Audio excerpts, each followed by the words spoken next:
senior roles that have included time as head of DFID's strategy unit, head of the UK Government Prosperity Fund, and head of DFID Ethiopia. He also has been posted to South Sudan before, Nigeria, and Japan. Prior to joining the civil service, he worked for the United Nations and Overseas Development Institute. He is married with 2 children. But the most important thing is that he was born in Kenya in Aga Khan Hospital. Karibu sana, Mr. Julius Scott.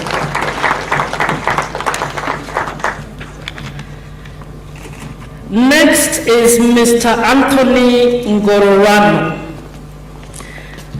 Mr. Ngororano is a national of Rwanda and was appointed as the resident representative of the United Nations Development Program, UNDP, in Kenya from 11th July 2022. Prior to this appointment, he held various positions. He's actually an international civil servant from his CV. He has served as the UNDP Res Rep in the Islamic Republic of Mauritania, Chief Executive Board branch in the Office of the Executive Director of the UN Population Fund in New York. He's been the country representative UN Women in Haiti and Malawi, and Chief Africa Section in the UN Women in New York,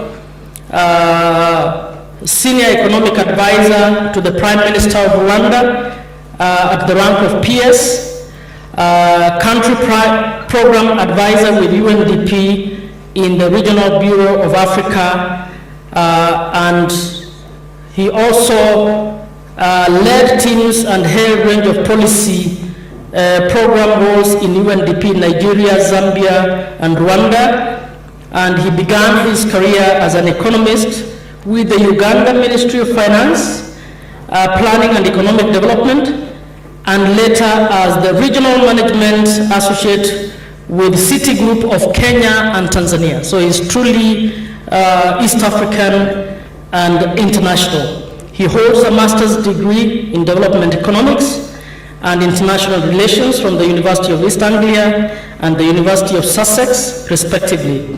He also has an MA degree in economics from the University of Edinburgh. Karibu sana.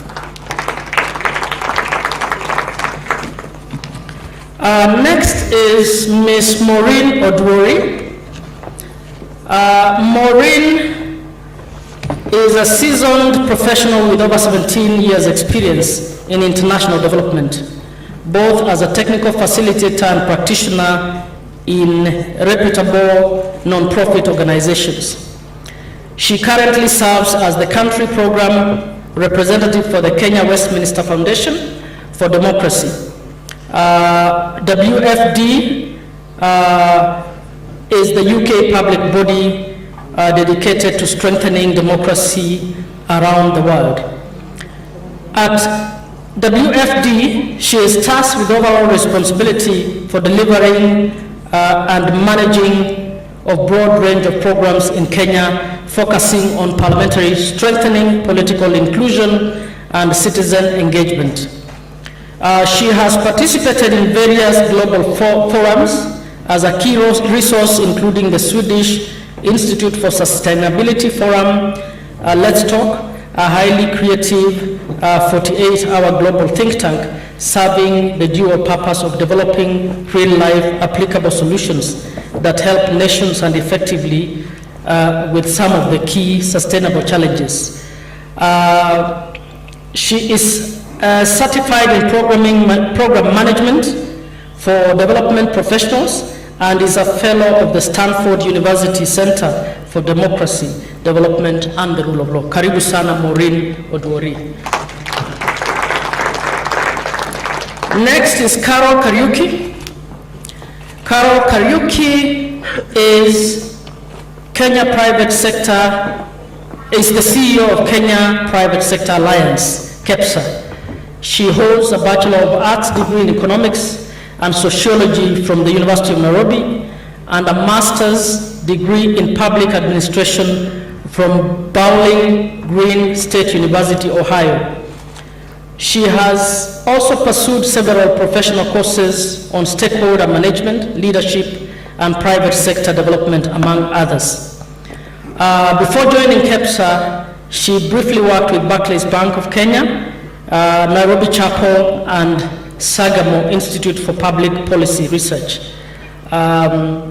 where she acted as a liaison between Kenya private sector and the Institute before formally joining KEPSA.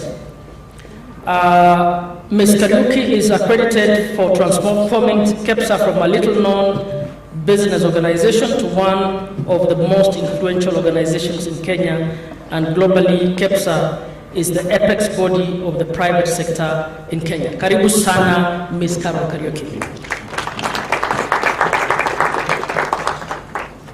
Next is Ms. Caroline Guyton.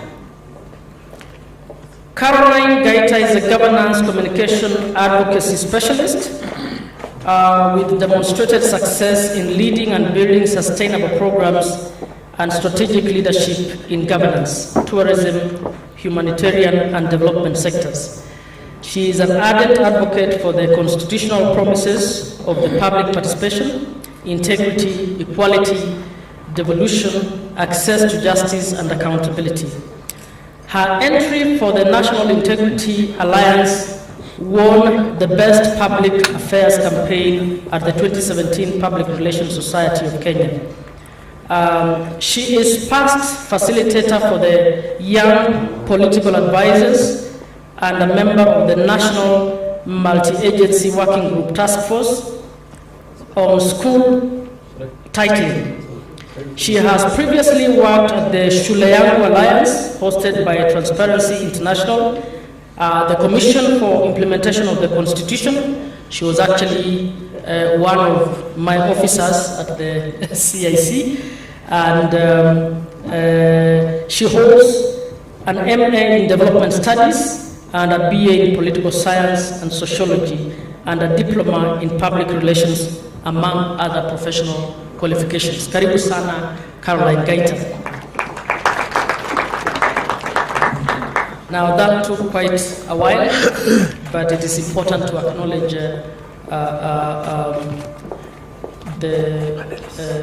who the people, the facilitators are.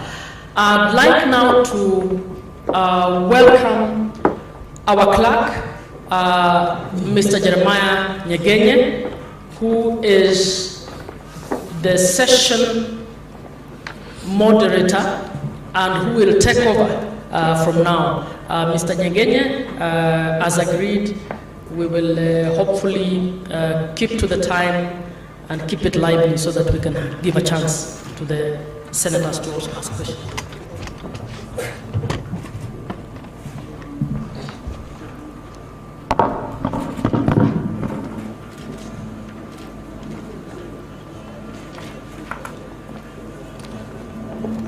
Thank you very much, Session Chair, Right Honorable Speaker of the Senate, the Honorable Deputy Speaker of the Senate, Honorable Senators, development partners, members of the civil society, distinguished guests, ladies and gentlemen, good morning. I would like to take this opportunity to recognize the long-standing partnerships between Parliament and the development partners who are present here today.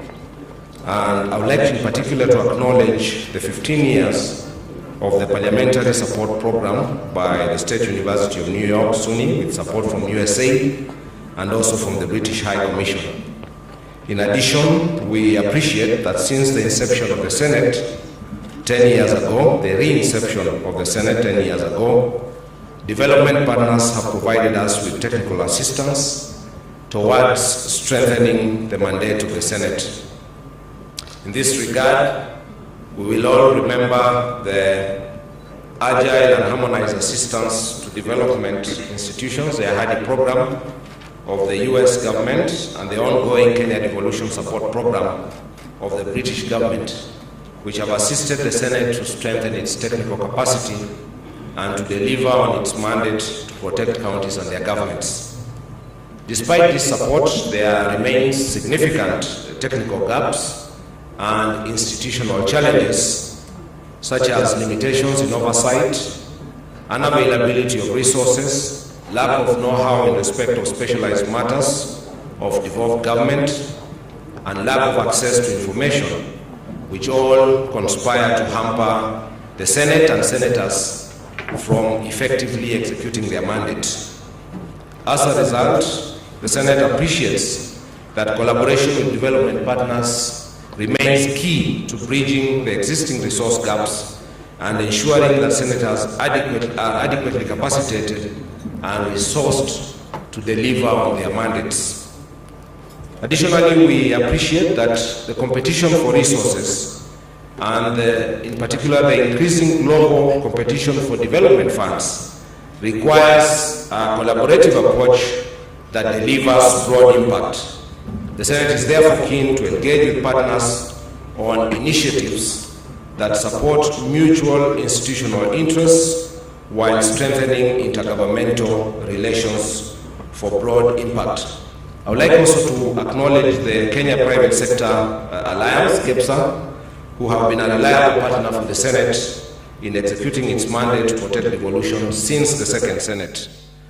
In addition to all these interventions, development partners have played another pivotal role in supporting county governments to realize the objects of devolution through the provision of loans, grants, technical and capacity support frameworks, by allocations made annually through the county government additional allocations. For example, in the County Government's Additional Allocation Bill 2022, no less than 39 billion had been put aside to be utilized in the financial year 2022-2023. So the conversation we want to have this morning will aim to explore what has been achieved by development partners, civil society and non-state actors for the last 10 years for the Senate and for the broader devolution sector. We also want to consider how the Senate can engage development partners more effectively in executing its mandate to strengthen and deepen devolution. Therefore, I want us to begin by briefly exploring the successes of the development partners, civil society organizations and non-state actors in the last 10 years and looking at the ongoing challenges. So how we want to do this is we will call each of the panelists and they will have 7 minutes, we have agreed. We want to hear, they will apportion that time themselves. The 7 minutes that you have, distinguished panelists, you will speak briefly to what you do and what you have done with us and what you perceive to be the successes and the challenges and going forward. But I also have one question for each of you, and I will start in the order in which you are listed. So Mr. David Gosney, Mission Director, United States Agency for International Development, USAID, will come up first. And the question I have for you as you speak to the work of your organization is the following question. With the increased competition for limited financial resources from development partners, what, in your opinion, are the most compelling areas for collaboration between the Senate and development partners to support the Senate in executing its mandate while concurrently supporting the deepening of devolution? Any answer is correct.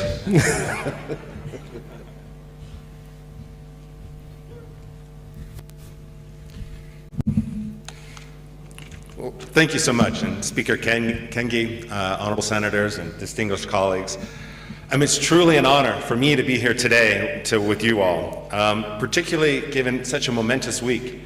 There's, I think, so much for Kenya to celebrate today, and I'm proud to be here with you to celebrate that.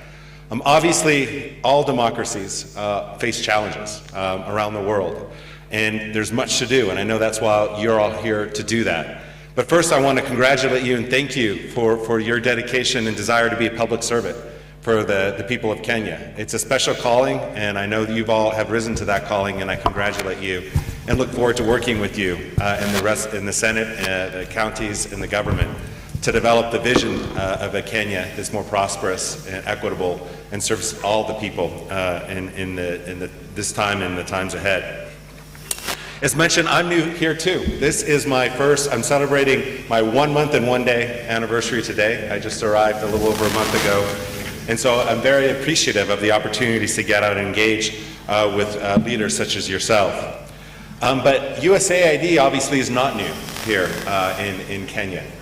We've been a long-standing partner with the people of Kenya, the counties and governments, including at the launch of the new Constitution of Kenya back in 2010, which is really serving as a model for democracies around the world. And then the momentous move for devolution in 2013 that this nation took in order to really help empower counties and empower communities to identify, move forward on their own priorities in ways that make sense and are individualized at the county level. Because of that, we prioritized our assistance early on to support the government, national and counties and communities in order to achieve that vision. As already mentioned, this is not an easy piece of work. It requires a lot of dedication, working through many, many issues and problems, and that's why we originally developed a program to work directly with the Senate and with the government to achieve its vision, but also to work with counties and individuals in order to plan their development priorities and achieve those development priorities. You may have come across the Ahadi project, which was launched in 2013 and ran all the way through 2020, that reached over 45,000 civil servants, both at the national level and community level, working to achieve the vision of devolution, but also over 500,000 community members to understand and participate in that process. Because ultimately, the community itself have to understand and feel that the devolution process is serving their interests and they're being heard as they go forward. And that's a critical part of our support, and a theme I want to maybe briefly come back to as well. But I think everybody has learned it takes more than just legislation to accomplish the goals of devolution. You have to develop the structures, the institutions, the infrastructure, and the capacity in order to achieve that vision. And that included within USAID. So most recently, we have began transforming the way we organize ourselves, developing what we call community liaison teams.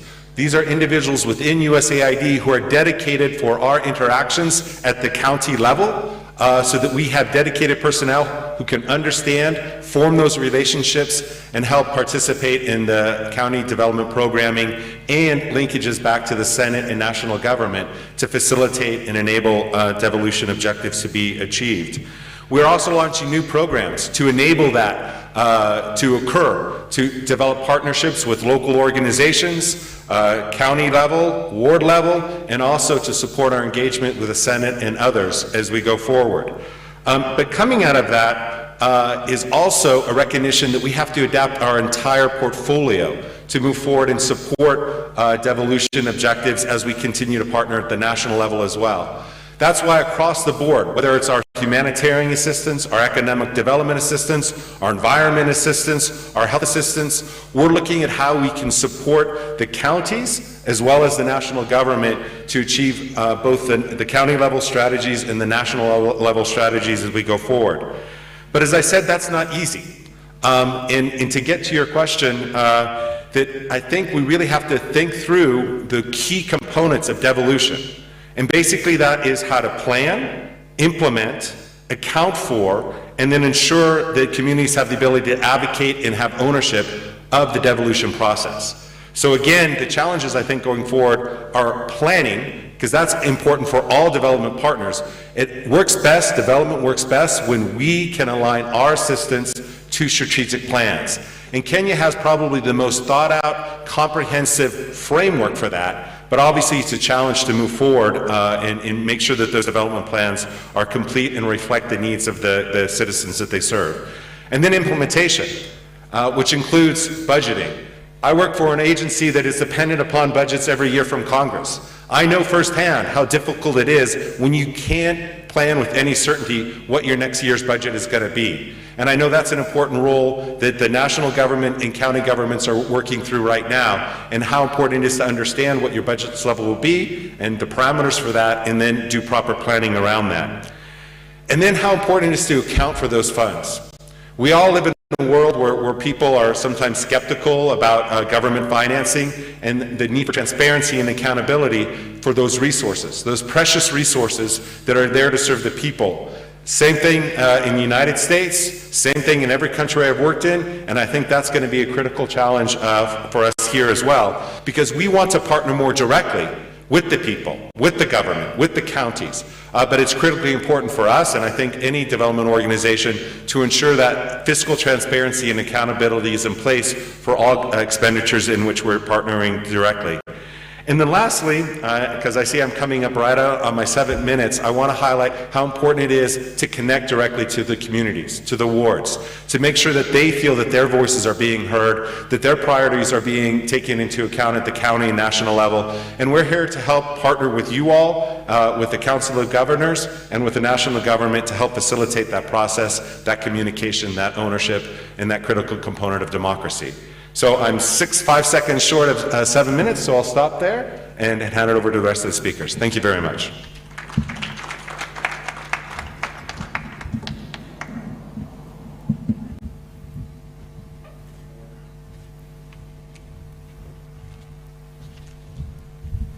Thank you very much, and you have done very well with your time. So next up is Mr. Julius Scott, the Deputy High Commissioner to Kenya and Development Director of the British High Commission.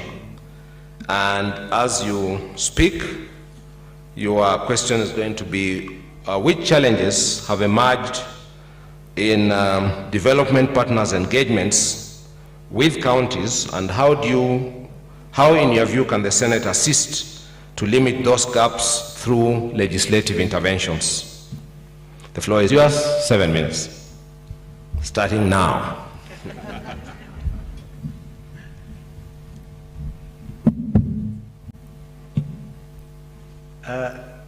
Senator Kingi, Speaker Kingi, Deputy Speaker Murungi, our Chair Senator Mumma, all senators, friends, good morning.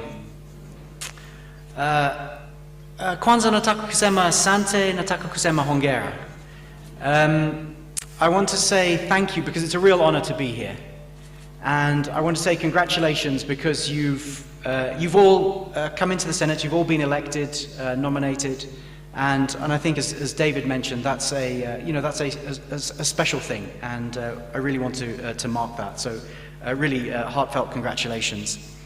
In my few minutes, I want to make a few points, and most of them start with the letter D by coincidence. So let me try and go through those.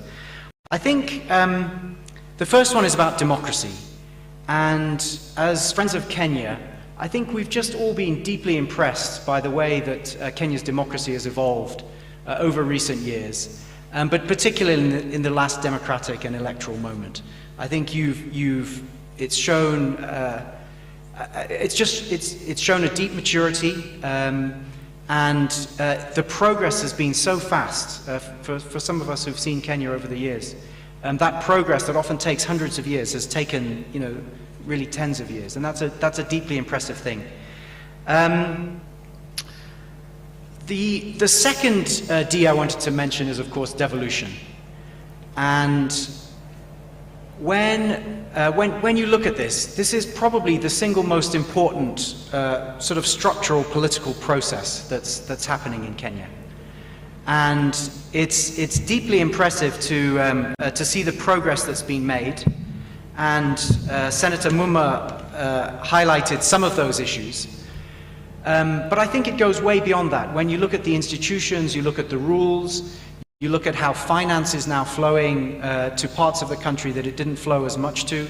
When you look at that connection that's coming between people and leadership, between people and government, again, that's something that should be really saluted. And the Senate has played just an absolutely fundamental and important role in that. And it's been so constructive. Sometimes it's been fighting the battles to make that process have teeth, to really drive it forward. And your role has just been absolutely central, I think, to the success of devolution. Now, we've been very proud as the UK to have walked with you on that journey. We've supported the rules, we've supported the institutions, we've supported the devolution conference that has happened. We've provided support to the Senate, events like this, technical advice, and we think that's absolutely fundamental, because devolution is so important and will continue to be important as we go ahead. Not just, I think, on the rules and the processes and the sort of institutional issues, but actually increasingly on actually delivering on whether it's service, whether it's increasing the economic roles. You know, the key role for counties on health, the key roles on climate, the key roles on agriculture, etc. So there's a particular set of things there that in addition to the more systems and structures, it's about real delivery, it's about real impact. And again, we're very proud of our role. I think it was 31 billion Kenyan shillings has been provided by development partners, or is planned, this year alone, over the decade or so. As the UK, we've provided literally tens of millions of pounds into that process, and we're very proud of it. I think the clerk asked me a really tough question, and I think there's sets of issues around fair governance looking ahead that frankly I don't feel best placed to answer. Actually, I think that's a collective set of things that you'll be looking at, that counties will be looking at, that as partners will be looking at. The sense I get, I don't know if it's a challenge or an opportunity. I probably prefer to think of it as an opportunity. But when I look ahead, what I see, the area that we really want to work with you on is how do we realize these opportunities of getting service delivery happening even more. I think in the past area, the issue of health, which is a devolved responsibility. How do we really get the money into that? How do we really get the impact in that? You see really great examples around the country, but how do we do that on the service delivery side? And then, and I suspect Carol will say many more wise things than I can, but I think the second area, and this fits with where the country is, there's some economic challenges there, it fits with the new president's agenda. I think we've done some brilliant work we feel proud of in parts of the country, and we're very proud to partner with then Governor Kingi, now Speaker Kingi, in Kilifi, amongst many places, on the economic side, on investment in agriculture, getting those value chains going, getting them into exports, looking at what's the particular comparative advantage of a particular county or area, and really branding that, adding value to it, getting it into global markets. I think there's a whole economic agenda there that we would want to work with you on, in addition to strengthening the systems and the structures. And it's something we want to do with you. This is as the UK, we have particular links to Kenya. Half the tea drunk in the UK comes from this country. At the Queen's funeral recently, I think there was 150,000 extra tons of flowers that were shipped to the UK, in addition to all the hundreds of thousands that go normally. Whether it's coffee, tea, veg, we want to increase and upscale that, and that's something that is that feels like the kind of the particular issue that's really engaging the current regime, and that we should work together to support that. That's what Kenyans want. That's what they tell us they want, and I feel that's where we should work together on. So, colleagues, those are some thoughts. I hope I've answered a little bit the exam question. It was a really tough one, I feel I had there. But I do feel these two areas of service delivery and looking at economic strengthening. These feel like two of the ones, in addition to the more structural types of things that we'll continue to work on. And in our joint endeavor, which is the overall priority, which is just to keep strengthening devolution and to make devolution work for the people of Kenya. So on behalf of myself, on behalf of the UK government, we'll absolutely continue to work with you on this. We're absolutely committed to that. We really look forward to that partnership. Asanteni sana.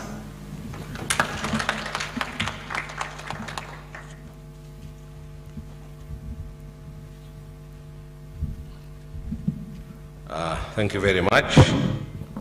Next up the stage is going to be Mr. Anthony Ngororano, the resident representative of the UNDP, national of Rwanda. Now, you all agree that Rwanda is a very good friend of Kenya and an important member of the EAC. So I have taken the liberty on your behalf to give him some leakage about his question.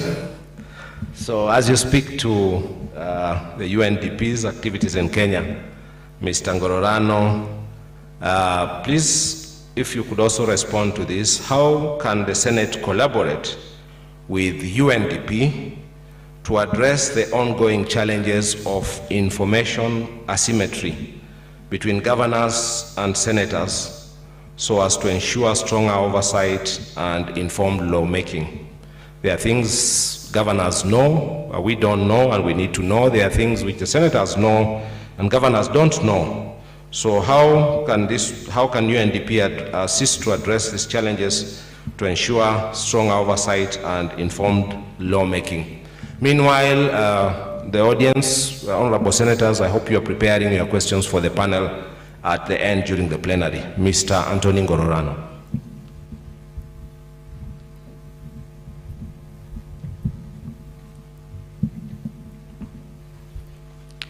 Good morning. I'd like to recognize the new speaker.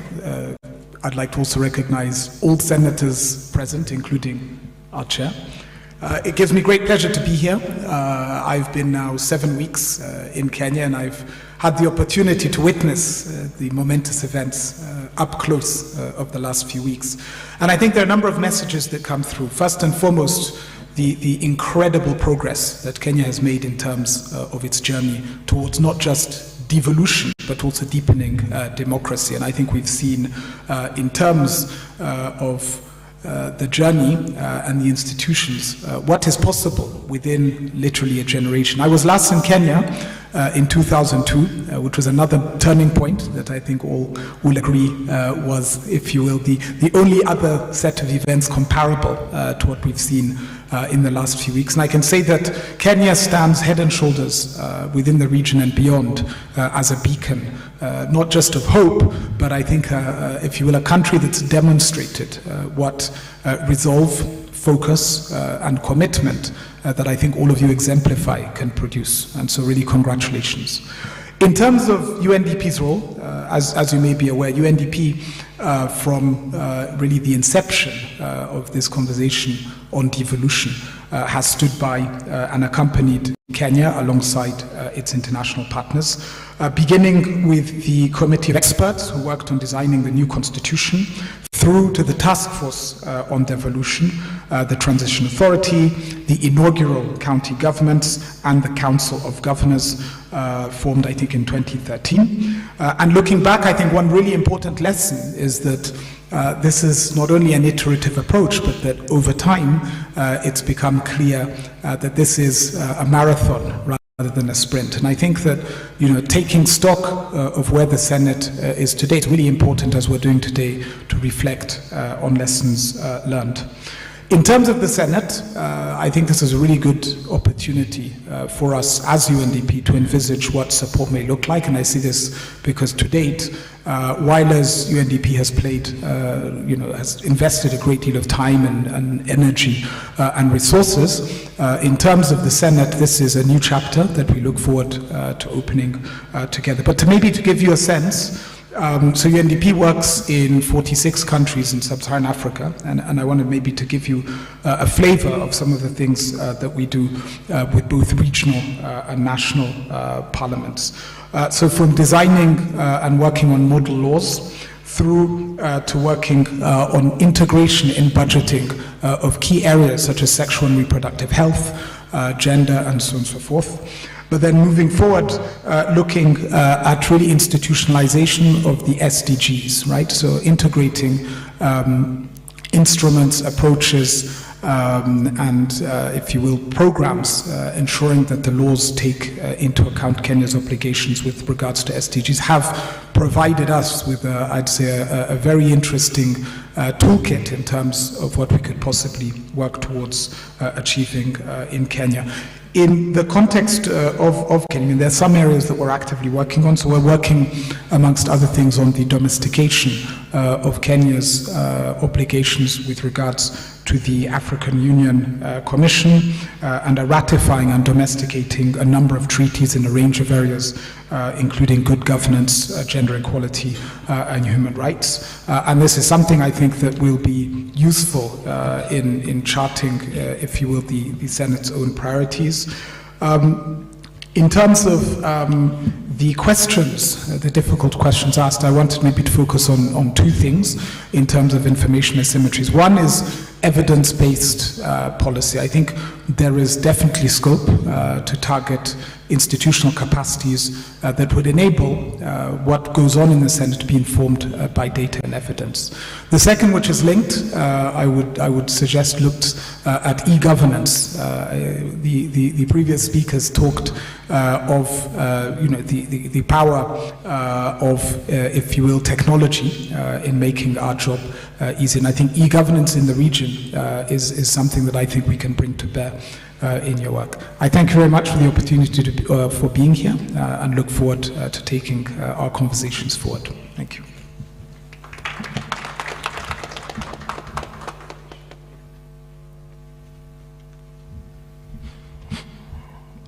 Thank you very much. Next up is going to be Ms. Maureen Odwori, country representative for the Westminster Foundation for Democracy, WFD. And as you speak to the work that WFD does and has done with the Senate, if you could kindly also comment on which emerging or continuing threats to devolution has WFD identified in its work with the Senate and the county assemblies, and how do you think that the Senate can facilitate the elimination of those threats? Ms. Odwori, please.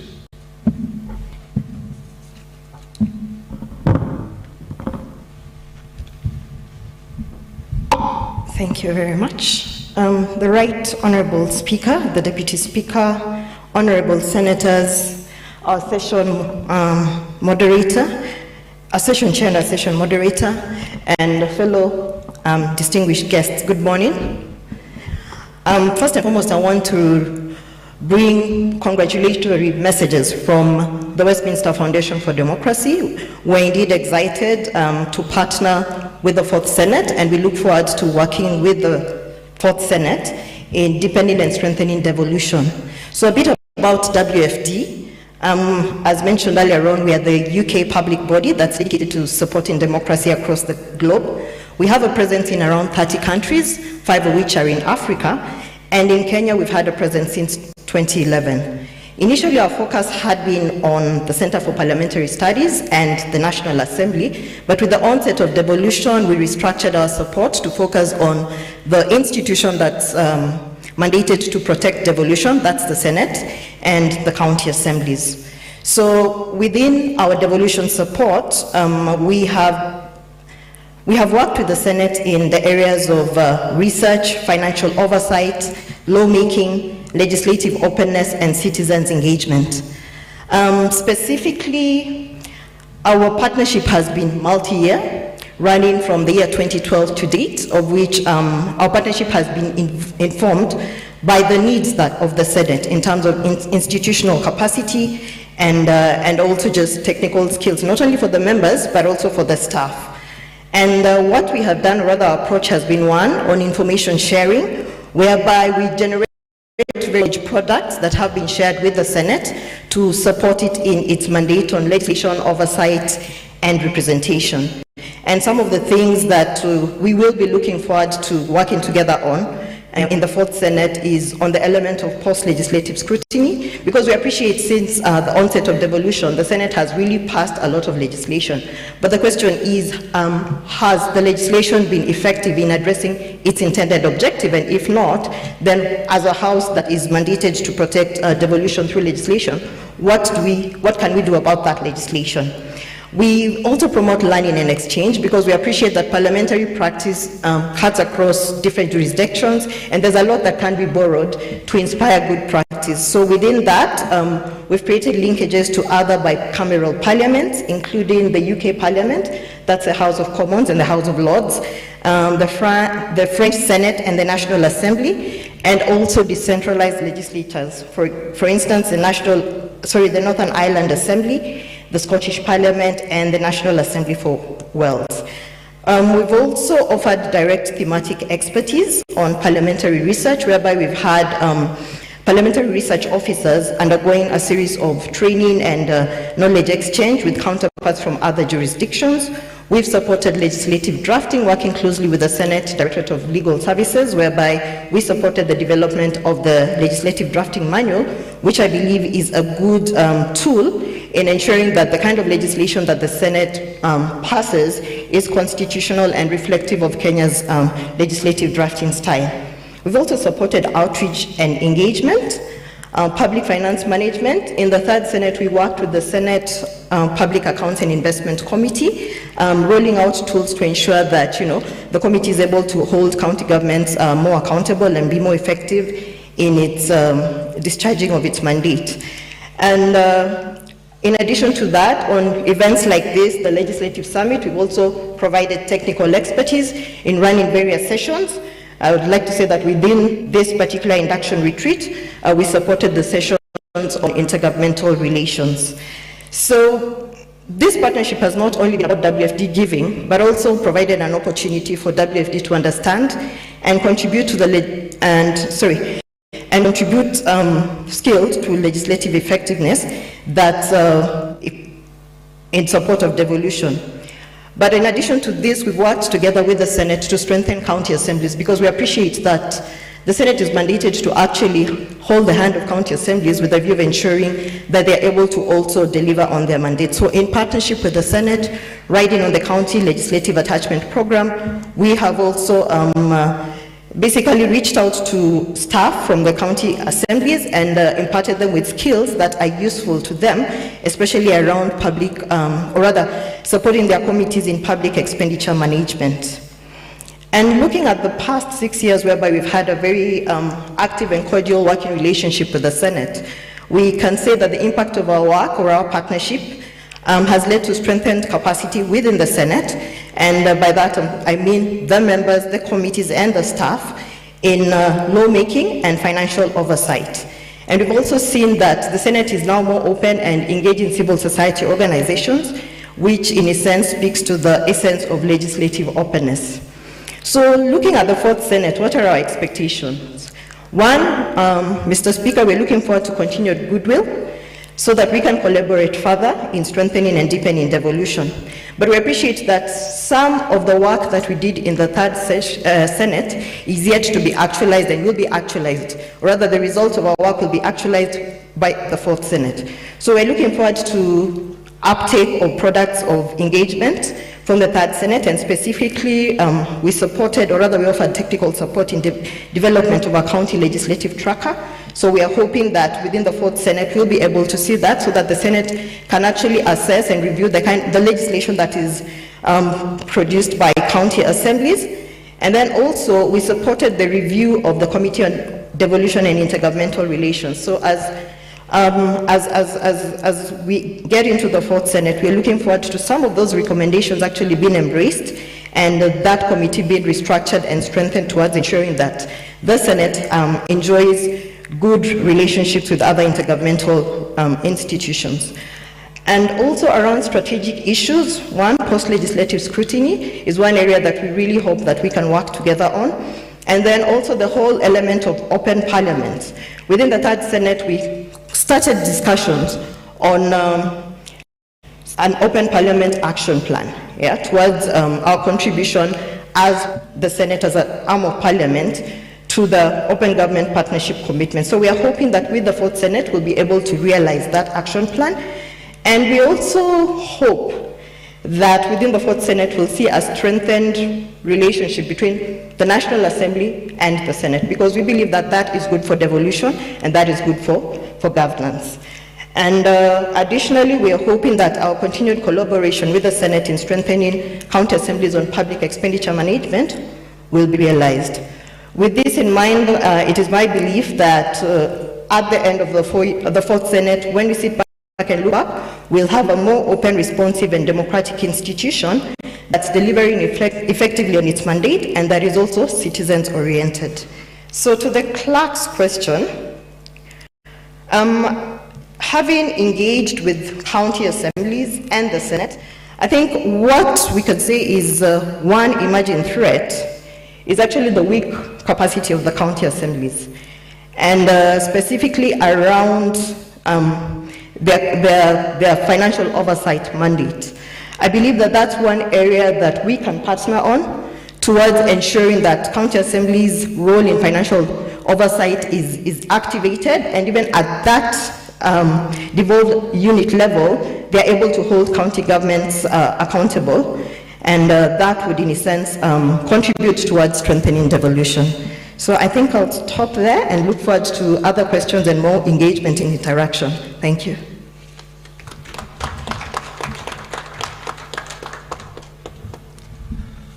Thank you very much, Ms. Odwori. Next up will be Ms. Carol Kariuki, CEO of the Kenya Private Sector Alliance. Ms. Carol Kariuki is a household name in the Senate, particularly in the last Senate. She is synonymous with the Speaker's Roundtable. During her term as CEO, we have had very robust engagement with KEPSA.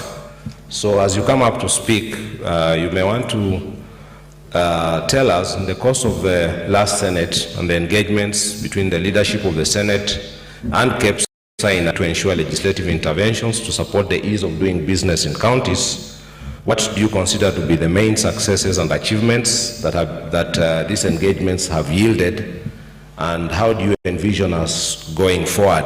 What areas of support do you think you need from the Senate to improve investment in counties? Please, in 7 minutes. Thank you. I think we shared my notes earlier, so I have that as actually what I was going to present. But good morning, everyone. Let me recognize the speaker, Honorable Kingi, who we know each other from COG, and good to see many who I knew either from COG, from Parliament, and others from Senate, and others from business like Tabitha, and other places that we have met. And as the clerk said, I feel part of the Senate because we've been a great partner. But I feel like we're a bit dull this morning, and I don't know if my other speakers were just a bit too silent and quiet. And I just want us to be a little lively, because this is an exciting time. 10 years of devolution, we have to celebrate, what we've achieved and what is in store for us. And as I listen to the other partners and what they have done and worked with Senate and ourselves, as I was putting this panel, I said, am I a development partner? Then I thought, no, I'm actually a partner with Senate, because we are the ones who really work with yourselves to ensure that we have the right laws, we have the right environment, so that the counties can function and business can thrive, and we can have the taxes, and we don't have to walk around the world with begging bowls for money that we need to serve Kenyans. And so for me, it's a privilege to look at the last 10 years and our first Speakers Roundtable with the Senate. Actually, let me begin. The first Speakers Roundtable was in 2009, when we had one parliament. And that started our establishment with roundtables. And it was actually around the time of Speaker Marende, who said, you have the roundtables with the president. I want one with parliament. And we've not looked back, because we've achieved so much. And then Senate came into place, and in 2013 we had our first one. And I remember in that Senate roundtable, we were grappling, what does devolution really look like? And what does Senate need to do to make devolution work? And now I look back, and as I go into what we've achieved in the last 10 years, very briefly because of the time, let me first introduce KEPSA to those who are new to us. We're the umbrella body of the private sector in Kenya. Our membership is twofold. The associations. We have about 90 associations, many of the associations that you know, Kenya Association of Manufacturers, Federation of Kenya Employers, Kenya Bankers Association, and on. And in every sector, all the different associations come together and form KEPSA. Then we have the corporate membership, and this begins from the startups to the multinationals. So as long as you have an interest in this country, then you're part of us. So we have a reach of over 1 million businesses locally, and over 45 million businesses globally through our membership in the International Chamber of Commerce. And so other Chamber of Commerces are also our members. And what we do is really to speak in one voice, rally the voice of the private sector on cross-cutting issues, because the sectors really engage on their sectoral issues. And you meet them as you engage in the different committees, and sometimes you want only to meet the manufacturers, but when you want to hear the voice of the private sector in the cross-cutting issues that affect business and affect development of this country, because we don't only focus on only the business agenda, we also look at the development of this country. Where is this country going into? And Vision 2030 has been what we have focused on, and I hope that this now I'll wear another hat. I'm also the chair of the Vision 2030. So I look forward. We have 8 years, and I'm looking at it as an 800 meters run. And I think our runners really inspires on what 800 meters run looks like. And so as we dash to the end of the Vision 2030, we'll be looking together and say, how has devolution enabled us to achieve Vision 2030? And where are we as a country, as a prosperous country that we have been working on? So a brief history on what we've achieved with Senate in terms of devolution, the role of KEPSA in devolution.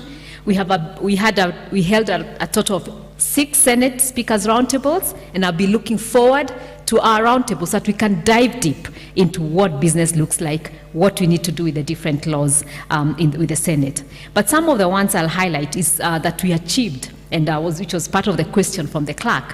One is Sectional Properties Act 2020, which increased access to collateral for security by providing a framework for division of buildings into units to be owned by individual proprietors and common property to be owned by the proprietors of the units as tenants in common. So that was a big achievement for us, working together with Senate. The County Outdoor Advertising Control Act 20, the manufacturers hear me here on this one, which was streamlined outdoor advertising for the counties by ensuring a balance between commercial, environment, and public safety and consideration. And I think one of the things that I would hope we can work very closely with yourselves to help the counties do is to plan. And those who've been governors before, I think you've been part of this, and we can see what is happening to our counties. My people, my business people want to do business, and they're looking for spaces. Please, let's give them the markets, the places they can do business. So they're not going on the roadside, looking for every road that has been done, looking for a footpath and putting their wares. We will not grow their businesses. We want those SMEs to grow and be the multinationals. I always say every micro enterprise of today is the Microsoft of tomorrow, but they'll only be that if we give them the environment. Let's give them the spaces, the markets. Let's help the counties establish all the markets, move our people from the roadsides so that we can find them, help them with capacity, help them with credit, help them with social services, and everything else so they can, and value chain so they can grow. The other one was Sustainable Waste Management Act. Again, if we develop in chaos, we will not manage our waste and will mess our environment. And we can see the effect of environment. Right now, Kenya is going, and the Horn of Africa is suffering from the worst drought in 40 years, and it's not going to get to us. So if we don't manage our waste, if we don't take care of our environment, and so this was a big achievement for us in 2021, but we'd like to see us, you help us implement this with the counties. The National Hospital Insurance Fund, Act 2022, going forward, we would like to continue to engage with the Senate on further amendments as the mandatory matching contributions increase the cost of doing business. Health, we cannot do without health. If we don't have health, none of us will be here today. And it's so important that we get our health sector right. And health is devolved. So the much we can do, the laws we need to do, the initiatives that we need to do and get the counties do, I'll be looking towards you and I'll be looking to your partnership.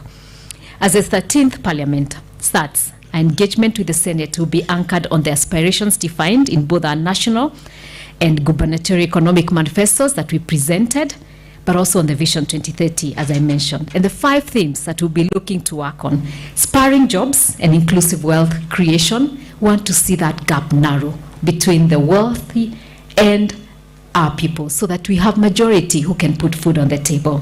And so we'll be looking at the Senate to pass startup and small business laws that simplify trade and trade regimes for small businesses, and in turn will encourage informal business in all the counties to formalize. It's not good for us to be saying 80% of our businesses are in the informal sector.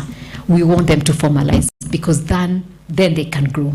The second one is social transformation for bridging inequalities and enhancing quality of life. Again, I've mentioned about health. This is the health, the education, and along ensuring that there's social welfare, so that the people who fall off as development, because development comes with both benefits and sometimes it doesn't benefit everyone. The ones who fall off, that there's a social welfare net for them to hold them until they can pick up on the next thing.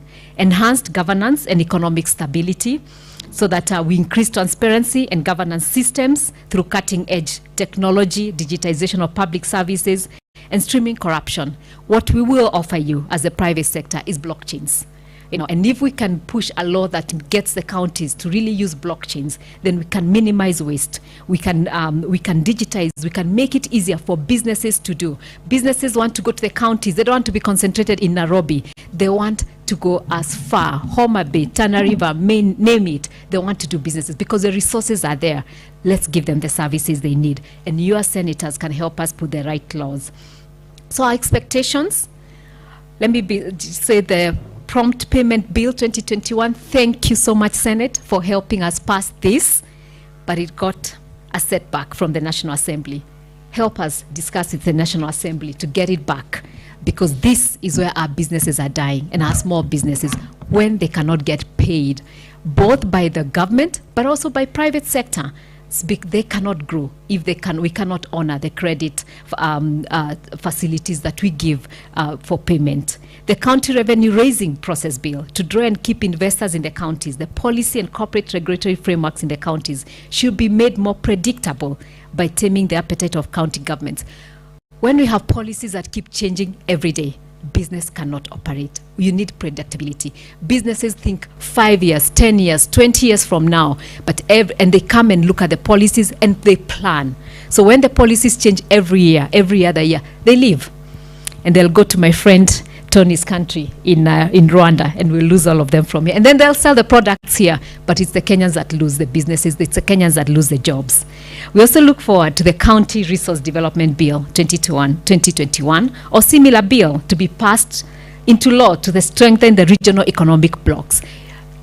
I like how the counties are organizing themselves into regional economic blocks. What laws, what policies, what initiatives can we work with yourselves as senators to strengthen those regional economic blocks? Makes it easier for us as KEPSA to engage with them, but also that we can help them to develop the resources they need to operate. I know my time is up, and so I'll move into just 2 more. On healthcare, the rigor regime on healthcare, there's health and food that should be handled separately. Those two are separate. And I know we were trying to emulate other countries like the US. We're not there yet. Let's handle separately the health and the food. And I know there's a Kenya Food and Drugs Authority Bill 2019 from the National Assembly. We'll be happy to discuss with you. Give us what our thinkings are, and be able to really get us to where we're looking at preventive.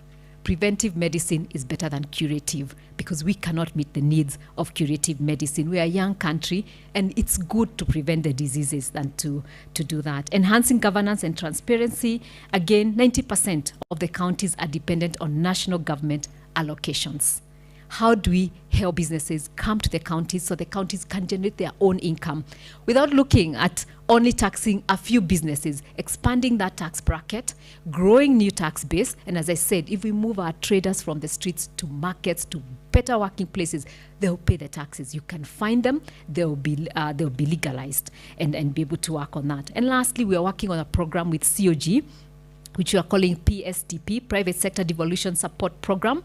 I'll be happy to share details with you when we meet in our roundtable so that we can achieve the 3 components. The first is the implementation of the county's competitive index. We want to see how the counties are competing so that we can see where the gaps are and address them with my colleagues here who are the different partners. Second is the strengthening of the public-private dialogue. If we don't dialogue, we will not know what to do next. And so we're happy to continue our speakers roundtable and our committees meeting. And third, to be partner with the Senate to foster cluster development in the county economic blocks. Let's look at all those resources and harness them, bring them together, and market them together. So I look forward to our first roundtable with yourselves, the new ones, the old ones, and friends from the different areas that you've come from.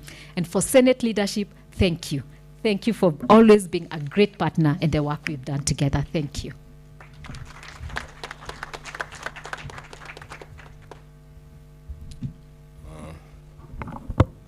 Thank you very much, Ms. Caro Karaoke, and I liked the analogy about this being an 800 meters race. The 800 meters is one of the most difficult races to run, evoking memories of the first gold medal by Paul Ereng, first gold medal in the 800 meters, and the subsequent exploits of King David, Rhodesia, and Eldoret Express, and all that.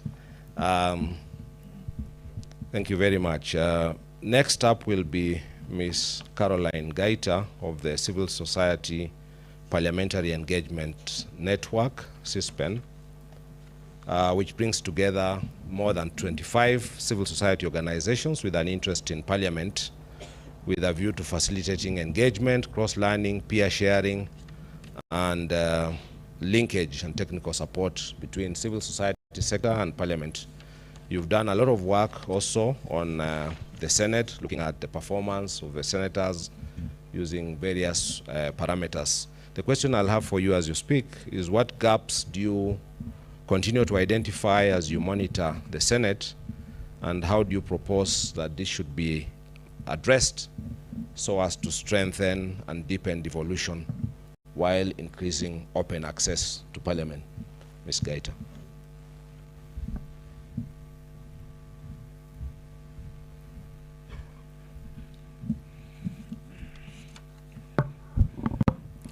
Thank you, session moderator and session chair, my boss, as I call her. Honorable Speaker, Honorable Deputy Speaker, honorable members, and all protocols observed. I want to first start by thanking the Senate team for inviting us here as a civil society organization. I stand here wearing 2 hats as the co-convener, together with the Westminster Foundation for Democracy, of the Civil Society Parliamentary Engagement Network, which, as has been explained, brings together about 25 civil society organizations. But I also serve as the Executive Director of Uzalendo Trust. So the Constitution recognizes that county governments must be based on democratic principles. And in no area has this been very elaborated, especially, but around public participation. And as civil society organizations, we see ourselves as your allies in facilitating this public participation. The principles and objects of devolution require that, citizens have powers to self-govern, there's public participation, there's equitable sharing of resources, and there's also checks and balances between the different arms of government at the county level. And it is informed by this reason that we brought together the civil society organizations, cognizant also of the fact that a lot of civil society organizations work at county level. And I would want to also take this opportunity to recognize that some of our members are here, Harriet and Derek from Transparency International, Lois from Uzalendo Trust. We also had some members yesterday from the IBP, the International Budget Partnerships, that took you through some sessions. What opportunities do we see for CSPEN? As civil society organizations, we've been critical partners, especially in the areas of legislative review. We work together to facilitate public participation. And as organizations that have reached across the country, across the different people, we have been able to get views and submit this in your public participation processes. We've also provided technical and expert support in critical areas, not just in terms of legislation, but also in terms of auditing, county budgets and facilitating budget-making processes at county level, and also the audit processes. One of the key areas also that these civil society organizations we are focusing on is on inclusion.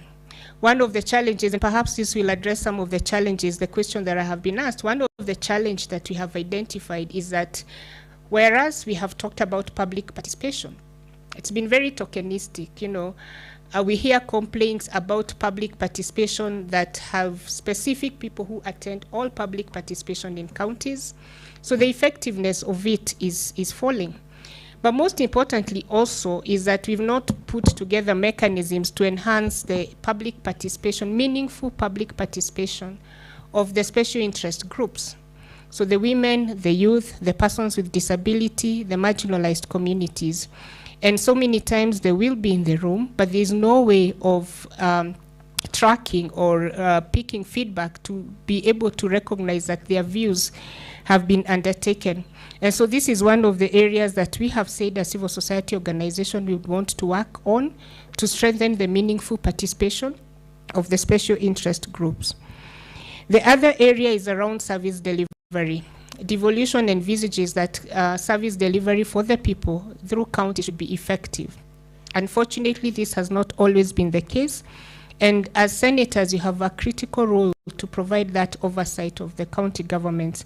And a lot of our partners are working at the counties. They are checking the transparency and the use of resources at the county level, and would be useful resources to provide you with the information that you need as you undertake your mandate.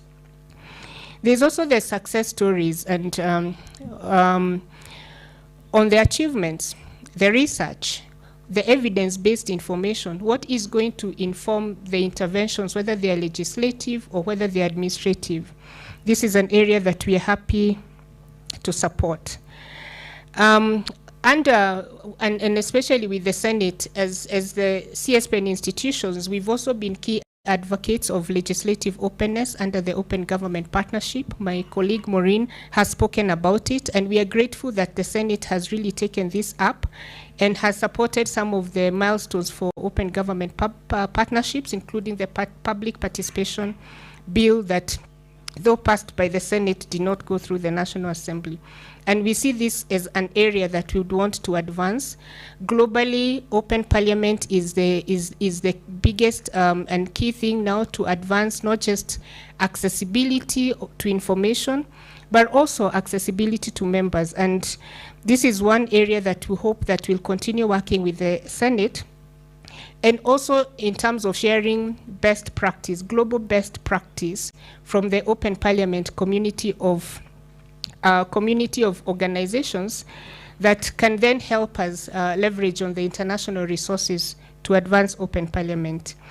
Then finally, one of the milestones that we envisaged, and perhaps borrowing closely from the private sector, is a civil society roundtable with the speakers.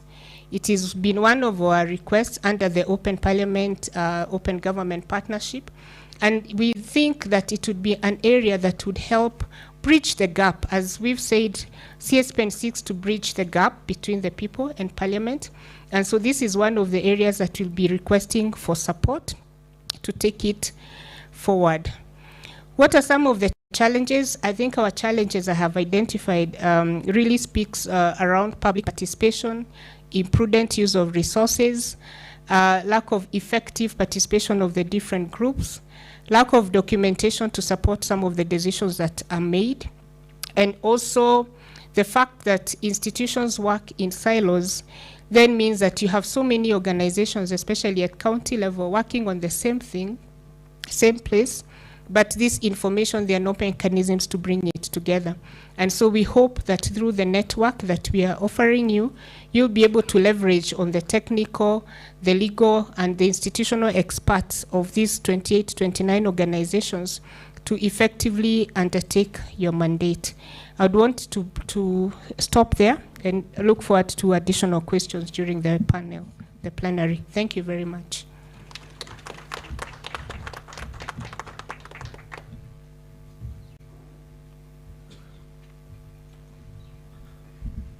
Thank you very much, Ms. Guyton, for your presentation and your intervention. Mr. Right Honorable Speaker, Honorable Senators, that brings us to the end of the presentations by the panelists, and I will be handing over to the session chair for the plenary session. Before I do so, please join me in giving a big hand to all our panelists for the work that they have done. Thank you very much, Madam Session Chair. Thank you very much, our panelists. Another round of applause to them, please. I think the time management was excellent, and I'm hoping we can go to tea today on time. What is the equitable way of getting who to speak? Can we begin with those who have not said anything from that end? Yes, we are starting from this side. That's why I'm here. One person there. No hand. Here, Hamida. Anybody here? Floor manager, please give her a mic. Here, Martha. Why am I losing the name? Tabitha. Why am I calling you Martha? Apologies. Tabitha. Anybody here? Senator Mungatana. Governor Kingi. Can you bring the mic to Governor Kingi? He will begin. We must learn protocol. Senator Veronica. Senator Kavindu. And Senator Mariam. Anybody else? In that order, not more than 2 minutes. And don't repeat what somebody has said. Maybe we begin with Senator Hamida, and since we are on that side, you can give the next one. Yeah. We are timing you. Good morning, everyone. Thank you, Chair. And I really appreciate the panelists.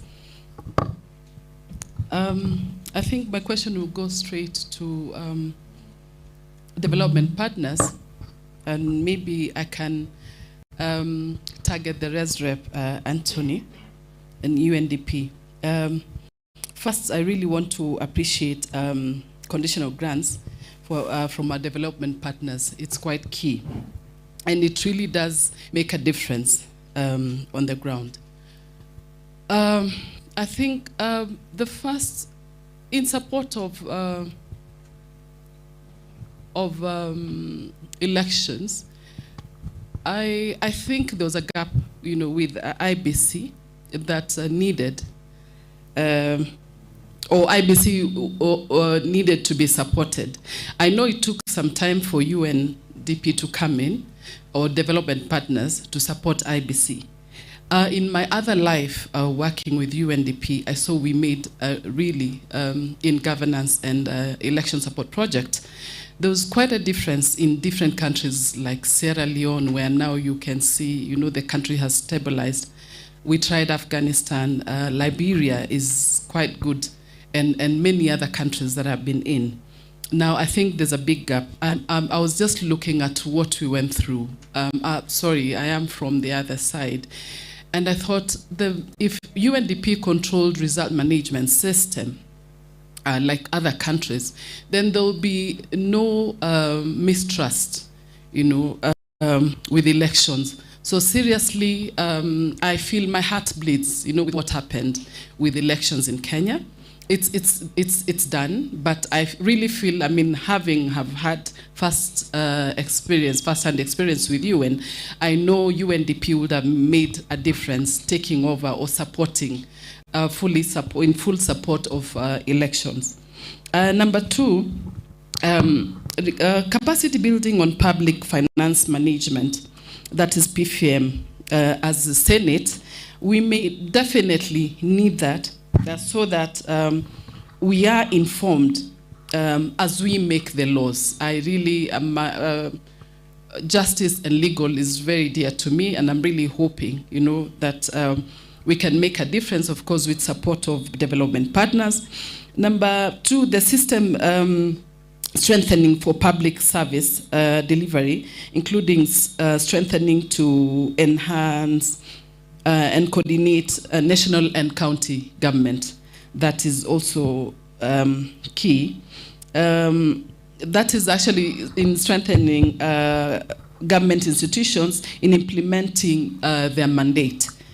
Just the last, supporting also in support of public participation to ensure inclusivity in processes such as making or to enhance accountability in Senate or in Parliament.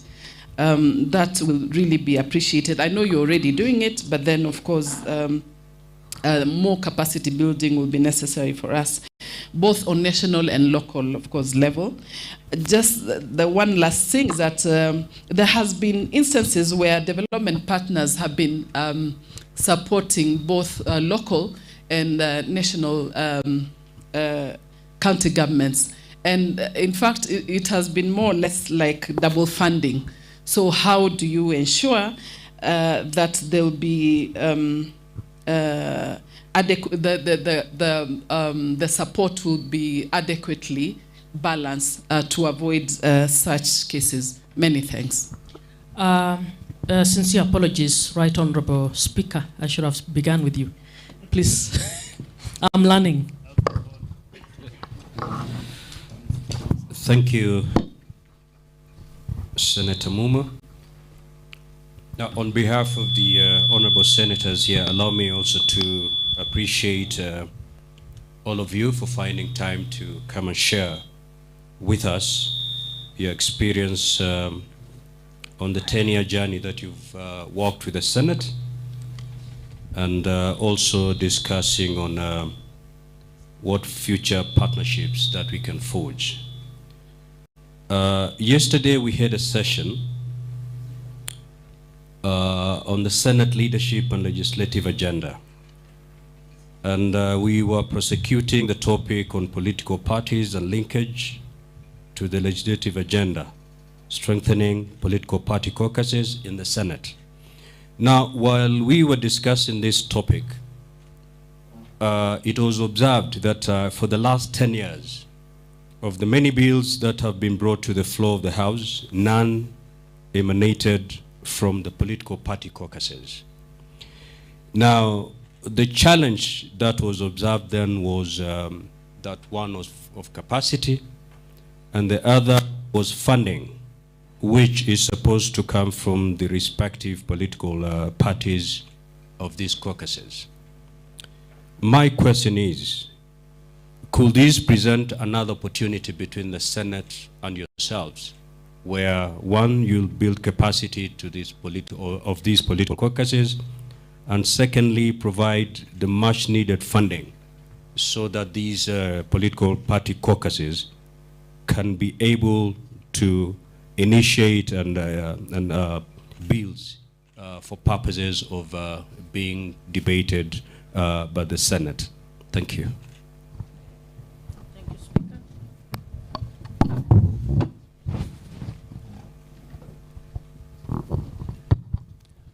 Good morning.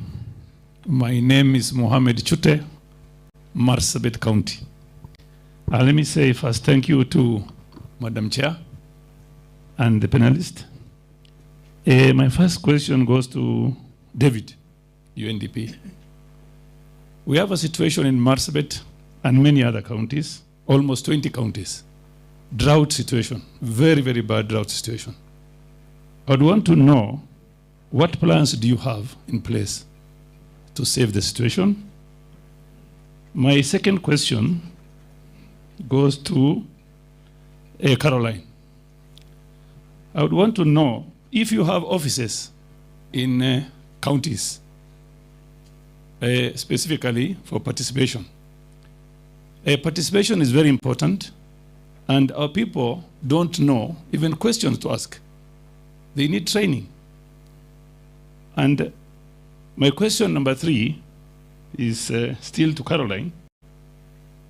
Do you have training programs for people like in Marsabit County? People don't know even Kiswahili. They don't speak even Kiswahili. leave alone English. What plans do you have for people who are in Marsabit? Thank you.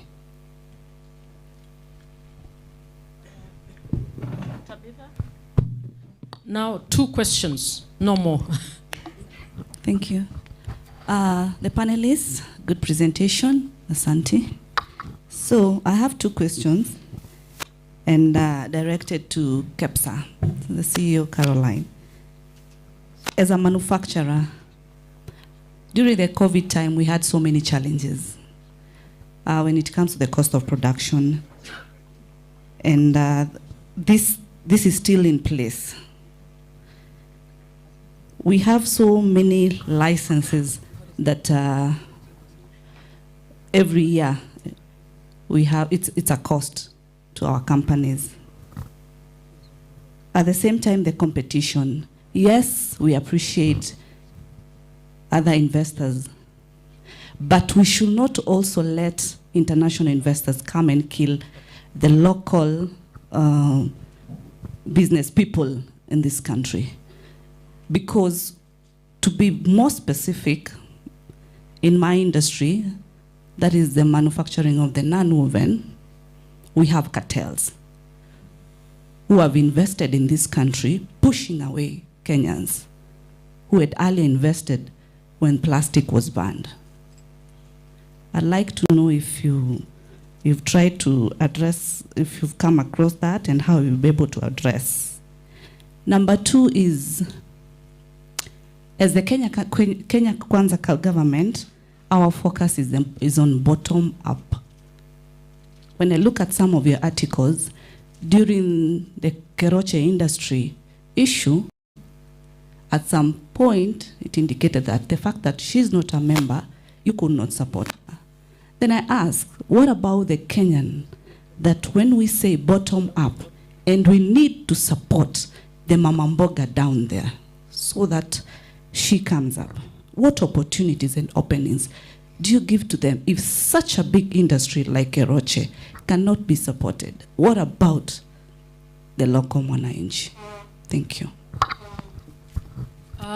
Senator George? Yes. Good morning, everybody. My name is Bogwa, representing the people with disabilities. Mine is directed to the civil society. After the 2017 elections, we had quite a number of counties where we didn't have representation. The same thing has recurred this time round. What would you advise the Senate to do so that we don't have this situation arising again?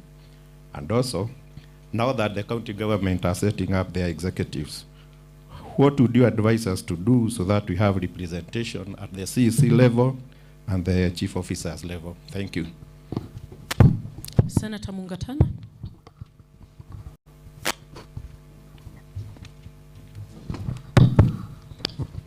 Thank you, Madam Chair. The first one is an appeal to the to the civil society there who are development partners. There is a general feeling in Tana River County that you avoid us, totally avoid us. We don't see you there. In fact, somebody, even when you are talking there, you reminded me because you talked about Kilifi County. He's our neighbor, but you never cross over. I don't know what we have done against you. If we have done something, we apologize. But we are asking you, please come. Because you also go to Lamu, you go to Garissa, I don't know. So it's a plea. Please come. We have new leadership now. We want to do business for the people. That's my first one. My second one is to the civil society. You have been very vibrant in filing matters in courts, particularly constitutional matters. But there are some that have, the net effect is negative.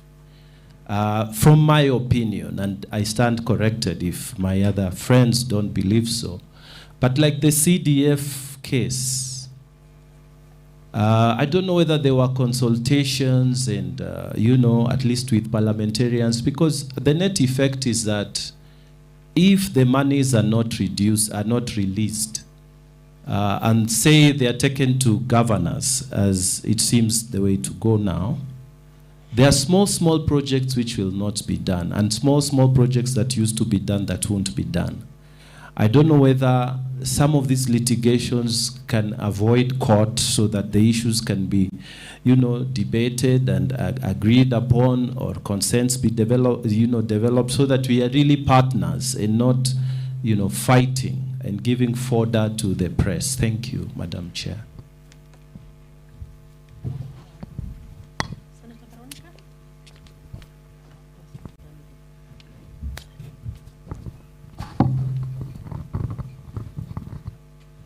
Let me take this opportunity, Chair, to thank you for the opportunity, and also to thank the organizers once again for putting together panels that are very informative and very enriching.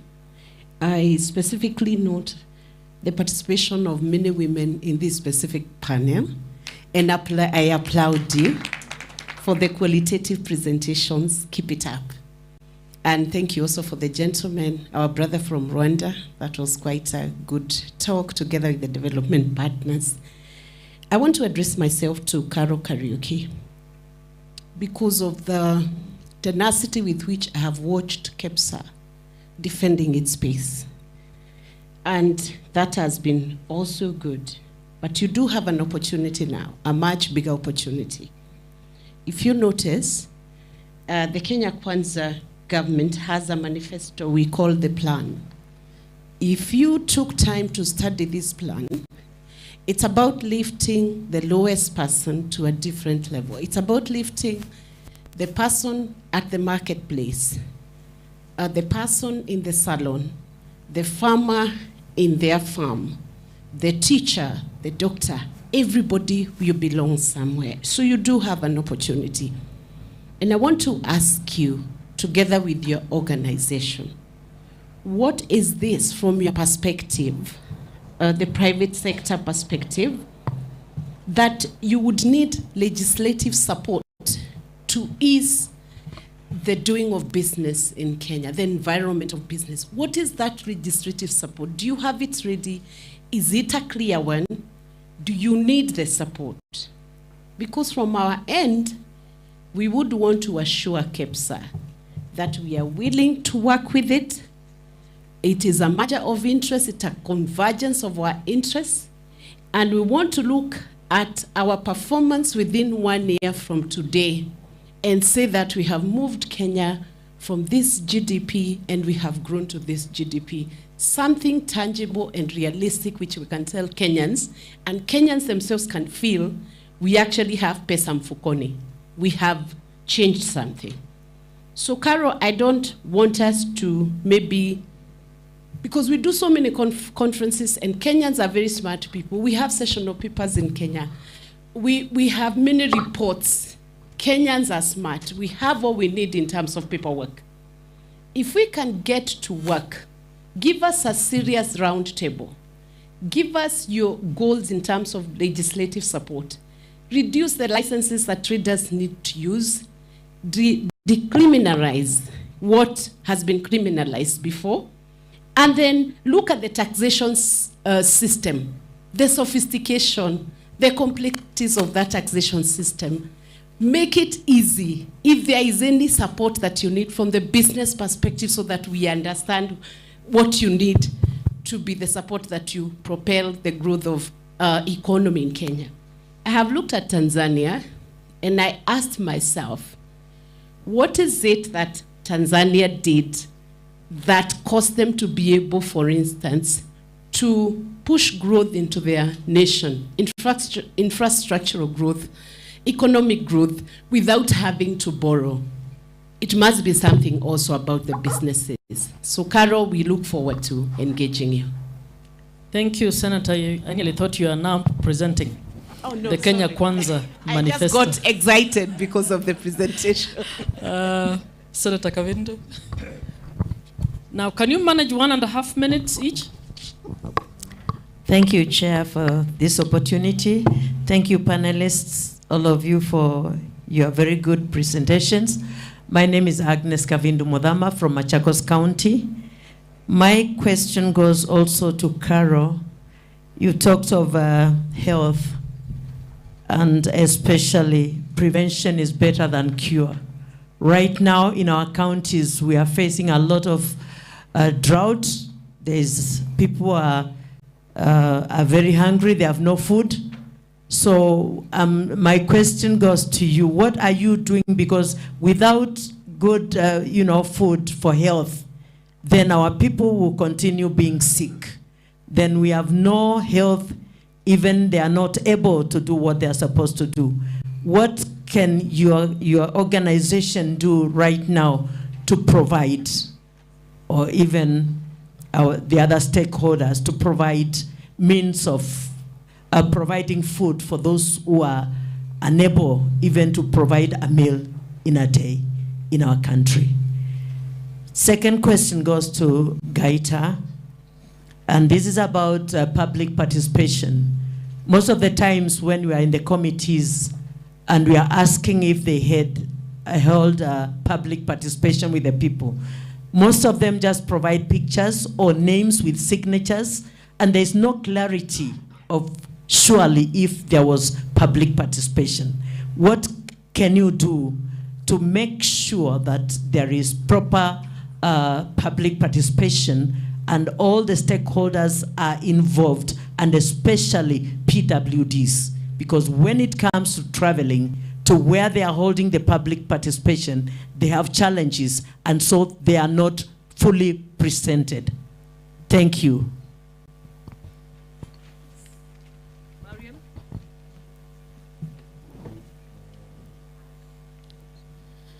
Thank you, Mrs. Chair, and all protocol observed.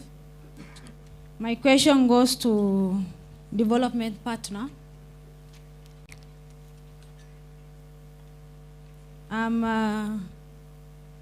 from Mandera, Senator from Mandera.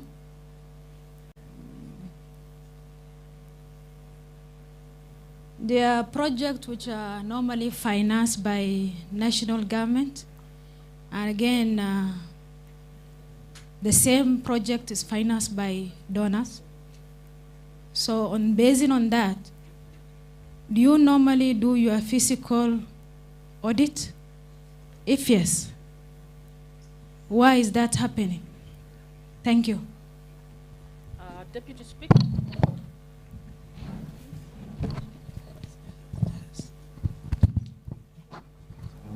Thank you. I also want to join my colleagues to really thank you for your very great presentations. My first question is directed to Mr. David Gosney. Mr. David, you know we have lived with devolution for the last 10 years. I'm not sure, because this is my first year in the Senate, whether there has been an assessment to know how we are progressing with the devolution, or whether it is working.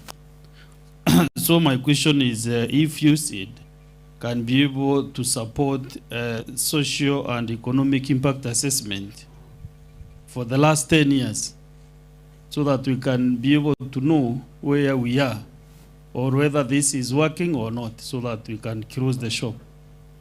Maybe I request, if possible, case study to start in Meru County, if that happens. So I'm very, very much interested to know whether there's been any impact for those 10 years that we had 2 governors. I know we have a leading governor, so I want to know whether maybe this is working, so that also in future I don't commit myself to seek for that position if it is not worth it. My second question is, we got a presentation from the Commission for Revenue Allocation. And in their report, for the last 10 years, there are some counties which have received up to 6 billion conditional grants. The others which have received 1 billion. Maybe that is where Tana River County features. 1 billion, other 6 billion. What informs these allocations, so that you go to some counties all the time and others have the same problems, and they are struggling. Thank you. Thank you. The final one, and then we will move back to the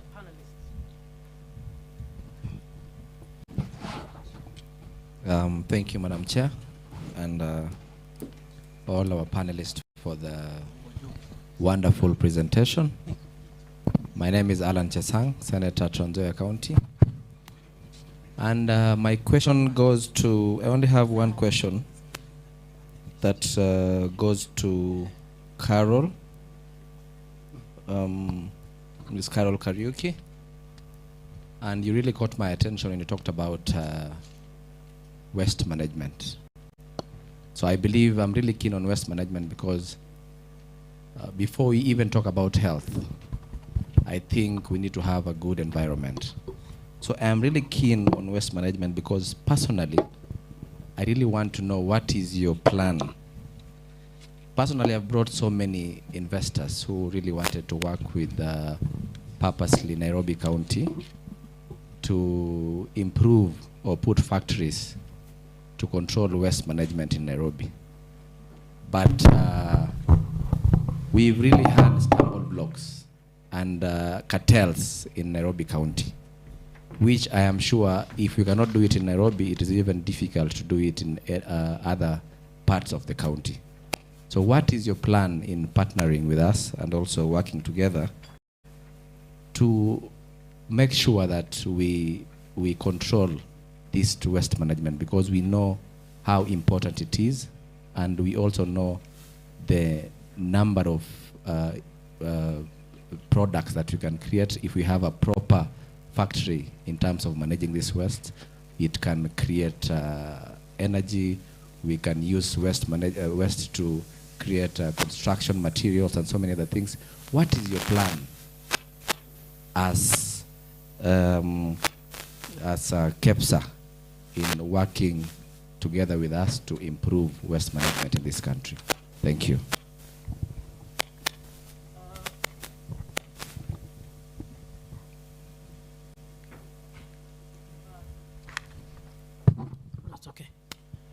Thank you very much. I think the Deputy Speaker's question reminds me of the fact that we've been, in one of the sessions, we were told as the Senate to go beyond reading the Auditor General's report on financial audits and to start looking at socioeconomic impact assessments. So I would like to put it on the table, Clerk, that's one area where we will require some institutional capacity development so that we are able to do, to assess, to do impact audits. Now, I'll give everyone 1 minute, except for Carol. Carol will have 3, no more.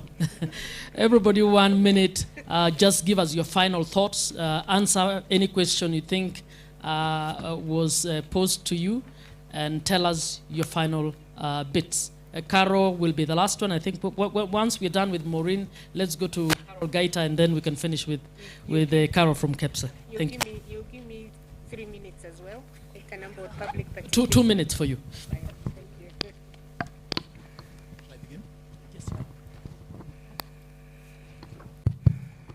Thank you very much.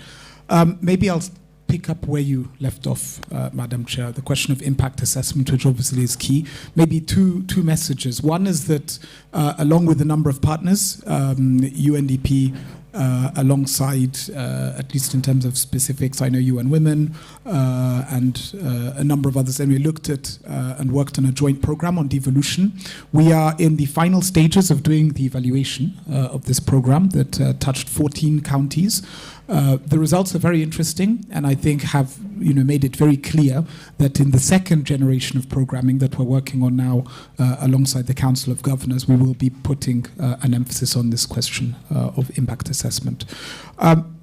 Maybe in response to the speaker's comments and suggestions around capacity or the development of institutional capacities, absolutely. As I mentioned in terms of UNDP's offer across the region, this is definitely an area that we'll be seeking to explore and bundle.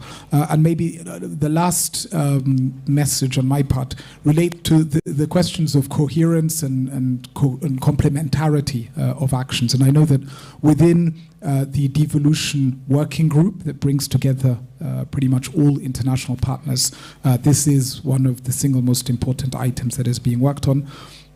Devolution is a journey, whether 800 meters or marathon. I think we agree that it's an iterative process, and I think we'll be guided by the Senate in terms of how to improve our own internal coordination and, of course, our engagement with county government. Thank you. Great, thanks. I'll try to be brief. I counted, up to 11 questions, not all sort of for USAID, but I think there's a couple themes can address really quickly because they're really important. First, on institutional strengthening and also perceptions. In development theory, it's like so many things, lots of opinions, lots of confusion about what really delivers impact and what's important. But when you really look at it and you look across countries, about those countries which have the highest levels of satisfaction, the highest level of happiness, and move forward most expeditiously into development, there's one thing that stands out, and really one thing across the research that is consistent. And that's if you ask the people, what's your level of confidence in your institutions? And I think that just underscores some of the comments today and how important it is to build that capacity and also to build that trust in the institutions, because it is absolutely fundamental for democracy, and it's also a space that's under attack right now, sometimes for understandable reasons and sometimes because it's an area that people can attack intentionally to tear down democracy and institutions. So it's an area we want to focus on. We have support projects focused on IBC and other institutions, capacity development assistance, that we want to work together with our other partners, because it's an area that works best when we partner with others to develop going forward. So thank you for highlighting that. Another thing that was a kind of ask is assistance, particularly the struggles that are going on right now with the drought. That's something that we're keenly aware of. I know everybody is aware of it, but it's also something that there's two things I want to highlight there. One, I mentioned how important it is on communications so people understand what we're doing, and sometimes as the US government we don't do all the best job as we can. Right now, for drought assistance within the Horn of Africa, 80% of all funding in all the world is coming from the US government. We work and partner with our UN colleagues, the World Food Program. We provide funding to civil society organizations, and sometimes that might not be apparent, that the assistance you're getting in your counties, 80% of that most likely is coming from the US government. We recently passed a supplemental coming out of Ukraine to add additional funding into the region, including Kenya, recognizing the huge impact that crisis has had on the supply chain, on fertilizer prices, on input prices, and that includes funding here in Kenya. So we'll continue to be a leading partner on the drought. We feel that in particular, Kenya has the institutions in place to make that a good investment. But I also want to highlight that we're bringing together our development side of our assistance, because we realize that humanitarian assistance has to go hand in hand with building resilience. Because we're dealing with the drought today, but we're dealing with the climate change that's going to continue to have huge impacts on the livelihoods of people in Kenya, around the world, for their foreseeable future in the years to come, and we have to address that together.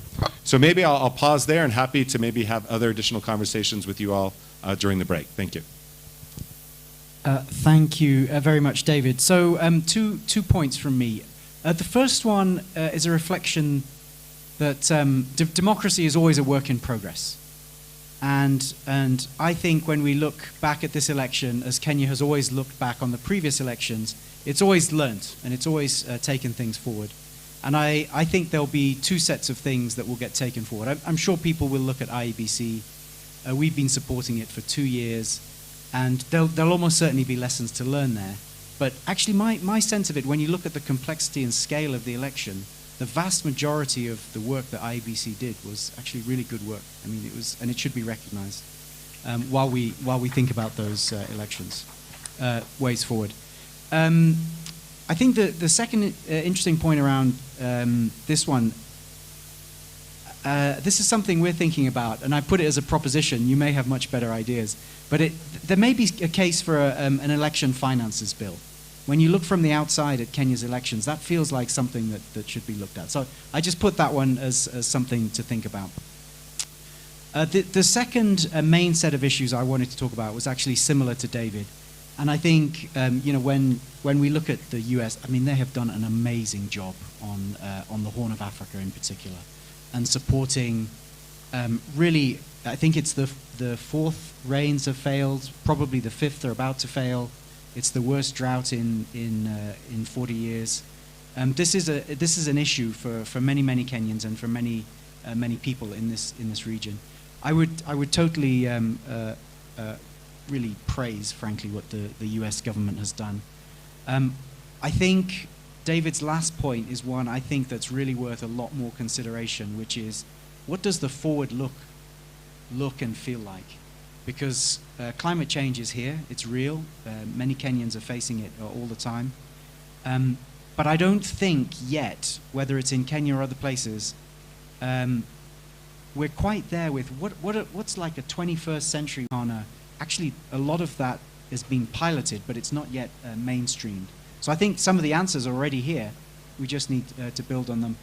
To the colleague from Tana River, I think this is a nuts and bolts issue. We often come to Tana River, we work with Tana River, but you talk to the county commissioner, you talk to the governor, but maybe the senator's not there, maybe the MCAs are not there. So I feel feel we need to try harder to engage the whole collective in Tana River, not necessarily the people we might just naturally talk to. But I think it's a very, very valid point, so thank you very much. I'll speak to two comments. One from the speaker on opportunities to strengthen political party caucuses. And yes, I believe that there is indeed an opportunity. So moving forward, I think this is one thing that we'll need to integrate in our continued discussions with the British High Commission on how to engage political party caucuses, because we appreciate that within the different political party manifestos, there are very good ideologies which can actually lead to improved service delivery, and therefore there's a role in that. I know in the past, the foundation, Westminster Foundation for Democracy, has worked with parliamentary caucuses, that's APNAC and KEDIPA, KEWOPA, but not the political party caucuses. So there's an opportunity there, and we will look forward to having a conversation on that. And then there's also a comment on areas for capacity strengthening, public finance management, coordination of intergovernmental relations for effective public service delivery, and inclusivity in public participation. Those are areas that we have identified, and at times we are constrained by resources, but they are within our radar.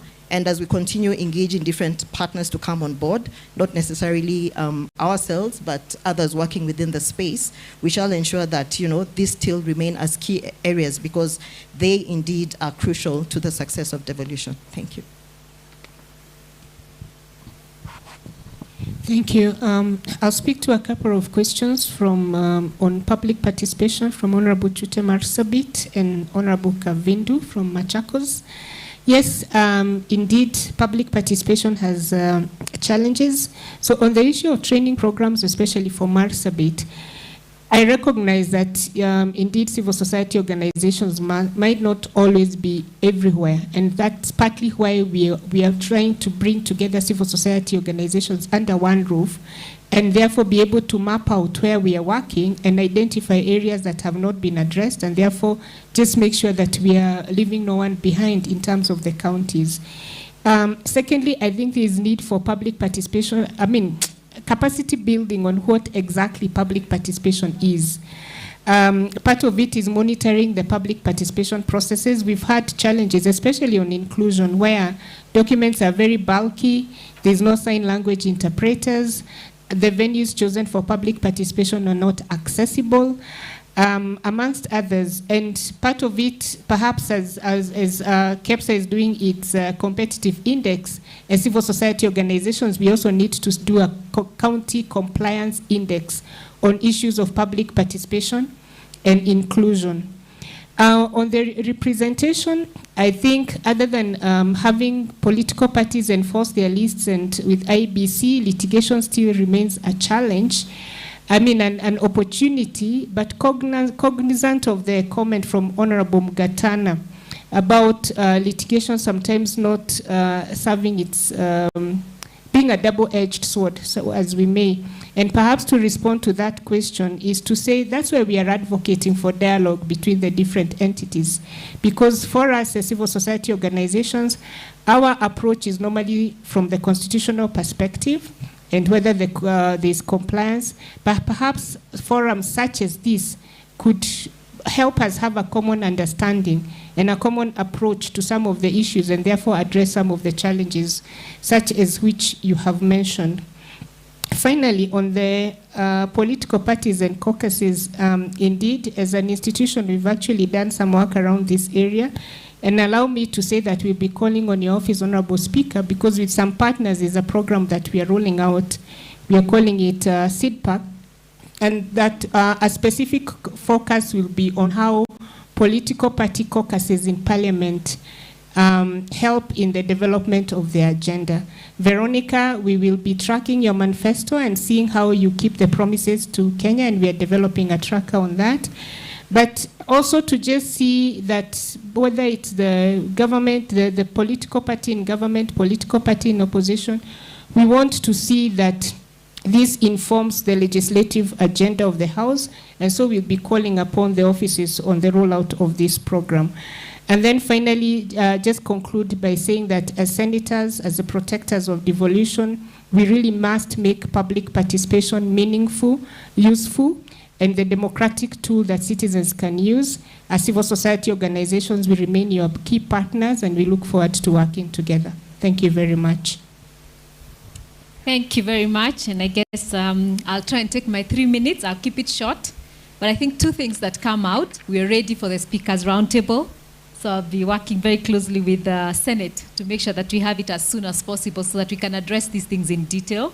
Secondly, because of what I mentioned, the private sector devolution support program, I'll be inviting all of you once we present to yourselves in the areas that we can partner so that we make it work with the counties, because that's really where the work is. But let me address very briefly some of the things that came up, and then we'll go into the details when we meet together and have a full day with yourselves. On the manufacturing, you're right. The cost of production is our issue. So we've worked very hard with the last 10 years on the ease of doing business. So you can see our indicators, we've moved from 136 to 56. So we have streamlined processes like registering your company, paying your taxes, and all that.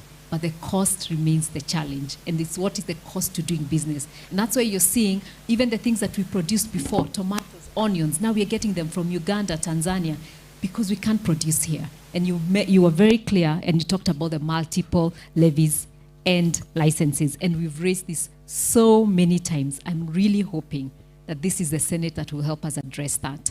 We now have, and we worked again with Senate on the county own resource revenue bill. If we could implement that to the letter, then we'll address a lot of this. So just mentioning that so that we can go into the details.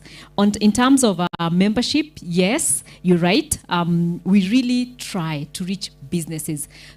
But unless you come to us, sometimes we'll not understand what the real issue is. And we can't just come out and say, this is happening. So that's why we keep saying, come to us, and the more you're a part of us and our members, we understand you, we learn you, we know how to help you when the challenges are. And so I'll not go to the particular business, and that was a response to, because a question had come to us, and we have to respond, and we have to be honest with Kenyans and say this is happening. But after that, we did reach out and we said what is needed, and we've done that before, even 2015, and before that when the issue first came up. And so we are willing to work with every business.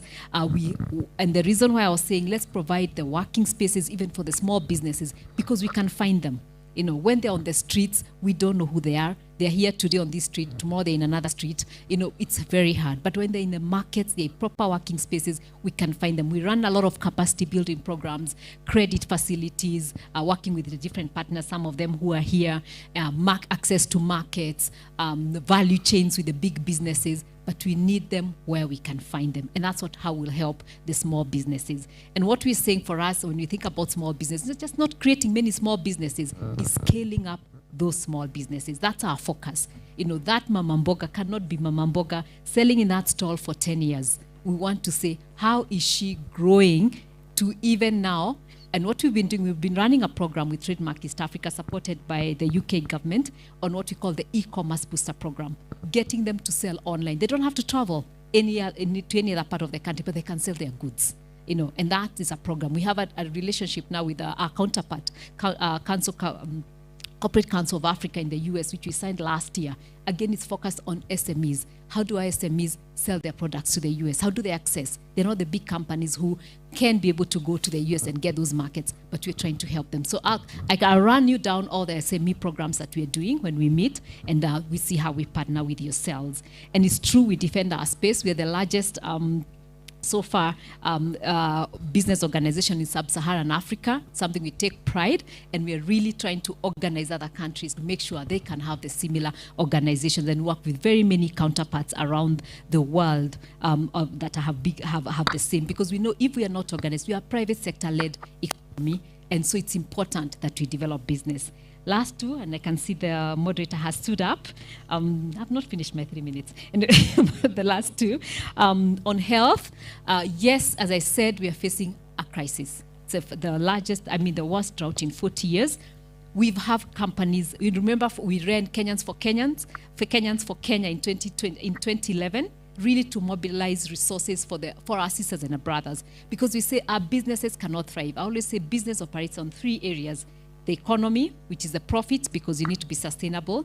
The social, because we need people healthy and people be able to, we cannot have labor if people cannot feed, people are not healthy, and the environment. So it's a triple bottom line, you know, economic, social, and environment. And so this is a key area for us. We already have companies who've been doing a little bit right now. We are happy to do more. So if you're senators who come from the areas where there's drought, please do come to us and see how we can work together. We do have companies that are willing to support, and we're working with other development partners.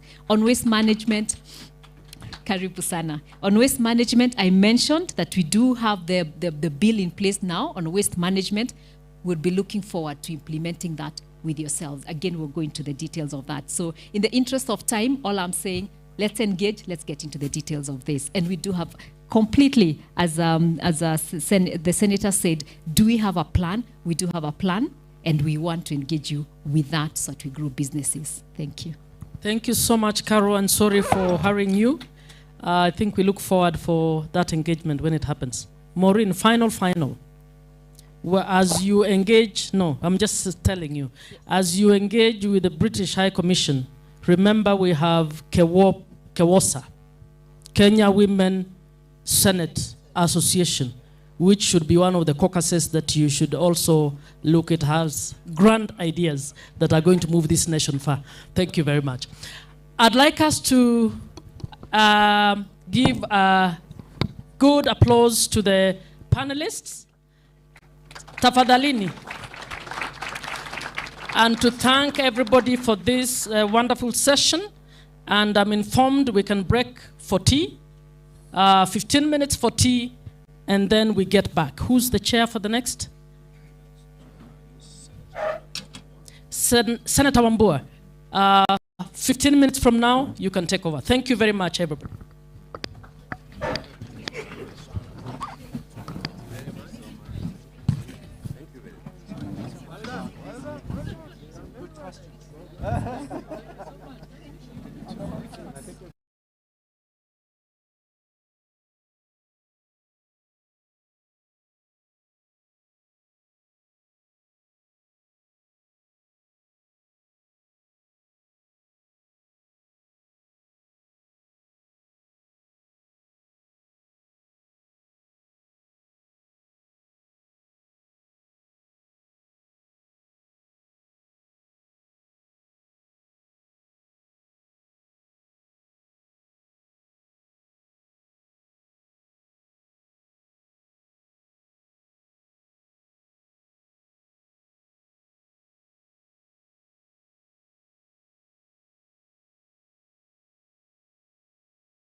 Legislative agenda. No, that's not mine. On media relations and public awareness. Mr. Speaker, sir, and honorable senators, staff. I see this session is supposed to run up to 2 p.m. But Mr. Speaker, if you allow me, we can make this as brief as we can.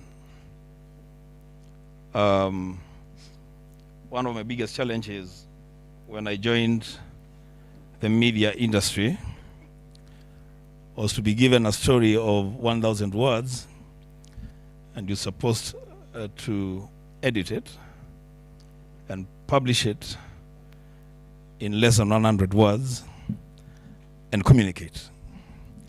Churchill knows how difficult that was, but we did it. So if we did it then, we'll do it now. The Speaker, honorable senators, just as a way of background on what we are dealing with,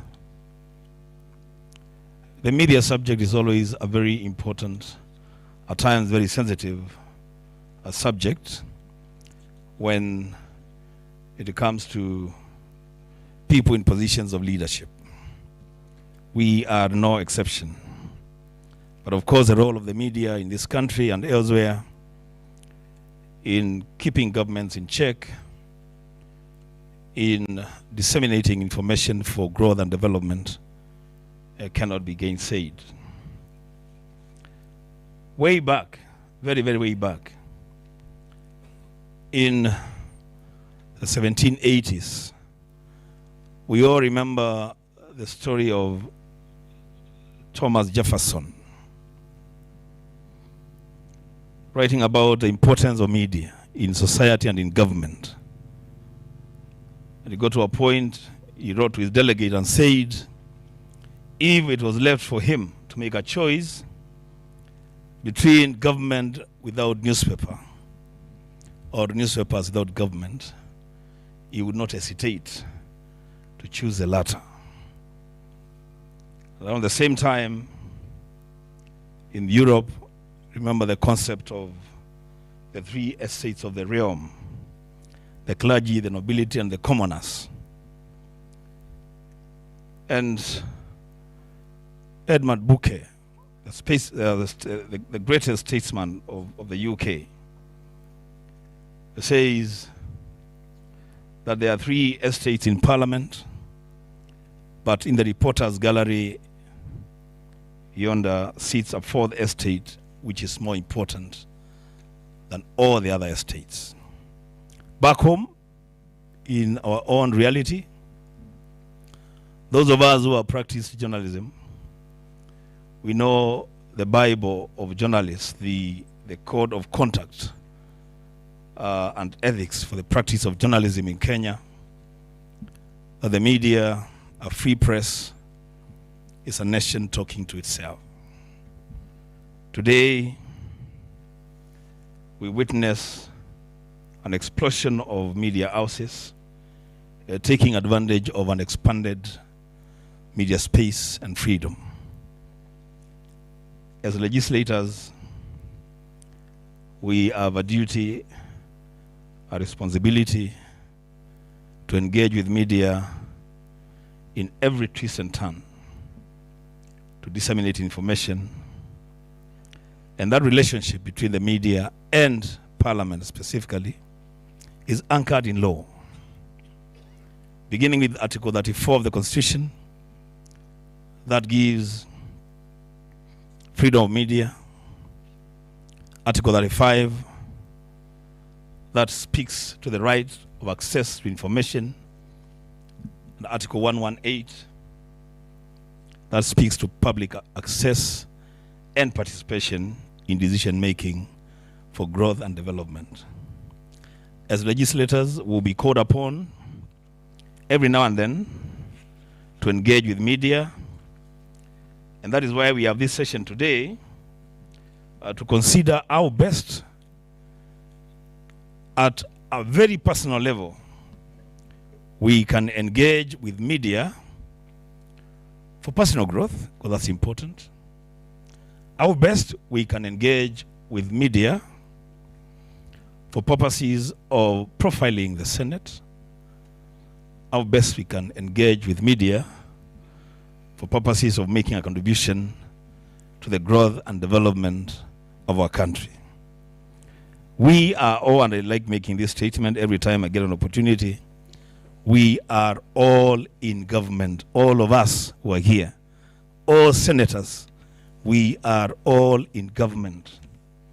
It's only that we are assigned different roles in the same government. We have a duty of care to our country to ensure that when we leave this space, whatever time it is we will, we have left it a better country than we found it. Without saying much more than I've said, we have two members of the panel who will be giving us their presentations. And as I said, we will make this as brief as we can. But even as we make it brief, make sure that you raise that issue about media that you want to know and understand and practice. Because I'll challenge you as I invite them on one issue. We've been here for 5 days, right? This is the 5th day. We have media here. You know, all of them, they are represented here. If you have not spoken to the media, any media, on anything, and you've been here with them here for 5 days, then where jiulize tu hiyo ni yako. But again, we've been here for 5 days. If every day you're speaking to media, every day, you know, ukienda break unaongea, ukienda lunch unaongea, ukienda supper unaongea, you should also ask yourself a question. The thing is, too much of media, not very good for you. No media at all, very bad for you. I want to begin to invite our panelists. Begin with my brother, my friend. I will give a brief bio of him and invite him to come to the podium. A brother that I've known for many, many years. He's a journalist of long and good standing. 21 years of experience in digital media. He's the head of news and the managing editor for Nation.Africa at the Nation Media Group. He's the president of the Kenya Editors Guild. He is my president because I'm a member of the Editors Guild. He specializes in newsroom leadership and digital transformation. He is a visiting lecturer at the Aga Khan University's Graduate School of Media and Communications. And he's also a visiting lecturer at Moi University. He holds a diploma in journalism.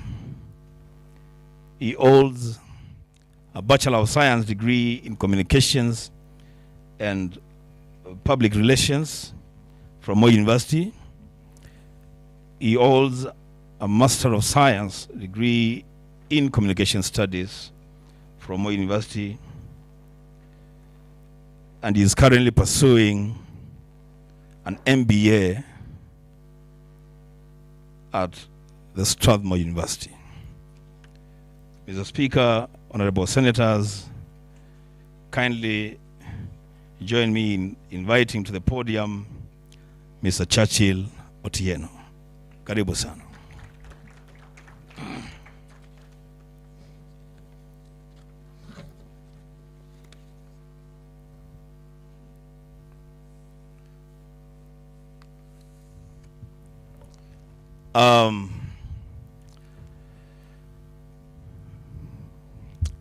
The next panelist, Mr. Mark Kaigo. as the longest bio that I've ever seen. I will try to summarize it using my editorial skills and make sure that I communicate. Now, the man that we're about to invite on the podium describes himself as an African entrepreneur, an author, and a professional speaker. He has given keynote speeches and talks in over 37 countries in the world. He has a rich expertise in social media, digital transformation, and online trends of Africans, including yourselves and me. He is a founder and CEO of an institution called NENDO, which is a research and consultants and marketing consultancy firm. The list of the clients that he has served and served successfully, we have Safaricom, NCBA Bank, Population Services International, among others. I believe I've done justice to the bio. Speaker and honorable senators, kindly join me to invite to the stage Mr. Mark Kaigo.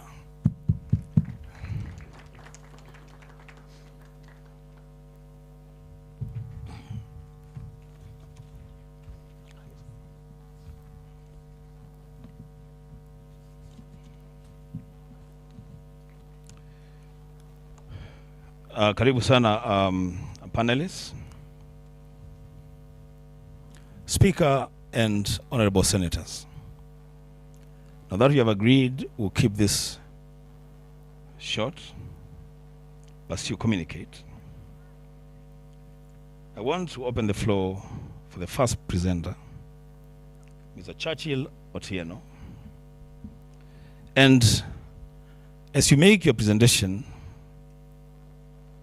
my brother, I will request that in less than 10 minutes, you also touch on what you believe is the state of health in the relationship between the Senate of the Republic of Kenya and the media in this country. There is confusion all over as to what the role of the Senate is in the country's legislative agenda. The only people that can clarify that role and amplify our position is the media. As the Senate in the previous 2 terms exploited fully the media to communicate that message. Karibu sana.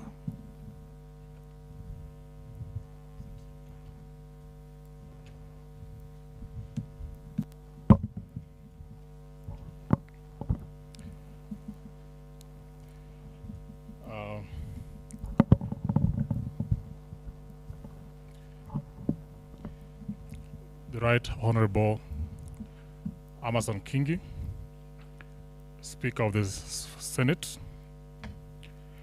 the Honorable Kathuri Murungi, MP and Deputy Speaker of the Senate, members of the Senate, Clerk of the Senate, distinguished ladies and gentlemen, good afternoon. Good afternoon once more.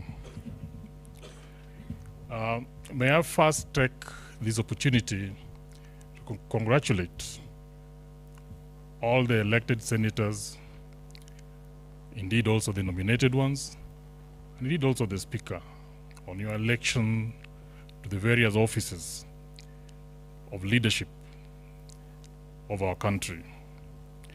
I convey this from the fraternity of editors in our country, and indeed from the journalists and the media at large. I'd also like to thank the Speaker's office for inviting me as President of the Editors Guild to come and share a word or two in terms of what editors see as you begin this assignment.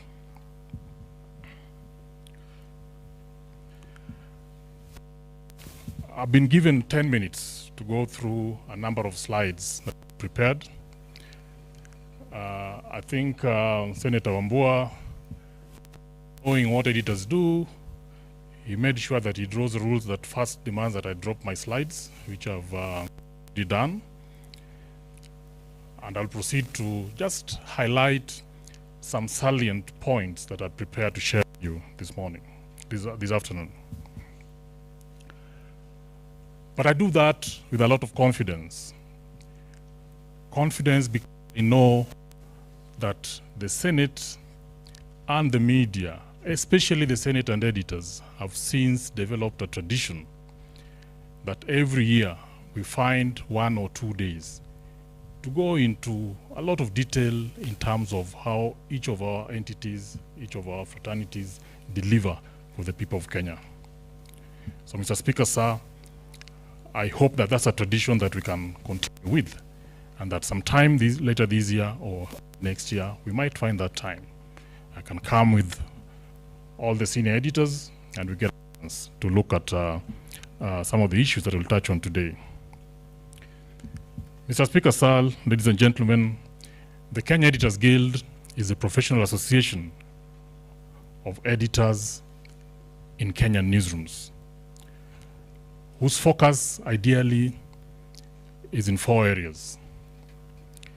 The first one, which we take very, very seriously and very, very dearly, is to defend and promote media freedom and media independence in Kenya. Indeed, if you read our constitution, the only industry mentioned in the constitution is the media.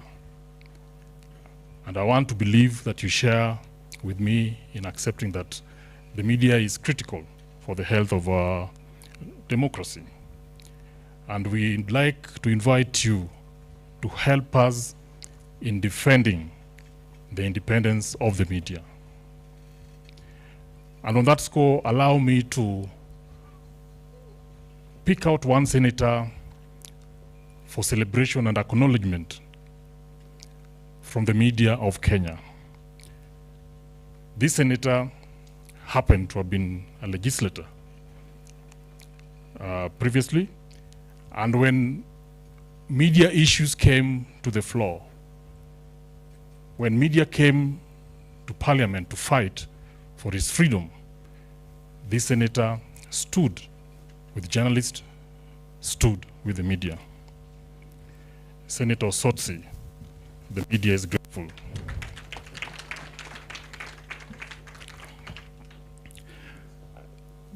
The second key role of the Editors Guild is to uphold quality and ethical journalism.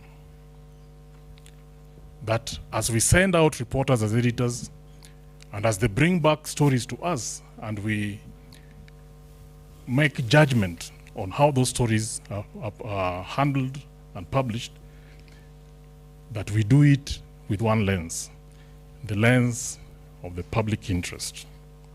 And we are ever seeking out ways, ever trying to find innovative ways to make sure that that remains true, amid a lot of challenges, some of which I'll go through shortly. Third, we have a duty as a guild to provide forums for those issues to be debated. So we are very happy to join this afternoon to discuss these issues, because it is yet another forum in which these media issues can be squarely put on the table. And finally, we have to collaborate with other professionals, other entities, and even government to make sure that the Kenyan, or Wanjiku, as we like calling her, is served not just by ourselves, but also by yourselves.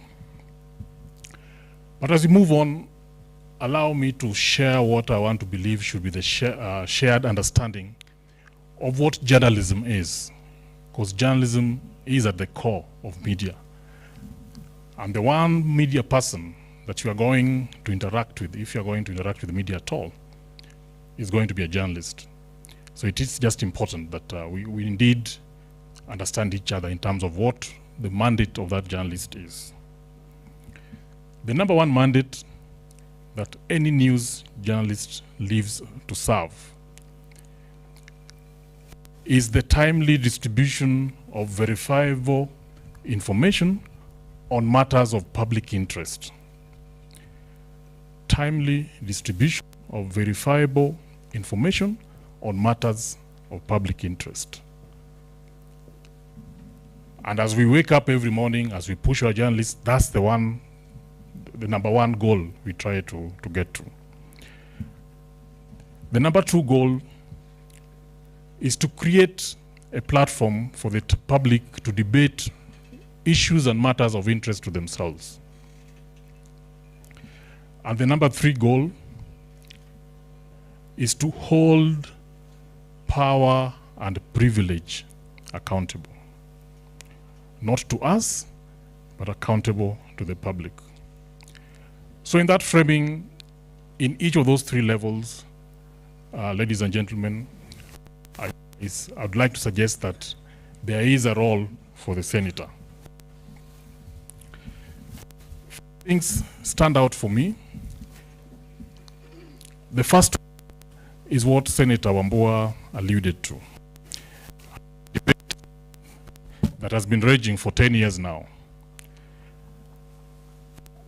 And as people who work in newsrooms, as journalists, like to reduce things to their simplest version so that it can be easily understood. And in the minds of many people, this issue has been framed as, which is the senior house?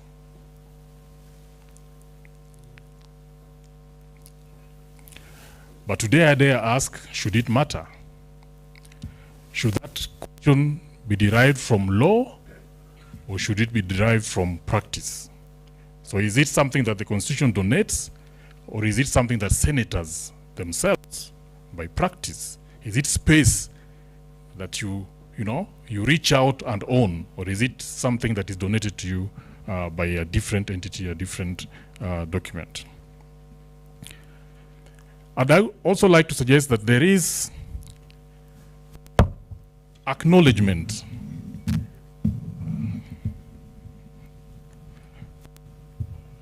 nitampatia memo baadaye, lakini for now there is acknowledgement on the role of the Senate.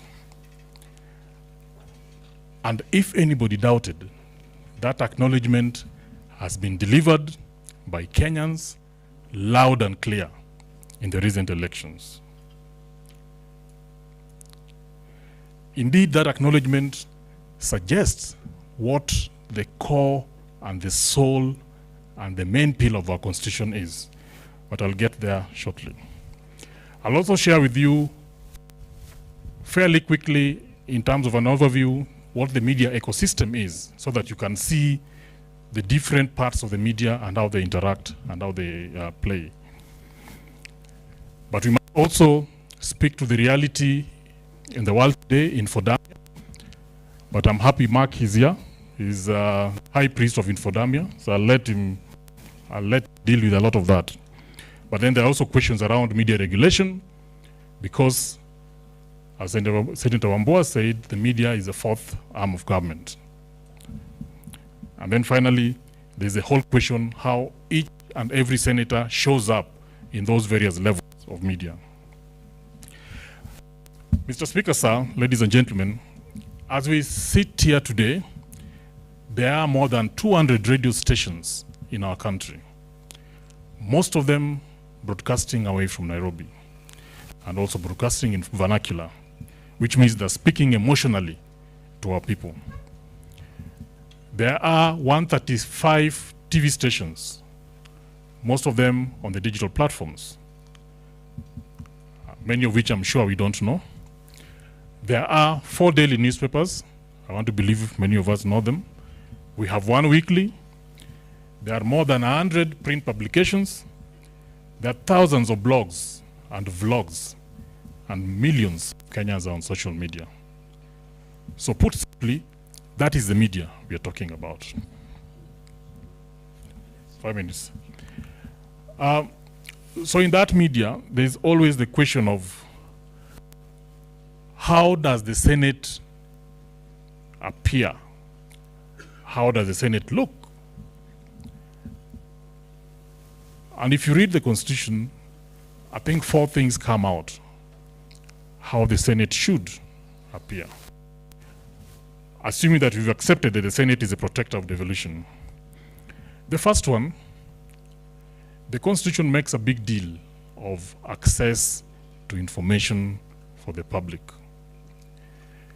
So I want to propose that at an individual level and as a collegial, there has to be some deliberate methods and systems put in place to make sure that public access to Senate information is easy and in understandable formats.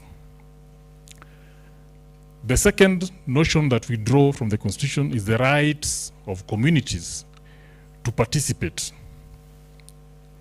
at all levels of governance. We must ask ourselves, how does Senate translate that right to something practical, to something real for each and every of your voters? There's a notion of citizen platforms. How do the people themselves get to engage, prioritize, and get then to share with you what their hopes and fears are, so that as you take and execute your roles, you indeed speak for those who did vote for you. And then finally, the whole question of public information and public communication, which begins to suggest that the Senate also is a watchdog of other entities. So as you watch over them, you need to also watch in the dimension of public access to information. While preparing for this presentation, we did a simple analysis of the results from the August elections. And we found of those in office today, having recently been elected, 57% of governors are new.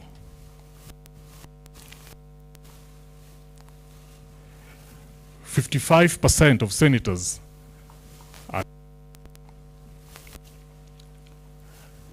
70% of MPs are new. 70% of MCAs are new. Compare that to just 39% of members of the National Assembly who are new.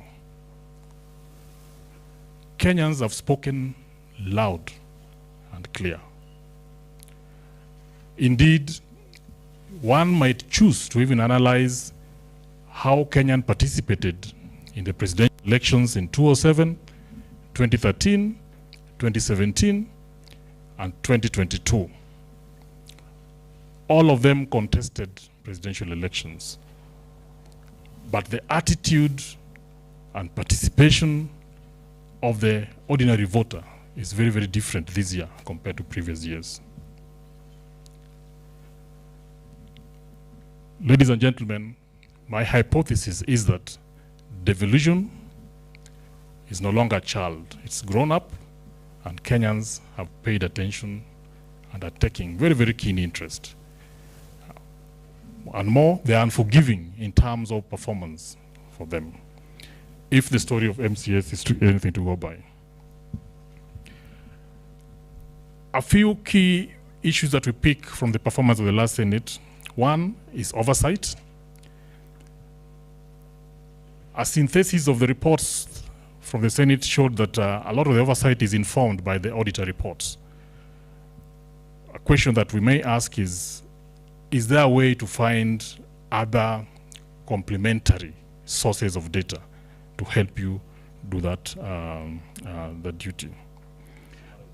Okay. Then there's a question of leadership. The picture, a lot of the media reports show that senators are in competition with governors. Is that good or is that bad? But as I finish, the media that brings this to you, the suggestion from the Constitution is that it's an independent media. But is it truly independent? Or is it a media captured by yourselves, or captured by commercial interest, or captured by foreign interest? Our democracy cannot be unless we have a strong media, but the media in and of itself cannot deliver that strong media. As you oversight on various issues, you also have a duty to oversight on media. And I have some specific proposals that we have that will be shared in my slides. Thank you. Thank you very much. You can give a better round of applause to our colleague. Thank you. Thank you, Churchill. It's another guy who needs a memo. That sounds fine.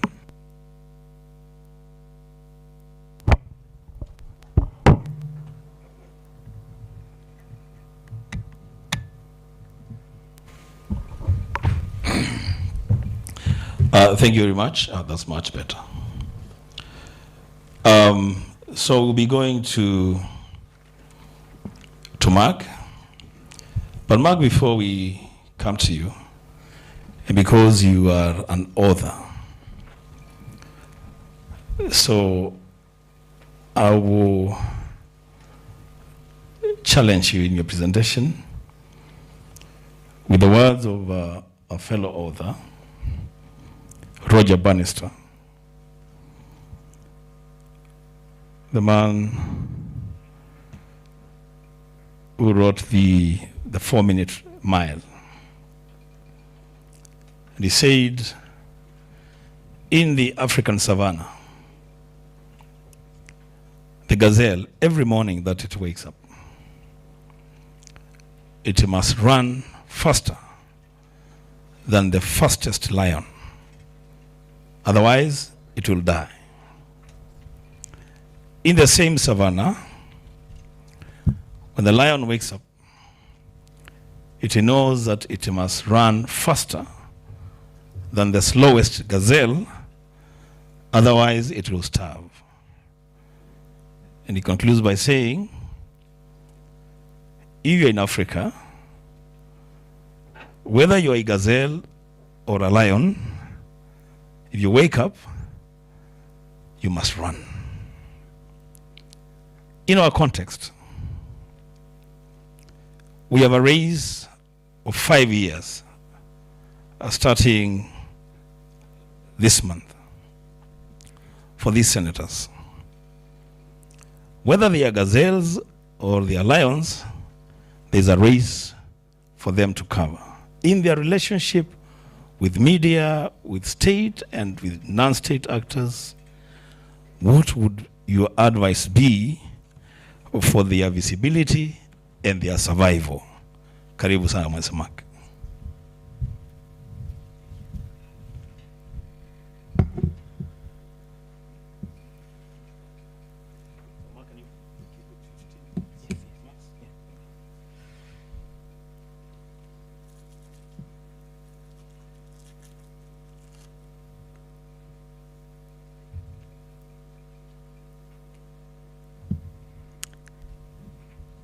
Speaker of the Senate, Senator Right Honorable Amason Kingi, Deputy Speaker of the Senate, Senator Kadhuri Murungi, Clerk of the Senate, Deputy Clerk of the Senate, Host Senator, Senator Tabitha Karanja, Session Chair, Senator Enoch Wambua, Honorable Senators, Development Partners, Resource Persons, Staff of the Senate, and all protocols observed.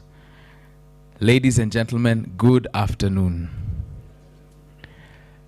I believe I might be at least the presentation that stands between us and lunch, even though tea was not too long ago. But I'm happy to be here and happy to honor the invitation to share with you. And the original title of my presentation was Profiling the Senate in the media, effectively engaging the media in selling your legislative agenda with a focus on new media. But I have changed my title with your, and I'll plead to change it to the 3 habits of highly effective social media senators. The 3 habits of highly effective social media senators. And that's really what I'm here to share and to present a counterpoint that builds on my senior chair of the Editors Guild, Mr. Churchill. So if we start, and I take the cue from our session chair, Senator Wambua, then you have started a race with 2027 in mind. And if I present to you the social media or the digital battleground, if you would, I would suggest to you that at this very moment, every single one of you senators have what I would call a Google CV. If I search for your first name and your last name, I will find this Google CV, and I'll not be the only one. For many of the electorate, some 15, 17 million now, as I'll share some statistics, and potentially in 2027, some 20 plus million strong, they will increasingly receive their news through their phones. In fact, many of you throughout this morning, even now, you might be on a device as you listen to me, because that's the power of technology in shaping the information we get. So I would say search what people find about you, your Google CV, this digital reputation is somewhat of a battleground. It's a place that you can cultivate and shape how people, the media, the voters who elected you, or the party that has nominated you, and whatever constituency that you advocate for, you can shape their perception. And the media will be core in the coverage of you, because that will be part of what's there. And so will the bloggers too, or people who write in an unsolicited way without necessarily inviting your comment or your point of view. Social media is another battleground, if we could say. And here there is a lot that I'll say and I'll share with you shortly. And in addition to this, there is also messaging apps. These are WhatsApp, Telegram, Messenger. These are key spaces where people are engaging one-to-one or in groups. Also a key constituency that you must consider. And lastly, YouTube, and to a greater extent, online audio or online, you might call them podcasts, or those who stream the radio through the internet and not necessarily through the FM. That is another aspect to consider. So, honorable senators, I'm here to persuade you just 3 points which I will unpack. The first is, I want to say that the 3 habits of the highly effective social media senator, the first is they build a virtual constituency. They build a virtual constituency. Secondly, they build a voice on causes they care about, causes their constituents care about, causes citizens care about. That's the second thing, the second habit they do. And thirdly, they build a vehicle for their agenda, their legislative agenda, their development agenda, and obviously there's the constitutional mandate of senators. And I would plead with you that this is my take on what the future, not just the present, says on the role of the Senate and each one of you as senators. And not just in your individual capacity, but in your office with whomever is handling communications for you and working alongside you. So if we look to just the platforms I spoke of earlier, you see places like TikTok there, right? You see places like Facebook and places like that. And I'll spend some time just briefly discussing platforms just to share with you a bit of this virtual constituency we've just described. So if you take the country today, Facebook in Kenya is larger than the population of the following counties put together: Nairobi, Kiambu, Nakuru, Kakamega, Bungoma, Meru, Kilifi, and Machakos. All put together, that is the size of Facebook. Some 16 million strong in Kenya. These are the monthly active users, according to Facebook in April of this year, 2022. And to me, if I'm asking you to consider how best to engage there, you may have a page by this point. My question to you would be groups. So people are already self-organizing in your respective counties in Facebook groups. Young people are organizing. Some civil society organizations may organize too. And people with a general interest, even the diaspora, will self-organize and try to keep in touch with what's happening at home. Are you present there? Are you listening there? And are you finding a way to participate? Because you have your space as an honorable senator, but there are also these other spaces elsewhere that give you the chance to build this virtual constituency of Kenyans, not only here and the ones online, but also in the diaspora. And I believe we have had the diaspora in particular focus the last few weeks.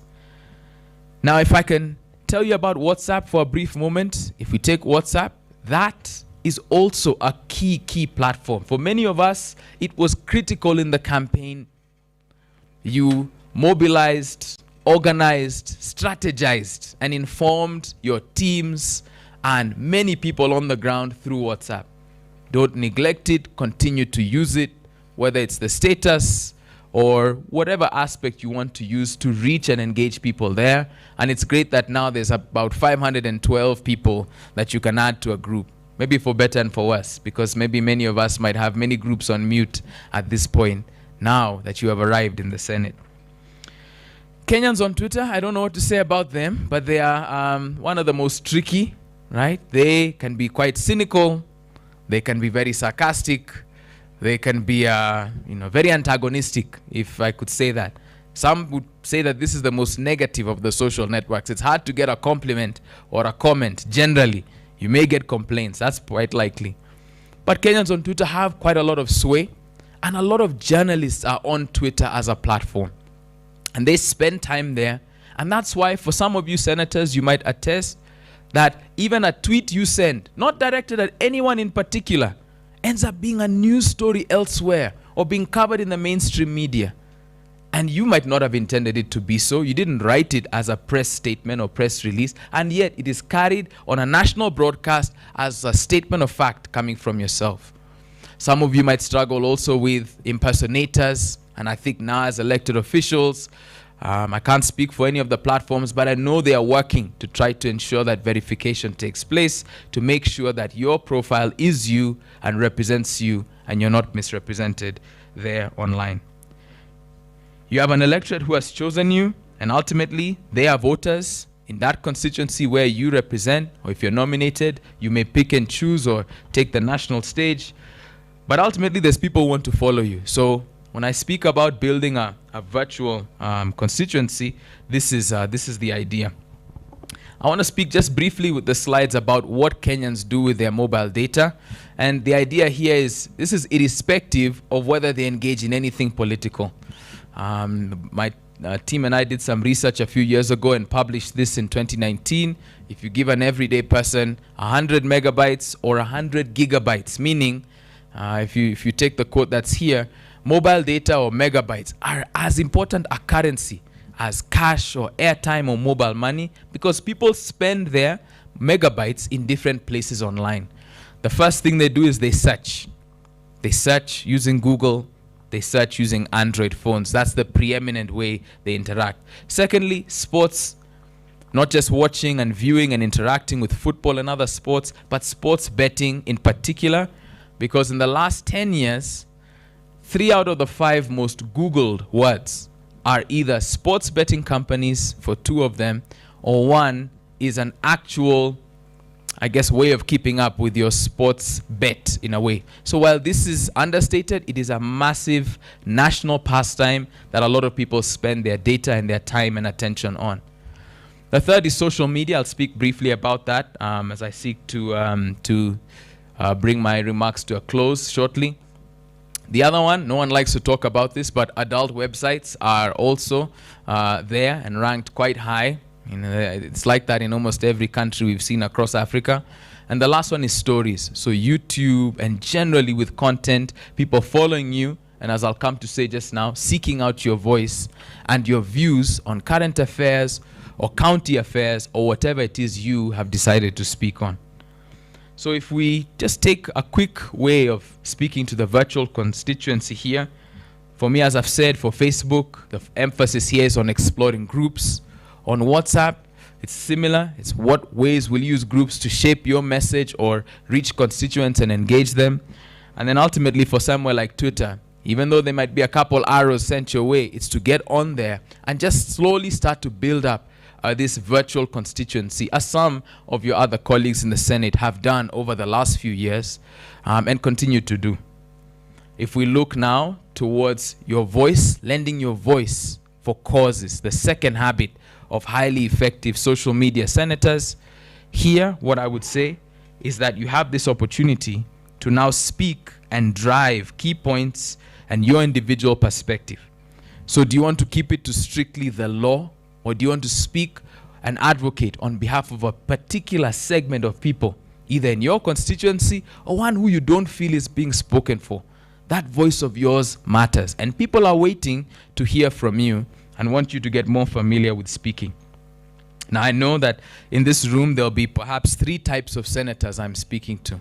One might engage little to none at all with social media.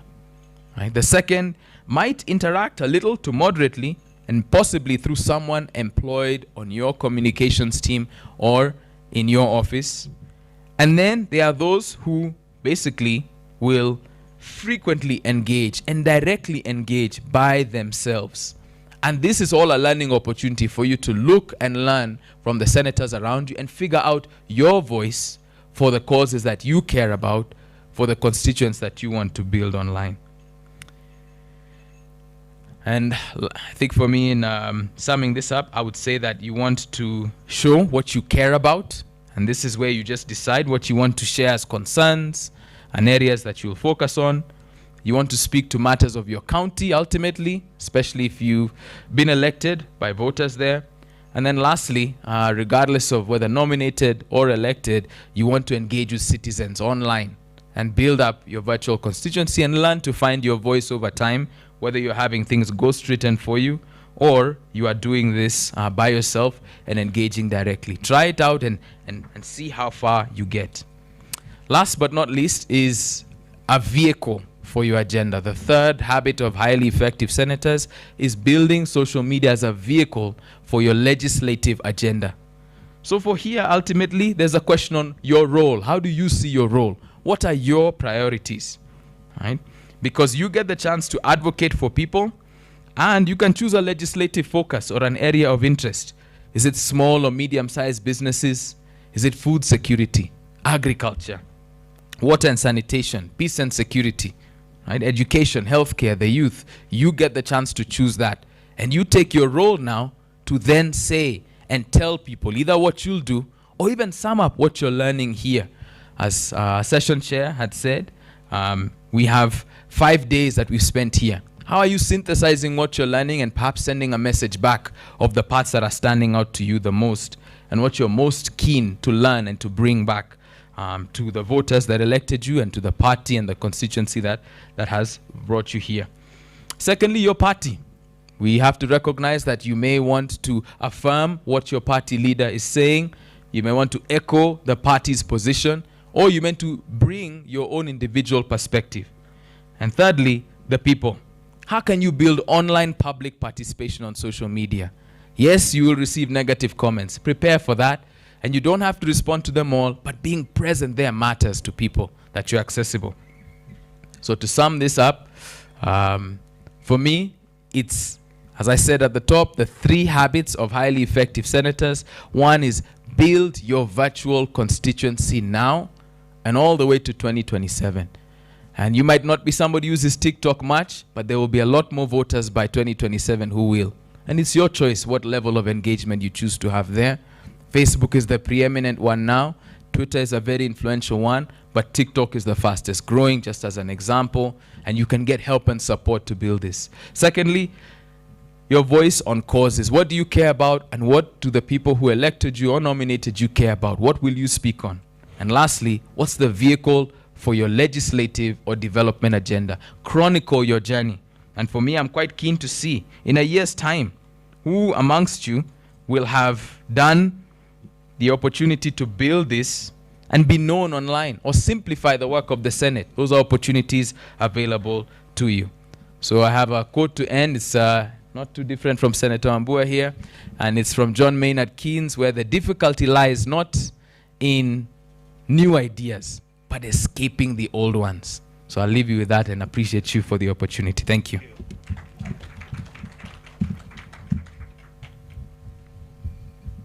This stick is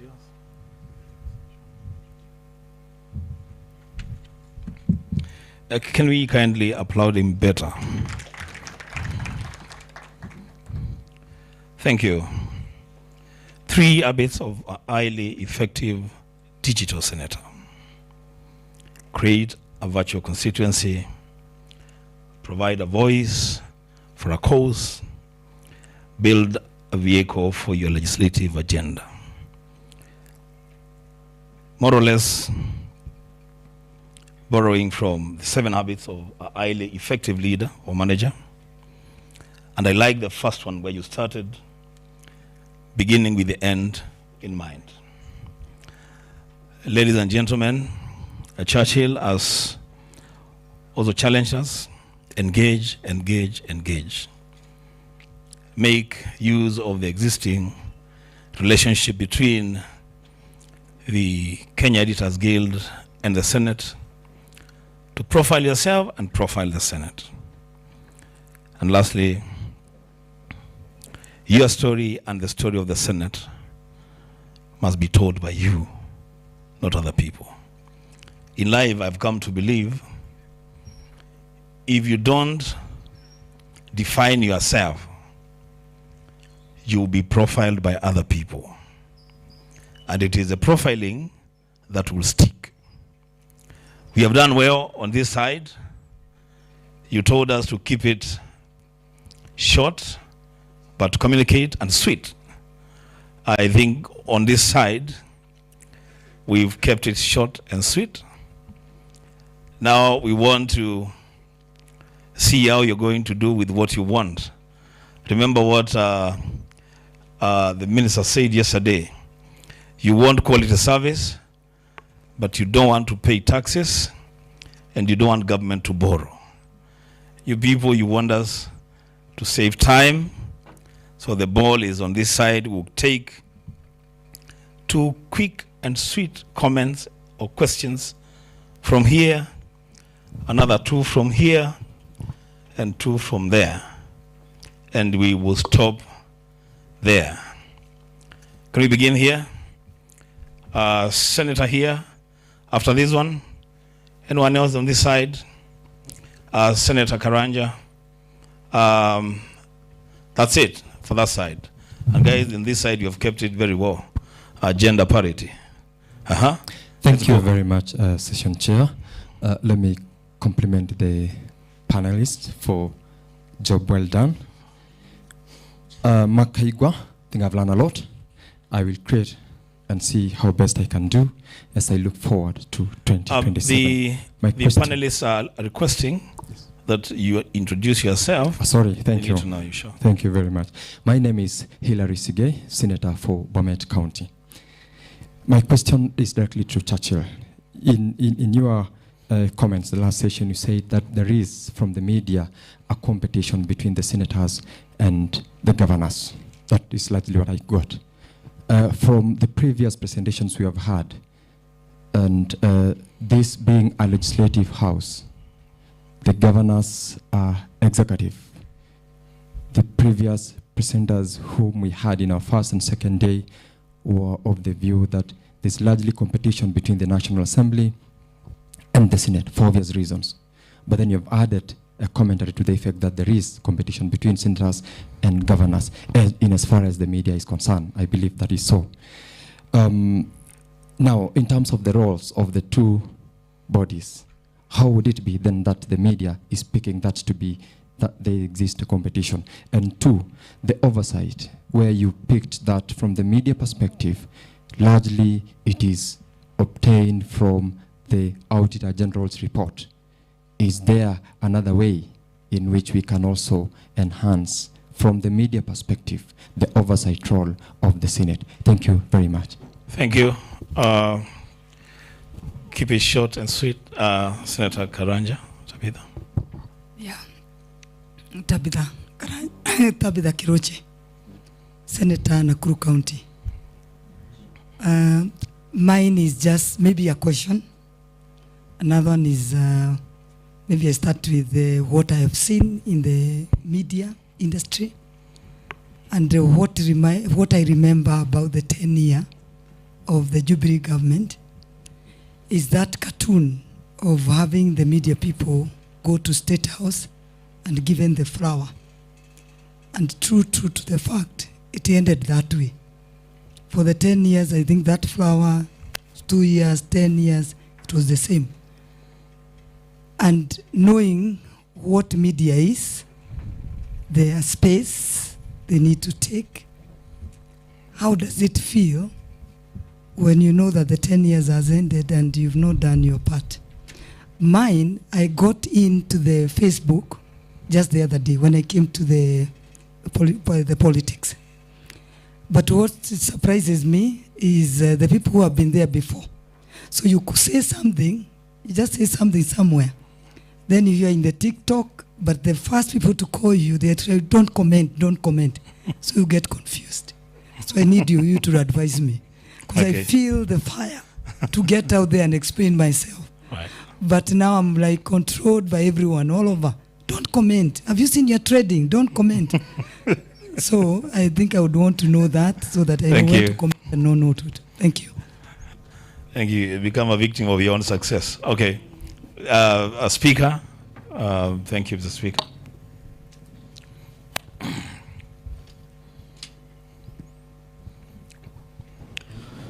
Thank you, Session Chair. Let me also appreciate the presence of the panelists. Now, the media is a very powerful tool when it comes to dissemination of information to our people. And as a Senate, we would really wish to partner with the media so that, one, the people of Kenya can begin to appreciate the role and mandate of the Senate. And whatever, if you go to the villages today and ask Kenyans what the mandate and role of the Senate is, they will respond in terms of what they picked from the media.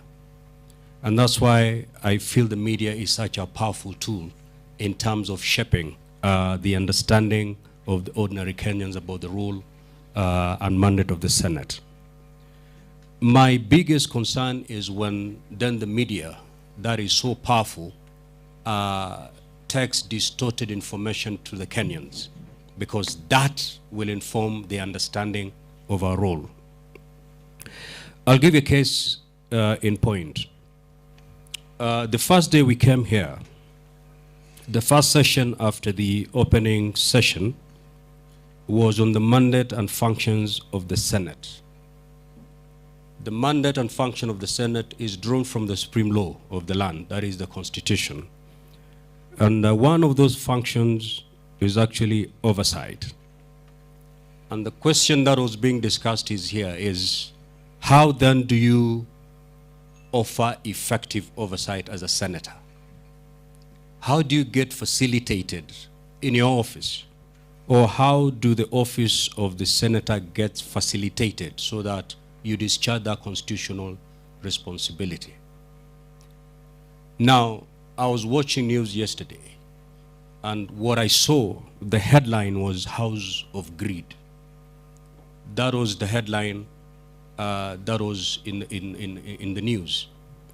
And then, with that information, you tend to distort the understanding of Kenyans as far as the role and function of the Senate. And therefore, going forward, I think the media needs to be a partner in helping Kenyans appreciate our role. Otherwise, then, there's a lot of negativity that is going to be built, and we will see Kenyans trying to gang up.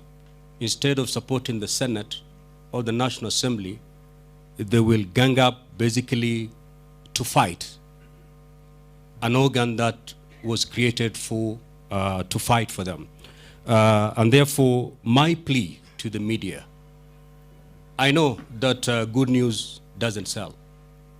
And the media, you are in business and you want to make money. But let the desire to make money destroy the very positive achievement that we can have if you unpackage the truth and unpackage what can be used by Kenyans to build trust in their Senate and also build trust in the National Assembly. Thank you.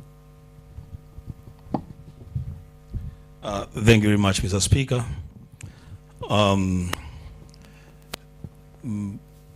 Mutinda and Ososi. Then we go there. Yeah? And then lastly, Manzo. You'll be the last person. Wow. I see Seki also and Kavindu. Okay, so we'll give them, but please, straight to the point. Thank you. We kept it short and sweet here. Thank you. Do the same. Thank Please. you very much. Thank you, the session chair. My name is Godfrey Osotsi. I'm the senator of Vihiga County. If you can allow me to spend a minute on his compliment to me, which I think is very important for members, even as we start our Senate. I served in the ICT committee of the 13th National Assembly, and a lot of issues to do with media, independence and freedom came there, which he knows that I played a big role in it. But one most important issue was a storm generated by the unlawful and unilateral removal of one member of the Media Council by the then Cabinet Secretary Musheru. And the petition came to Parliament, and the entire ICT committee, because of the influence of the government, decided to support the minister. And I stood firm and I said, this is wrong. And when we wrote a report, I wrote a dissenting report. I felt like the whole world was falling on me. The entire government was putting pressure on me. Even the House leadership was putting pressure on me. But this lady had raised very fundamental governance issues at Media Council. So I went to the floor. After the chair then presented his report, I stood up to present my dissenting report. And I managed to move the whole House to reject that report. So I think that's what he was alluding to as one of my contributions. And I think that's a lesson that sometimes when we are serving on these committees, there is a tendency to have state capture. So as a member, you need to be firm and do what is right for the country and for the public interest. But that aside, I wanted to raise an issue, but unfortunately, Parliamentary Service Commission is not one of the panelists. And the issue I wanted to raise, which partly touches on what Honorable Speakers talked about, is a strategic media communication and management in Parliament. I have seen that we have a gap there. Because so far, what we have now is a media center where we have reporters and all that, and they move around waiting for press conferences and sometimes listening to hearsay on the corridors, and that is what they published. We want a system where we have strategic interface between Parliament and the media. And probably we need to start thinking about having a parliamentary spokesperson, just the same way we have a parliamentary spokesperson for government, so that those strategic communication, because a lot of good things happen in Parliament, but most of the time those things are never reported upon. It's only the things that look juicy and bad which are reported on. But we can manage that. So I wanted to ask Churchill, how can Parliament engage the media tactfully and strategically so that we have the right information coming from Parliament to the public? Thank you. Senator Mutinda, please. Let's keep it brief, if we can. Sure. My question goes to Mr. Churchill, and it's good you have an analysis of the new senators at 55%. And I would like to put my question like this. One, when we were on the ground campaigning, when it came to the media platforms, there is, for lack of a better word, let me just say the brown envelope. And I wanted to understand, is it ethical? And why am I putting it like that? Because with your 55%, having noted that we have quite a number of new senators,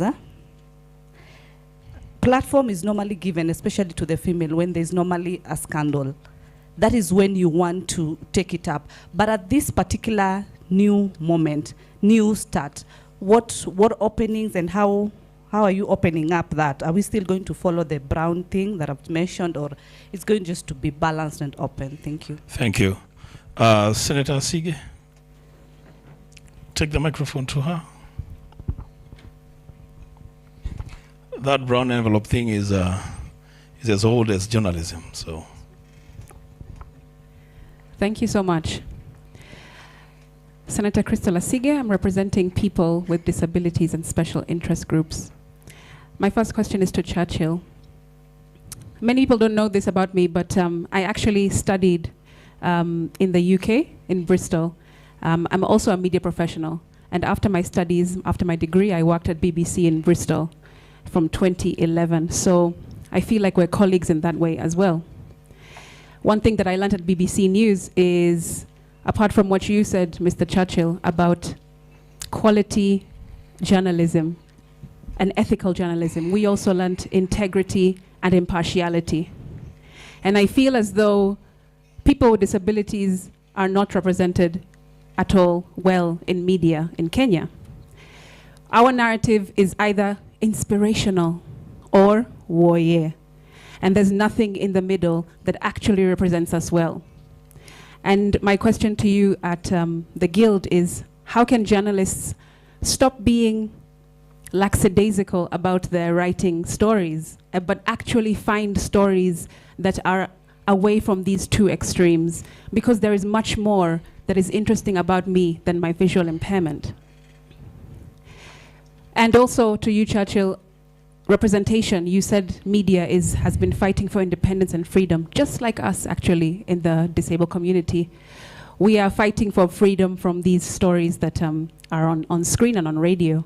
So how can you encourage the Guild to have more anchors who are people with disabilities, to have more radio presenters who are people with disabilities, so that we can start seeing ourselves in the media in a different kind of light, apart from the warrior stories or the extremely inspirational stories? Thank you. And my second question, please, Mr. Chair, is to Mark. Not really a question, but a comment. Thank you for your last quote about escaping old narratives. And the Google CV, which, by the way, is written by journalists, it's not really written by us, isn't it? So please write this in my new Google CV. Senator Crystal Asige, visually impaired person turned visually impaired parliamentarian, VIP. Thank you. Thank you. Thank you, VIP. Let's listen to Senator Manzo. Can I kindly ask that we keep it brief? Yes, sir, Chair, I will keep it brief. One is on negative media on Parliament. A lot of time the media contributes to the failure of members of Parliament coming back owing to the negative stories published about the National Assembly or Senate, like what the Speaker has said. You find that it is consistent throughout the 5 years, and the country condemns the whole House as if nothing good has come out of it. Secondly, what is the percentage expected of a member or a normal citizen to engage in social media? Is too much of social media dangerous? And if so, what would be your advice as to what percentages should you take or reject of social media? Thank you. Thank you, Chair. The last two. Oh, the numbers are growing. Okay, Governor, I'll give you the last chance for a minute so you get these two here that you'd already given a chance. My goodness, my sister also wants to say something. What do we do?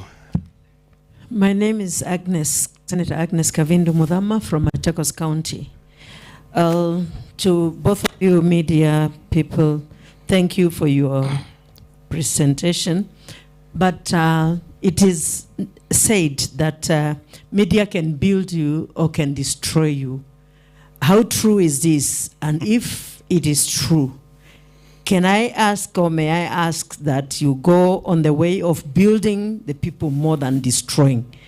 My second comment, it's just a comment that it is true, social media can really help, because with my politics, it's really helped me. I posted everything that I was doing in the Senate House, and wherever I engaged with my governor, I posted, and it really, really helped me in coming back with my campaigns. Thank you. Thank you. Let's go to Kajiado. And then lastly, thank you, Chair. Just keep it short. Thank you, Chair.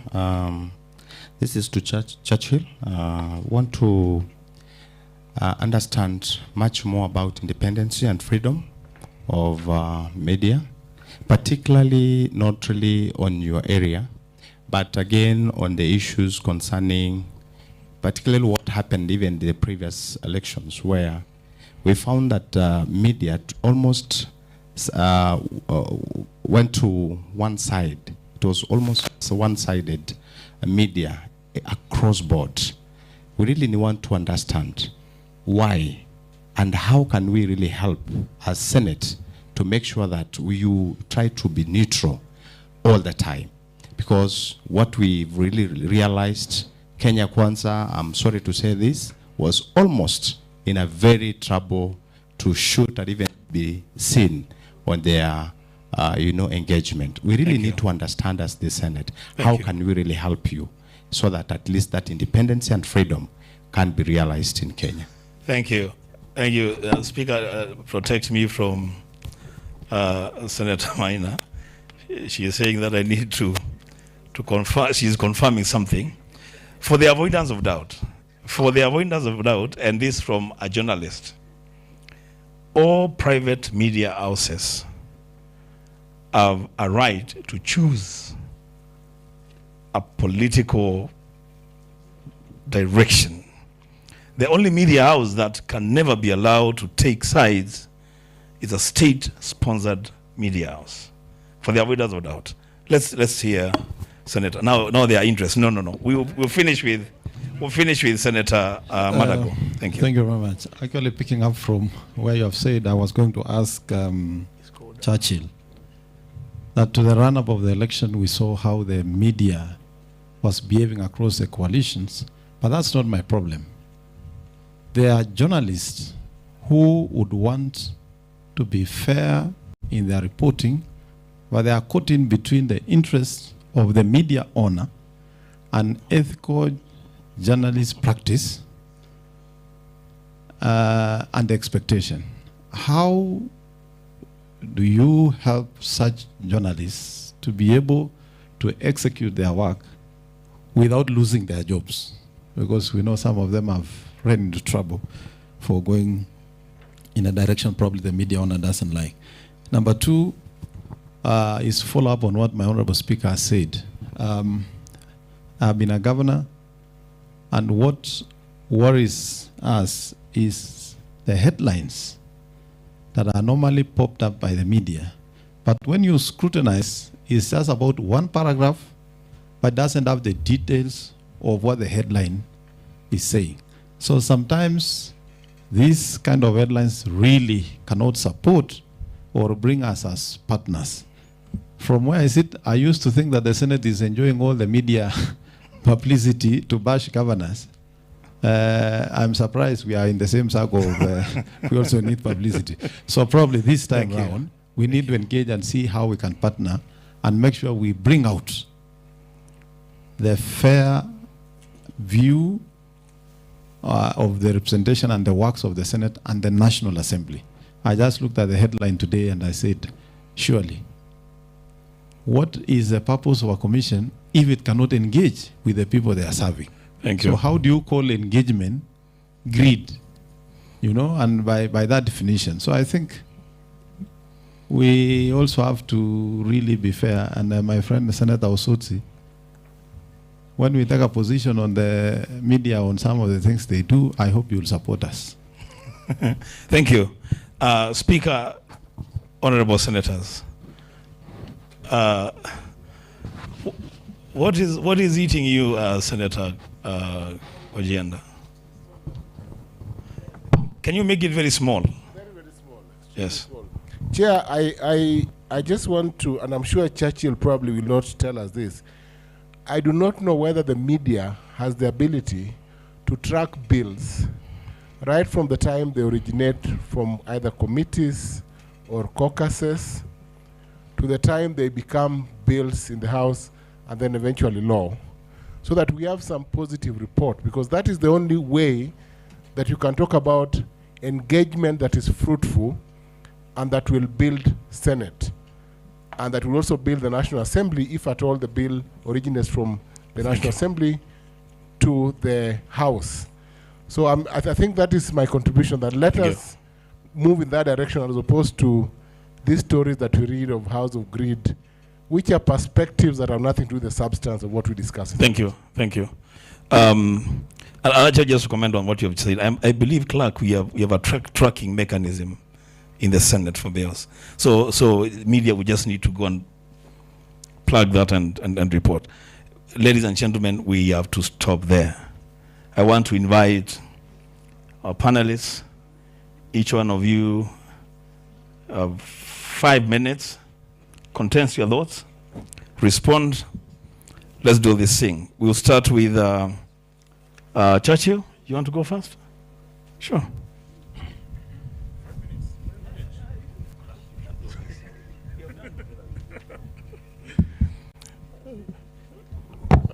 Enoch is being the editor.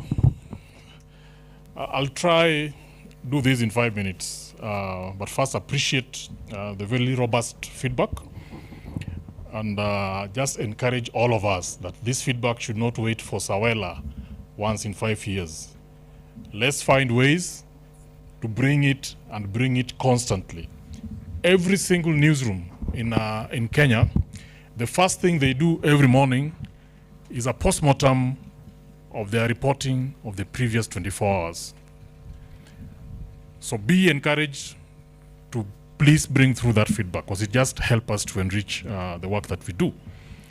Where we don't learn, please approach the Complaints Commission at the Media Council of Kenya, so that where you feel that the media has been completely unfair to you and that we are not even listening as you raise it, there is a court, a media court known as the Complaints Commission.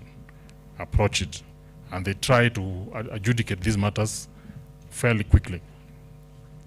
I'll try to run through on some specific issues raised. Senator Bomet, mine was kind of just to raise the question as to how much is too much, and are there other ways? You know, if the auditor was not there, where else would you get that data? Is it the county plan, for example? And can we therefore encourage our counties to develop those plans? Senator Nakuru, that visit to State House is highly debated. But I think the bigger question is, should our State House be such that anybody who visits it gets profiled in a particular way? So it's a bigger question for all of us, I guess. We can pick up the details after this. Speaker, thank you very much for acknowledging and putting on record that you want to partner. We too want to partner, and not just in words, also in deed. The questions you raised in terms of oversight, distortion, the media quest for money, so that it seems like many of the decisions we take are purely profit-led, are fairly huge questions that are in play in the media today. We didn't have enough time, but maybe when we do the editors' retreat with the Senate, we'll share a lot more granular detail and data on what's happening in the media today. But the catchword is that unless we are careful as leaders of this country, we will lose independent media in Kenya. Yeah? A lot of the media entities are tottering on the cliff. They're hardly able to sustain the work that they must do. So sometimes some of the mistakes and errors and sins you see, a good portion of it is not deliberate. It's purely an entity that is running out of strength. And we need to address that question. The whole question of what digital disruption has done to our media, how international platforms are taking out resources from our space, and how then do we find sustainable ways to make sure that there is a strong media delivering for us. But I'm sure we can get into the detail around that, Speaker. Brown envelope is illegal by law, Senator Mutinda.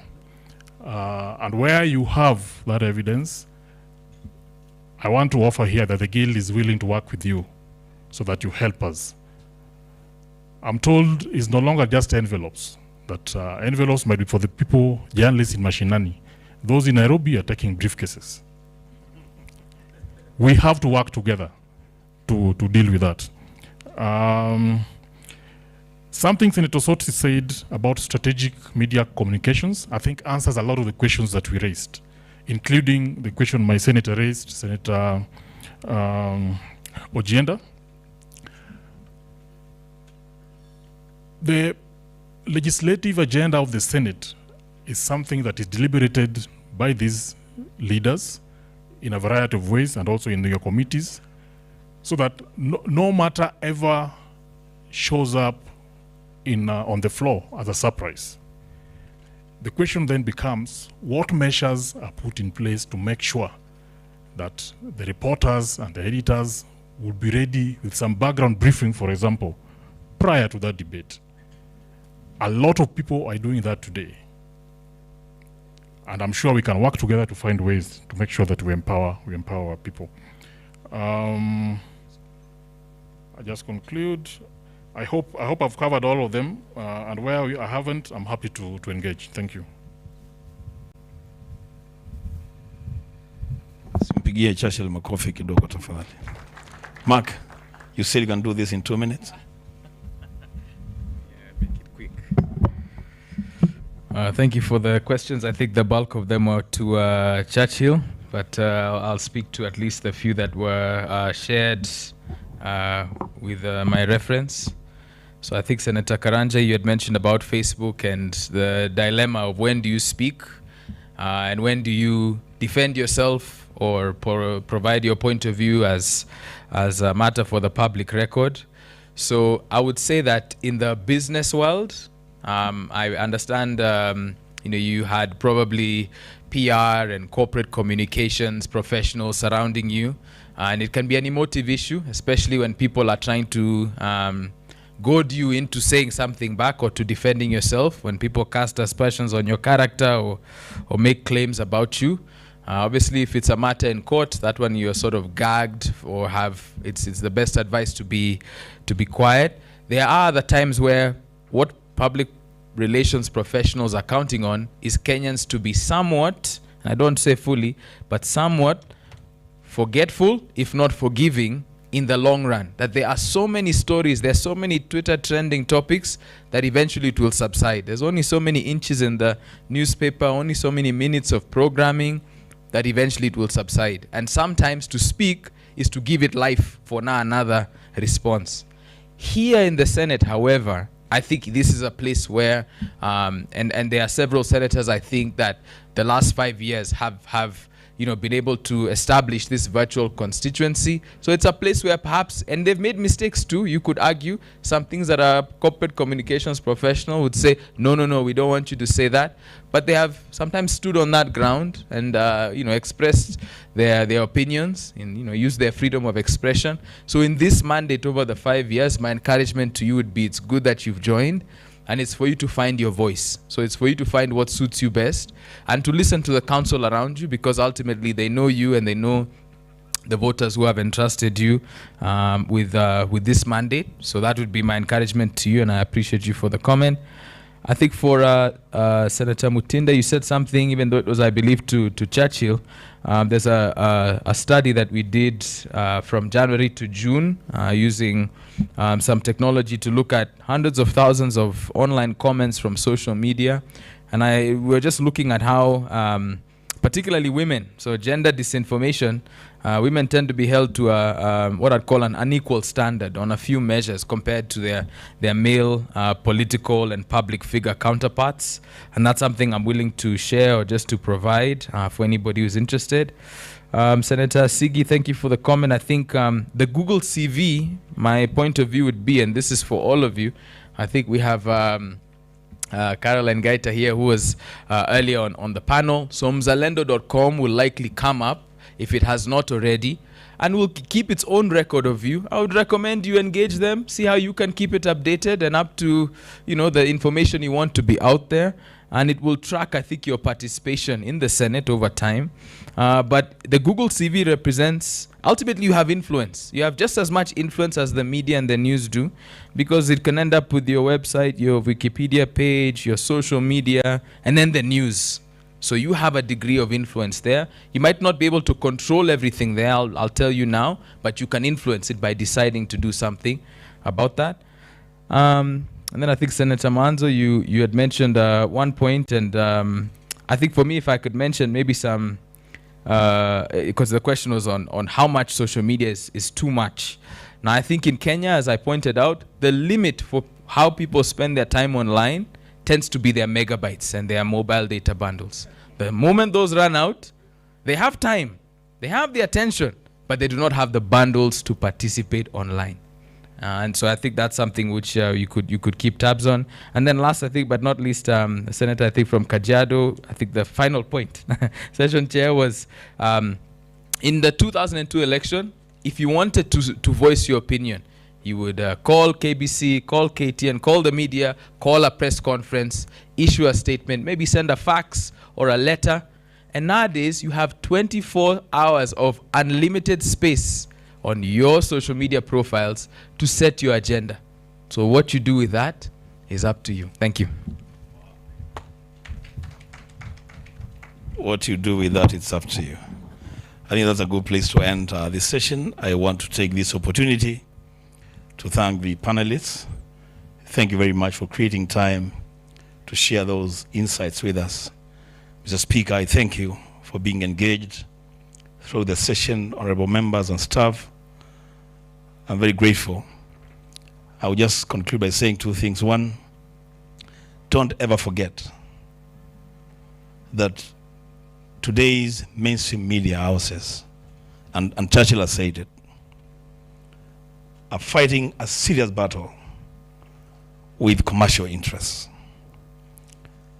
What is left of editorial interest in the newspapers and in the TVs and in the radios is so small that will take the input of all of us to save our media. Secondly, in an ideal situation, the media is supposed to be the mirror of society. When you stand before it, you don't like the dirt on your face or the speck in your eye, remove them. Don't break the mirror. I thank you, and God bless you.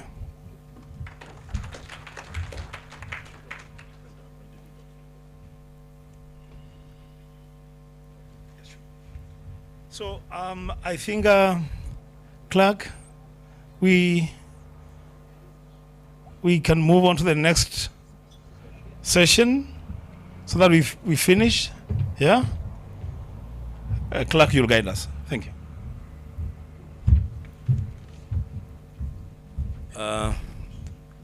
Thank you, Senator Wambua, for that session. Right Honorable Speaker, Honorable Senators, we would like to request that we transition to the next session and be done with this before we go for lunch, with your indulgence. The clerk rarely puts the question, but may I put the question? As many as of that opinion, say aye.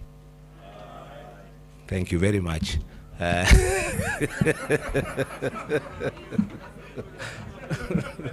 Senator Okongo Mogeni, you are presiding on this next session. Please, Senior Counsel.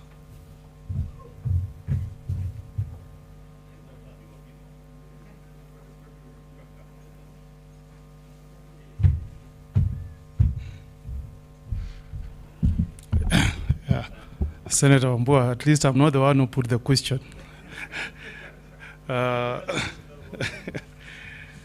so Mr. Speaker, sir, and Deputy Speaker, and Honorable Senators, I've been deserted by the chair of this session, Senator Cheptumo, who sent me a text indicating that he's away attending burial of his deputy governor.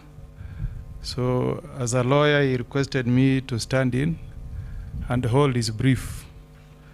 So I'll be acting as the chair and the discussant this afternoon. Because of time, I want to proceed straight to call in front my panelists. My name is Senator Okongo Omogeni, and I'm going to chair and guide the deliberations on session 12, which will take us through legislative and committee business in the Senate. And guiding us through that discussion will be none other than our clerk, Mr. Nyegenye, whom I'll request to move now to the front. Mr. Nyegenye has been introduced here and unpackaged so many times that I don't think I need to unpackage him, other than just telling you all that he's our clerk, and by virtue of the provisions of Article 127, he is our secretary in Parliamentary Service Commission. So he wears those two hats. He will also be joined by Mohammed Ali, our deputy clerk. I don't know where you are, Mohammed. Yes, you can join us, Mohammed. Yeah, so Mr. Nyegenye will take us through an overview of our standing orders. And if you are a preacher, wherever you go, even if it's a burial, you must carry your Bible. And I'm told for any good parliamentarian, anytime you are on the floor of the House, you must be armed with your standing orders. Senator Sigei. So to take us through an overview of our standing orders will be our clerk, Jeremiah Nyegenye, and I'm sure you'll also dwell into how the standing orders guide us to carry business in a bicameral parliament. After that, we'll invite Mohammed Ali, our deputy clerk, and thereafter, if you permit me, Senator Mwaruma, we seek leave and your permission to condense these two programs so that we also have Eunice Gishangi joining us. So I'm requesting Senator Mwaruma, if you can also come to the front. and take your seat somewhere here. Gishangi, you can hold your foot. I'll call you later. So Senator Maruma, you can join us. Therefore, I want to invite our clerk to take us through an overview of our standing orders. Bwana Clerk. Thank you very much, Senator Okongo Mogeni, Senior Counsel. I had prepared an elaborate presentation that was going to last about 2 hours, but realizing the paucity of time that is available to us, I propose to speak for a lot less, possibly 10 to 15 minutes. So I will not be going through standing order by standing order. I propose just to interest you, particularly the new standing orders, into the mysteries of the standing orders and what lies in there. So I'll just speak to the various chapters and what you expect to find in there, and the importance of the various chapters of the standing orders. In the last session, one of the presenters spoke about the 3 habits of highly effective, I believe, people or people who engage with the media or senators. In this one, I just want to give you one habit of highly effective senators. That one habit is familiarity with the standing orders. There is probably no other way. What do the following legislators, the following legends in legislative work have in common? Just to name a few: Martin Shikuku, George Haniri, James Orengo, Boni Halwale, Moses Wetangula, Kipchumba Murkomen. The list is long, but these are people who have distinguished themselves, and I think their secret is their familiarity with the standing orders. Let me begin with one anecdote. I used to style myself as a desk officer for former parliamentarians, a purely honorary position. So they would come to my office, and I found it very interesting engaging with some of them. And before his demise, I asked Martin Shikuku this story about the day he challenged the Honorable George Saitoti and what that was all about. And he said, yes, I did. I asked him, so what happened exactly? He said he was very cross with the front bench. And on this one occasion, he said, you know, some of these people from the front bench, they don't know anything about the standing orders. They just come here, they don't do their work, they don't do their homework, they are let down to the legislature. And Honorable Saitoti here, leader of government business, doesn't know the first thing about the standing orders. In fact, I want to challenge him. If he knows what standing order number 1 says, I will resign. And he didn't resign. I think the long and short is he never resigned. So I want to challenge him. Can he tell us, Mr. Speaker, what the standing order number 1 says? So I asked him how he could take such a risk and whether he was going to have resigned. And he said, you know, I had made sure that there was no standing order around where, before daring him, I had made sure there was none around. So standing order number 1, you need to know standing order number 1.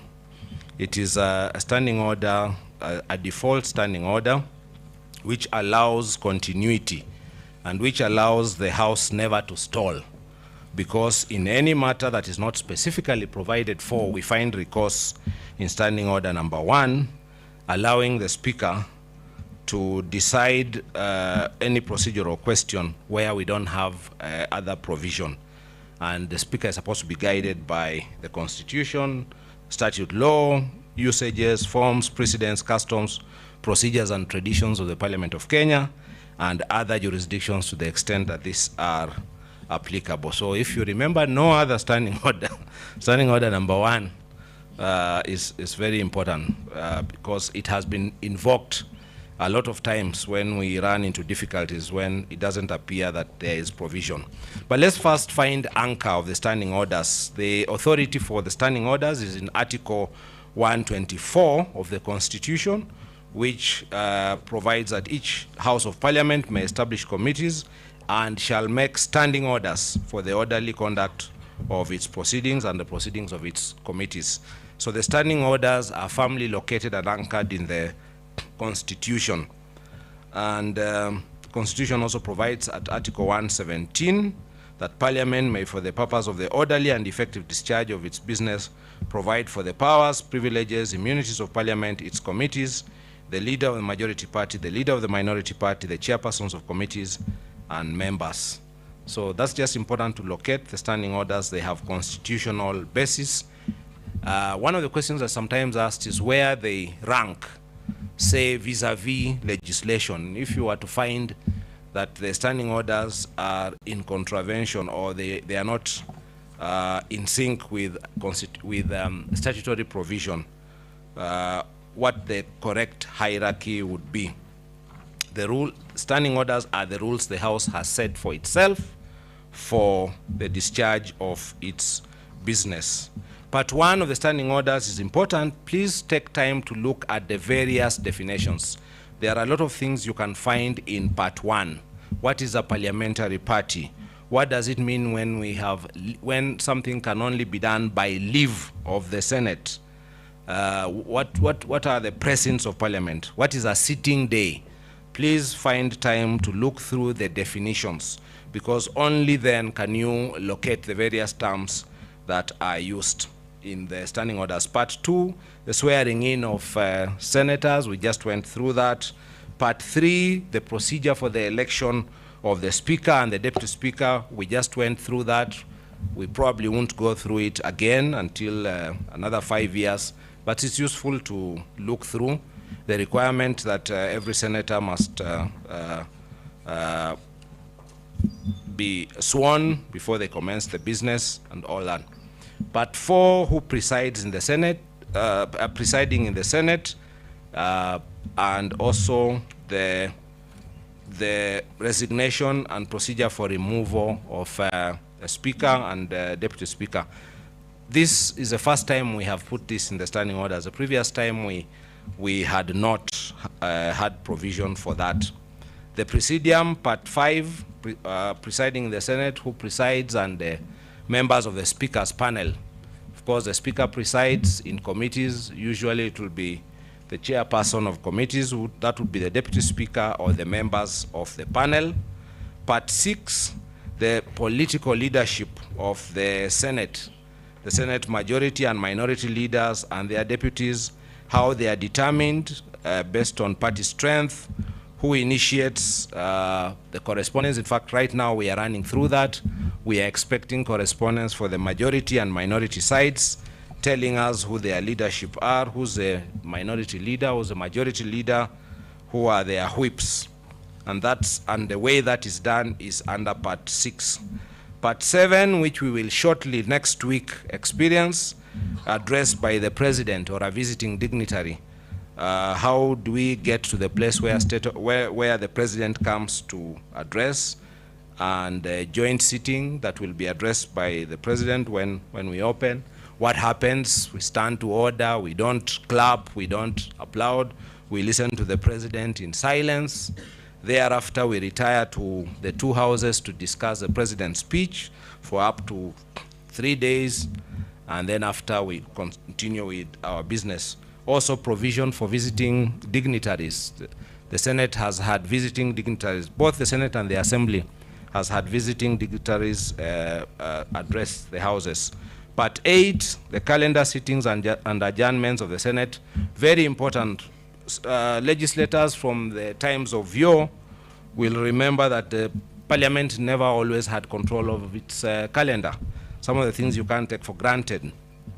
Now the Senate has full control of the calendar, and that's going to be determined by the Senate Business Committee. When it meets, we will give a draft, and so the Senate decides for itself when it will be in session, when it will be in recess, and Ordinarily, we will run every year, a session is a year. Every year we will ordinarily run from the second Tuesday of February to the first Thursday of December. Just to note, our sitting times are not the same as the National Assembly.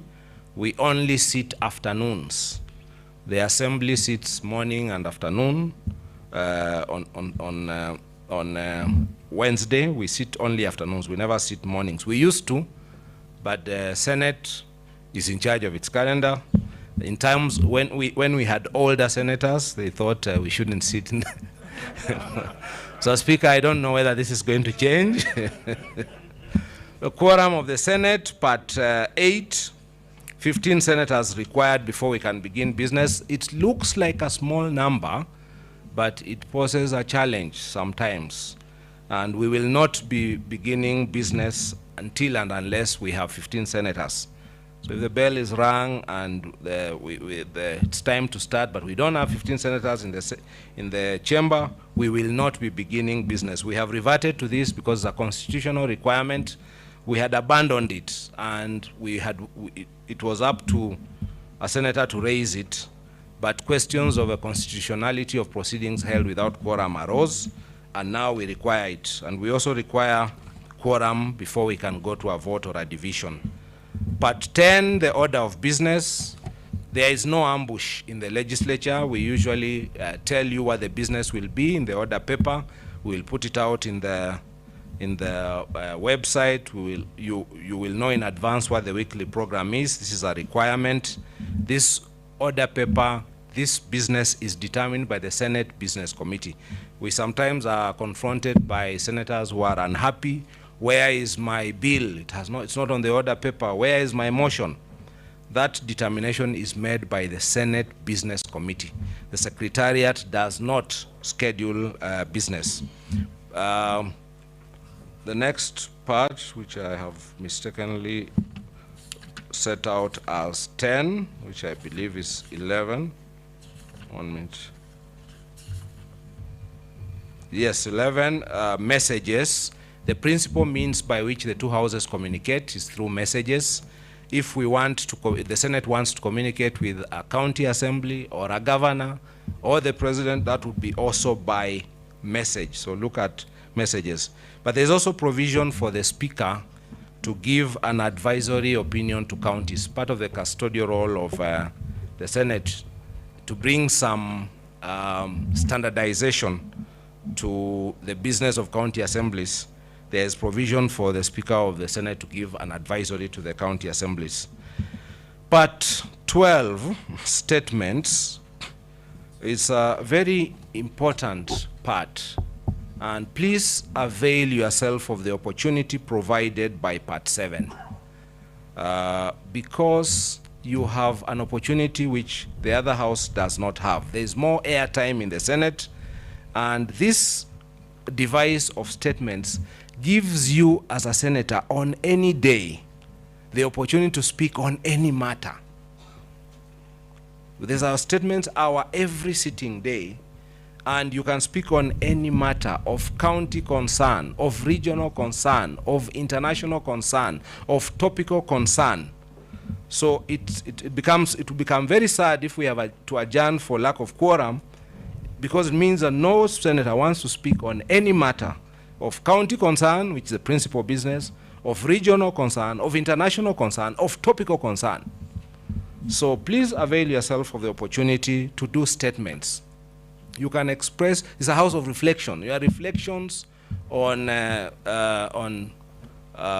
don't know, on DNA and advances in science and space exploration and regional integration and whatever it is, that is, if it is topical. But it's also the opportunity to speak to matters relating to your county, issues arising from the county. But we ask that these are of county-wide concern, not, and this is a problem we have faced, because sometimes towards particularly the end of a session, senators sometimes are eyeing a constituency for election.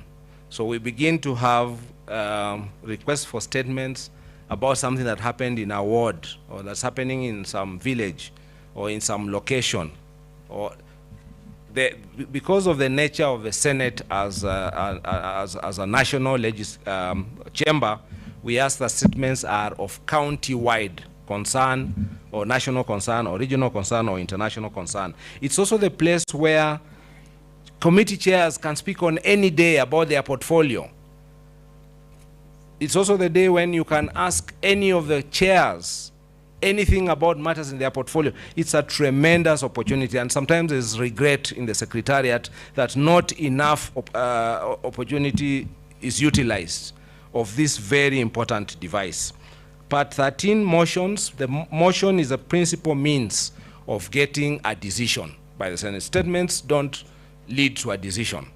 They can lead to a decision, they can lead to an answer. You can ask and get an answer. You can convey your opinion or your position on a matter. But motions are the principal means of getting a decision. So if you want a decision, then the way to get a decision of the Senate is through a motion, and there are rules about what a motion, what can be in a motion, what cannot be in a motion. So please take time to study that. Special motions, some motions are designated as special motions because of their important constitutional nature. There are timelines when they must be disposed of. Look at what special motions are, and they must be disposed of within 14 days, otherwise they will be deemed to be withdrawn. Part 15, approval of public appointments. What's the procedure for that?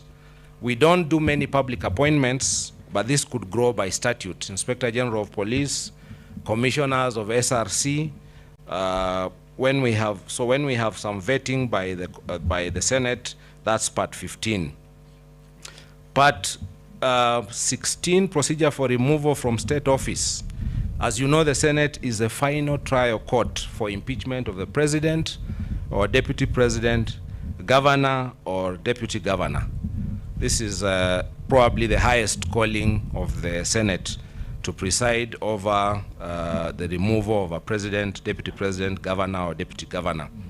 So look at the procedure for that. Part 17, voting and divisions. The two different types of matters and the vote. Matters which concern counties, voting by delegation. Matters which do not concern counties, voting by the whole body of the Senate. And the Speaker is the one who decides when a matter concerns counties or does not concern counties. You have been taken through delegations, and the head of the delegation, and we will get designations for the delegation. The important part, of course, is that all bills, whenever it is a bill, all bills, the only bills in the Senate are bills concerning counties.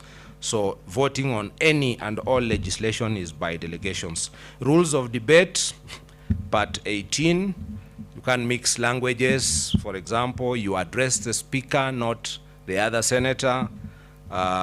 Please look through all the rules of debate. Otherwise, every time you stand to speak, you will be thrown off your feet by somebody pointing out something. You know, you are not relevant, or you are speaking twice on a question, or you are anticipating debate, or you are speaking about a matter that's sub judice and so on, or you haven't declared an interest to a matter you are speaking to.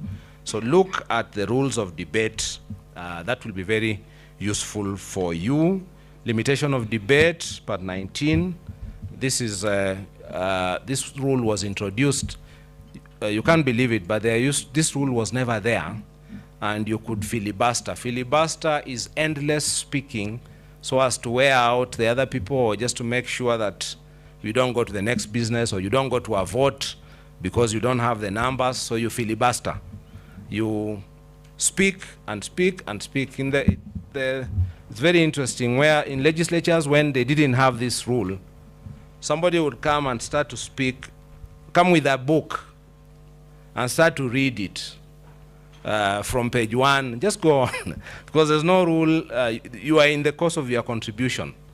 So someone comes with a big novel and they start to read it and read on and on. And we will not go to a vote So that forces the side which had the numbers to negotiate, because otherwise it will never end. But now we have a rule which limits the time for debate, then we have to go to a vote. Order in the Senate, very important, about maintaining order, no carrying firearms, standing and being silent when the speaker is on their feet, not remaining seated during chamber, avoiding irrelevance and repetition, gross disorderly conduct. The Senate has not had a lot of trouble with disorderly conduct and senators being asked to leave. The consequences of being suspended or being asked to leave are severe, so it will be very good that you never get into the situation.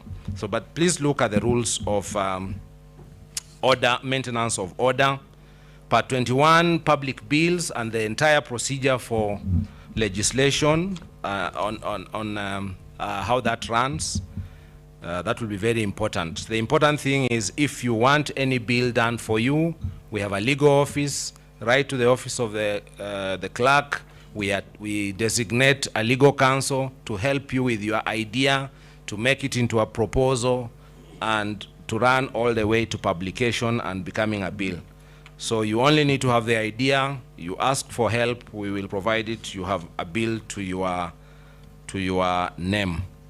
Private bills, the same procedure as public bills, but we have never had a private bill in the Senate for the time we have been here. I don't know if we will have. You will have to pay for a private bill yourself. A private bill essentially is a bill which does not concern the public at large. It relates to a private matter and doesn't concern the rest of the country. And it saves you have to save the rights of the rest of the public. We haven't had any such, we probably are unlikely. Committee of the Whole, 23, the principal place where legislation is thoroughly discussed and amendments made is in Committee of the Whole. The Committee of the Whole is the principal place where amendments, where discussions on a bill are done before ultimately returning to the plenary to pass the bill. So look at the Committee of the Whole. 24, procedure on division of revenue and county allocation of revenue. Please familiarize yourself with that important part, because this is one of the most solemn duties again of the Senate, passing the division of revenue bill and the county allocation of revenue bill. Part 25, select committees, all about committees. Which are the committees? What do they deal with? How do you become, who determines members of the committees? How are they passed? What are the rules of the committees? When do they meet? Who calls meetings? Please look at the rules on select committees. Next part I want to speak about 27, public petitions, a very important role of Parliament. Public petition is supposed to be an avenue for the citizen who is aggrieved and who cannot find other remedy, other suitable remedy, or they have exhausted other suitable remedy. So they come to the legislature as the apex body expressing the sovereignty of the people and comes by prayer to the legislature to find relief.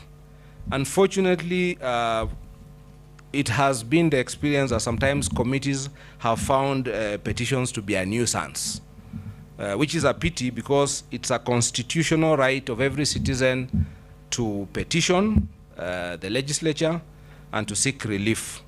So when the petitions come, petitions in our view are an important part of committee work.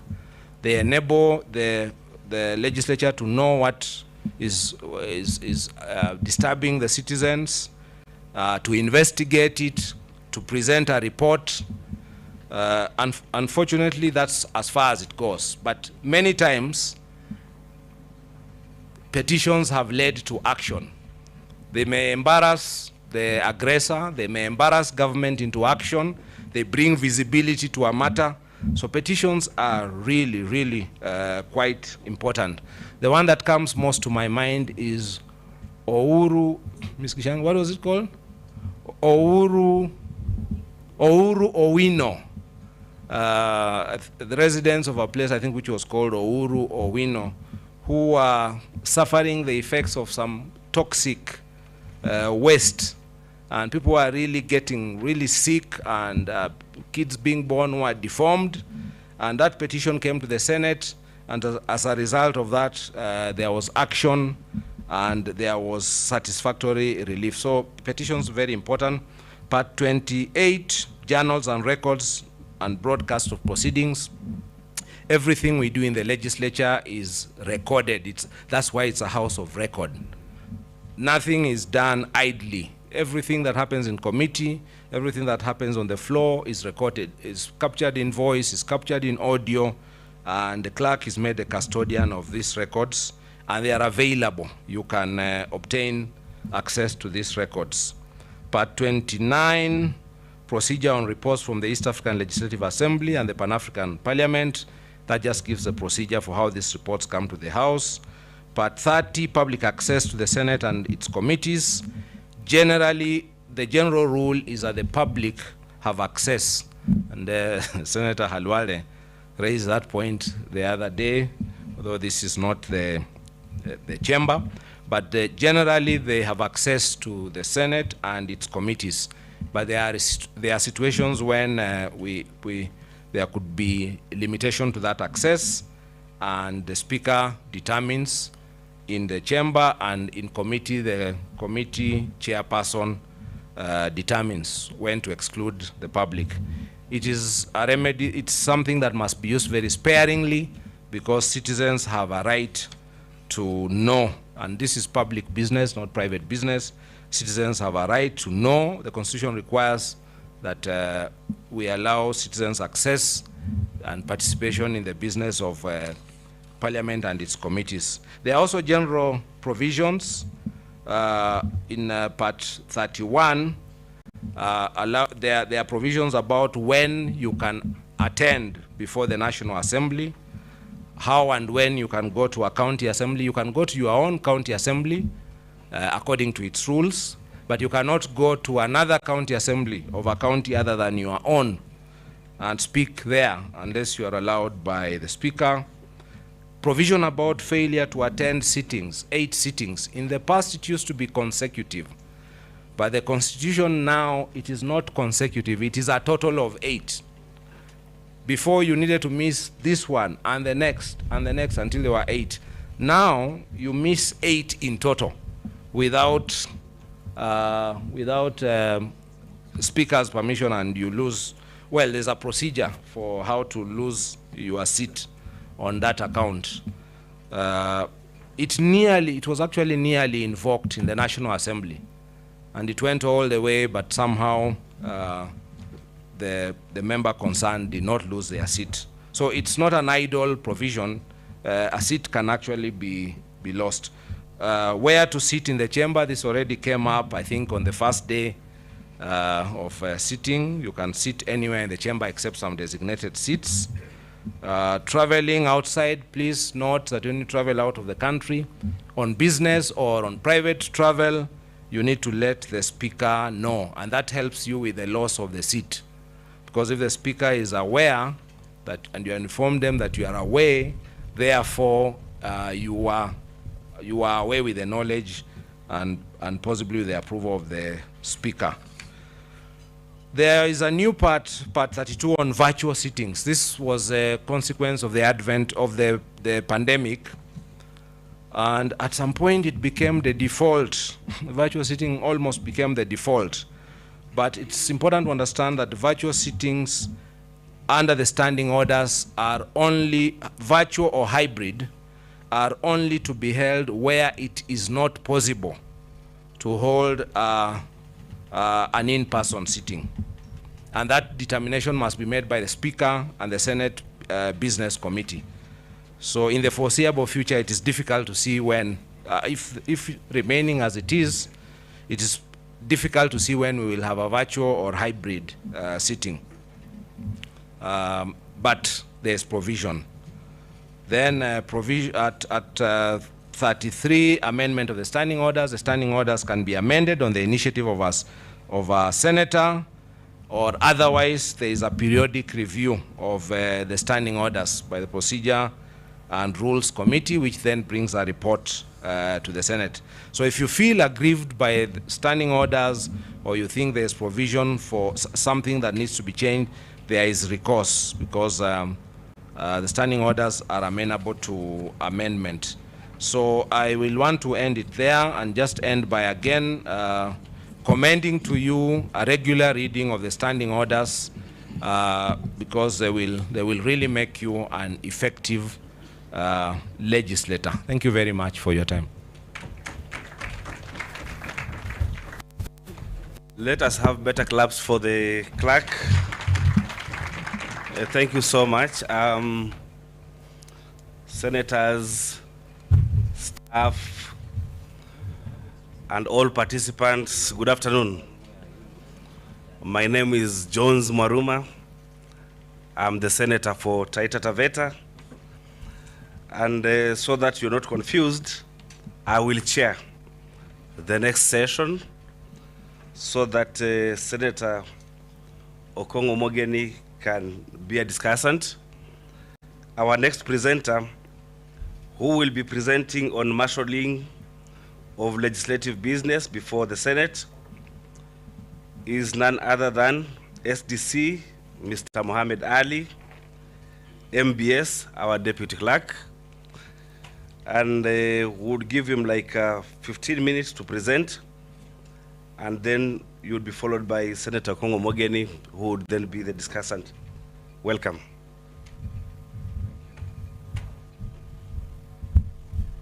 Thank you, Senator Marum. Honorable Speaker and Honorable Senators, I wish to take you through this topic on marshalling of legislative business. No, it's okay. I got it.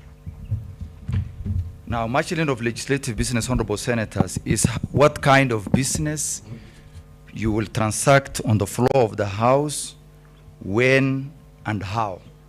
So I'll summarize, because some of the explanations were given by the Speaker, by the clerk. And taking you through this, I'll take you through the structure of sittings of the Senate, the legislative tools that you will use, and a bit on political parties, caucuses, and groups as related to how they help in the legislative process. So in terms of marshalling of business, the systems that you can use as a legislator, whether in the Senate or in the National Assembly or any legislative unit, is either through the plenary sittings, committee sittings, or if you are a leader through the political leadership within Parliament, there's a way you can impact on that marshalling, as well as the political caucuses and groups. The tools to be used, as indicated by the clerk, are bills, statements, motions, petitions, papers, delegated legislation, which is a subsidiary legislation, the budget approval process, the audit and the other reports, as well as public appointments. These three, which are the budget process, the audit reports, and public appointments, will take the form of a motion in the end, but the processes in terms of the requirements are a bit different. So I thought to share with you these 8 tools so that you can understand what are the options you have.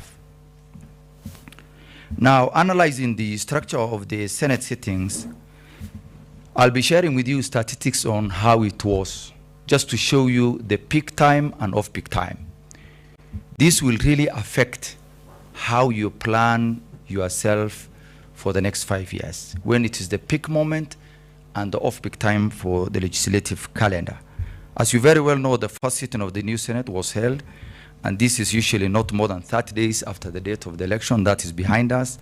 Regular sittings, I think that has been explained by the clerk. I don't need to repeat myself.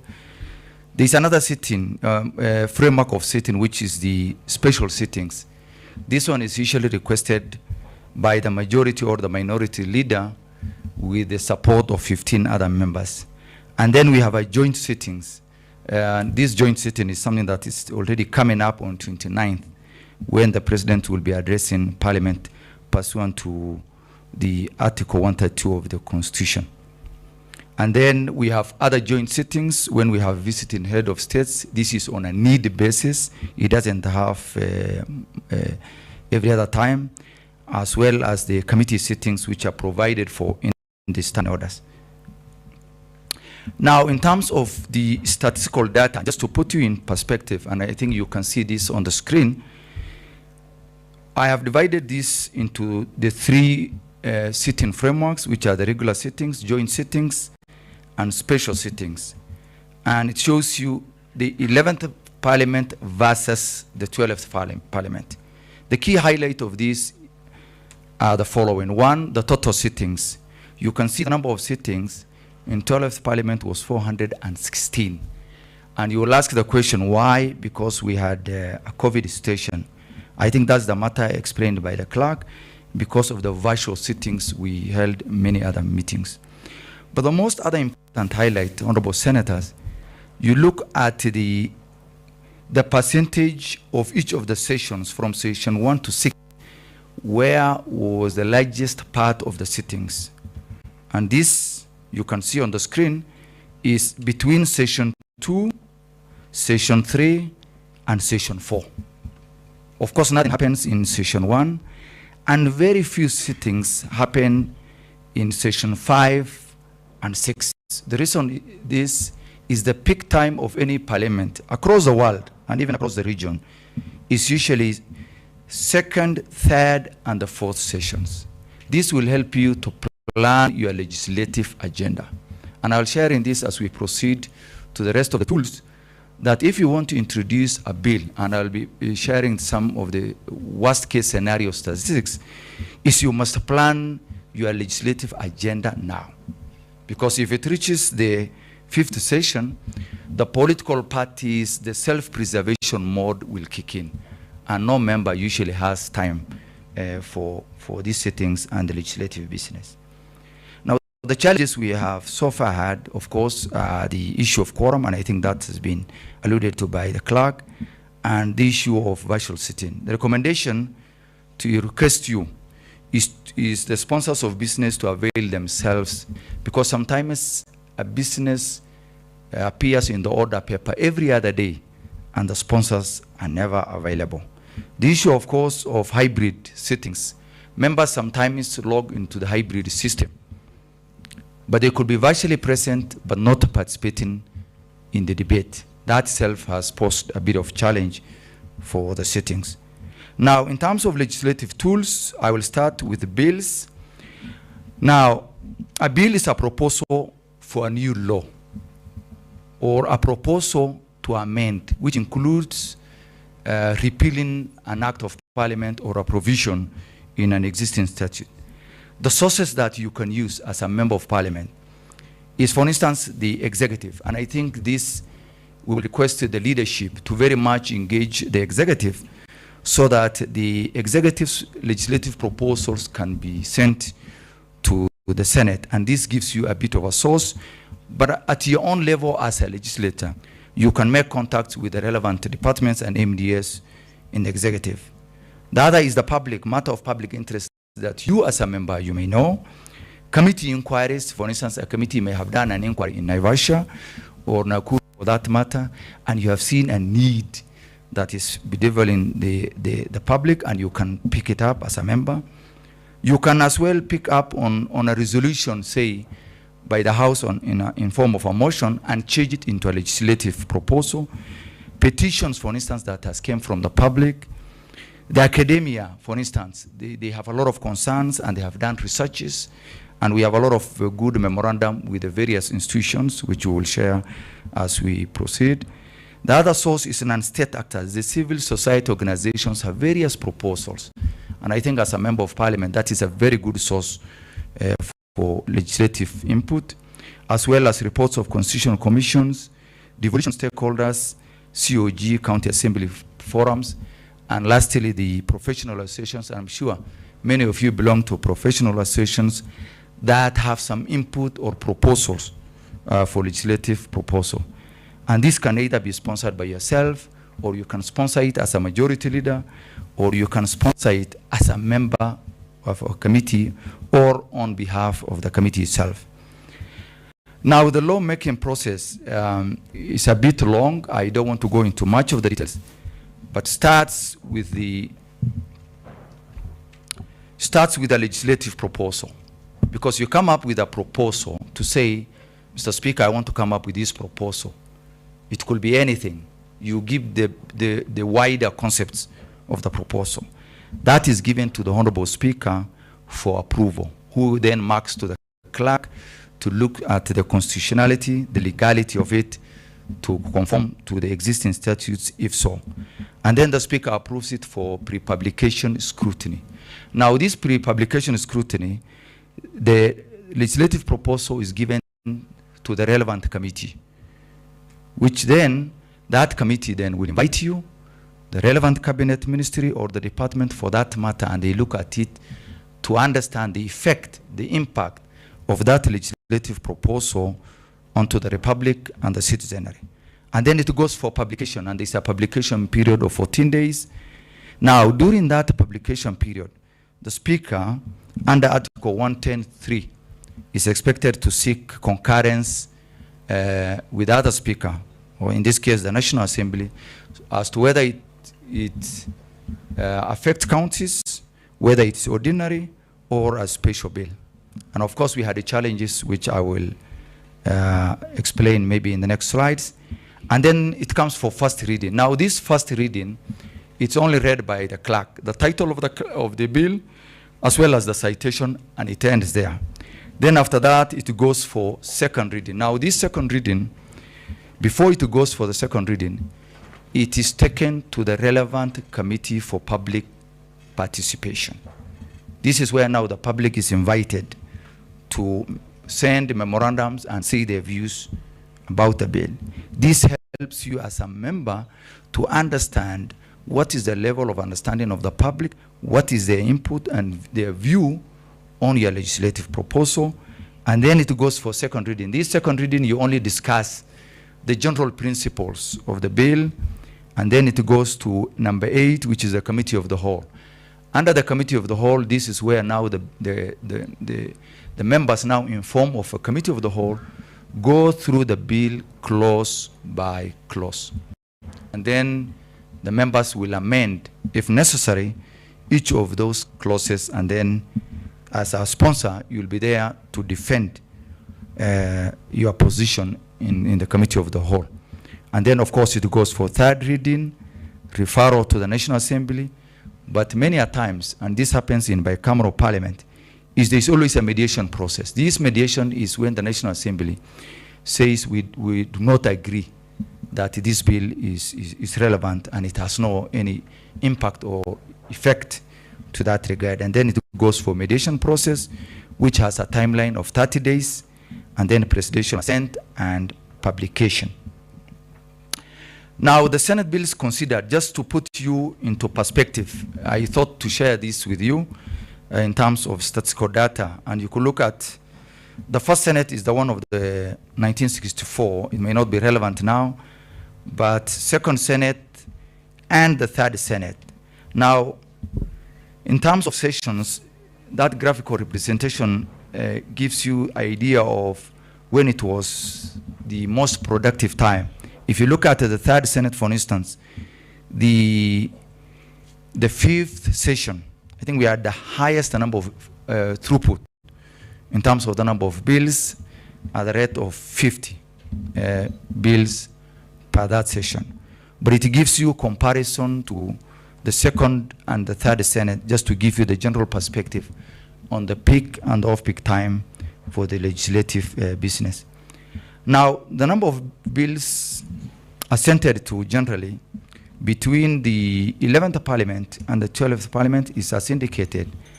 But the general and the most critical highlight here is during the 11th Parliament, the total was 90. But that total of 90 represented only 16.7% in terms of how many were assented to. And the 12th Parliament, out of the 148, only 20. The asterisk there on the 21. This other one is the one on the what is this one on the referendum, the one that was black. The BBI, yes. Sorry, I forgot the name. BBI is why I'm adding that 21, because it was never assented to because of the decision of the court. So that gives you a 20 at the throughput rate of 14.2% only. So that shows you that you may introduce 1,000 number of bills, but the percentage looking at the history here ranges from 16 to 14%.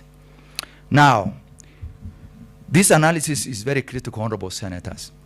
How long does it take a bill to be passed into a law? And I've given you 3 scenarios. But on average, it does not take less than a year.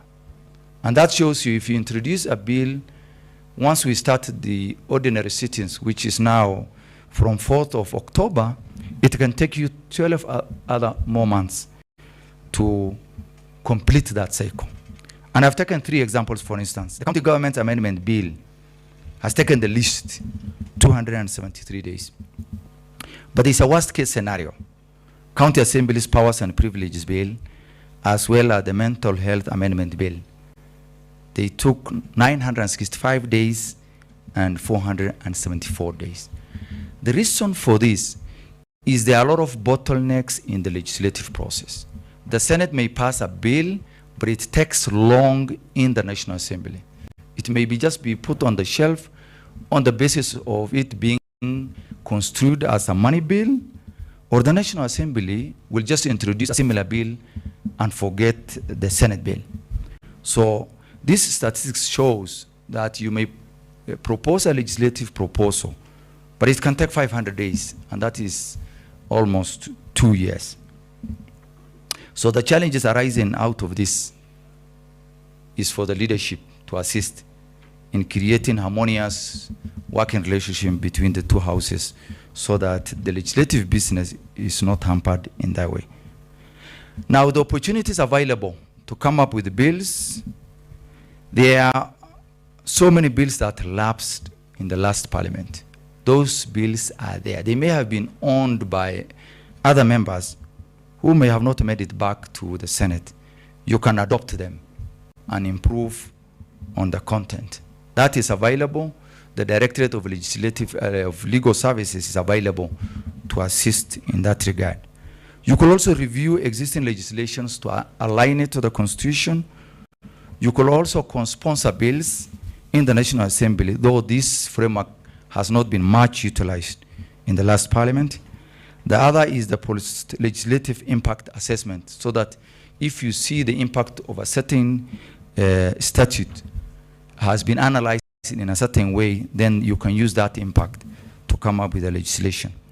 There's also sectoral proposals from Council of Governors, as well as proposals from County Assembly forums. There are also resolutions from conferences that propose legislative interventions, including the one we have here today. You can use that as a source to come up with a bill, as well as, of course, interactions with the KEPSA, media, and other future engagement with other professional groups. And also, your professional background also matters, because you may have a legislative agenda yourself as a person, in this case, as a senator. Now, the challenges we faced, of course, as I had indicated at the beginning, are unavailability of sponsors, lack of tabling of reports by committees, the delay to process bills by the National Assembly, similar bills by the National Assembly, as well as the lack of requisite numbers of senators at the time of a division. That itself has taken a lot of time to undertake. And of course, the off-peak seasons, generally, of parliaments and the Senate in that regard. Now, honorable senators, the other tool is statements. There are different types of statements. The general statements, which the timeline is 3 hours to the sitting. Your request to committees, for instance, if something has happened in your counties, and that is 24 hours to the sitting, you have to give that request to the Speaker for approval.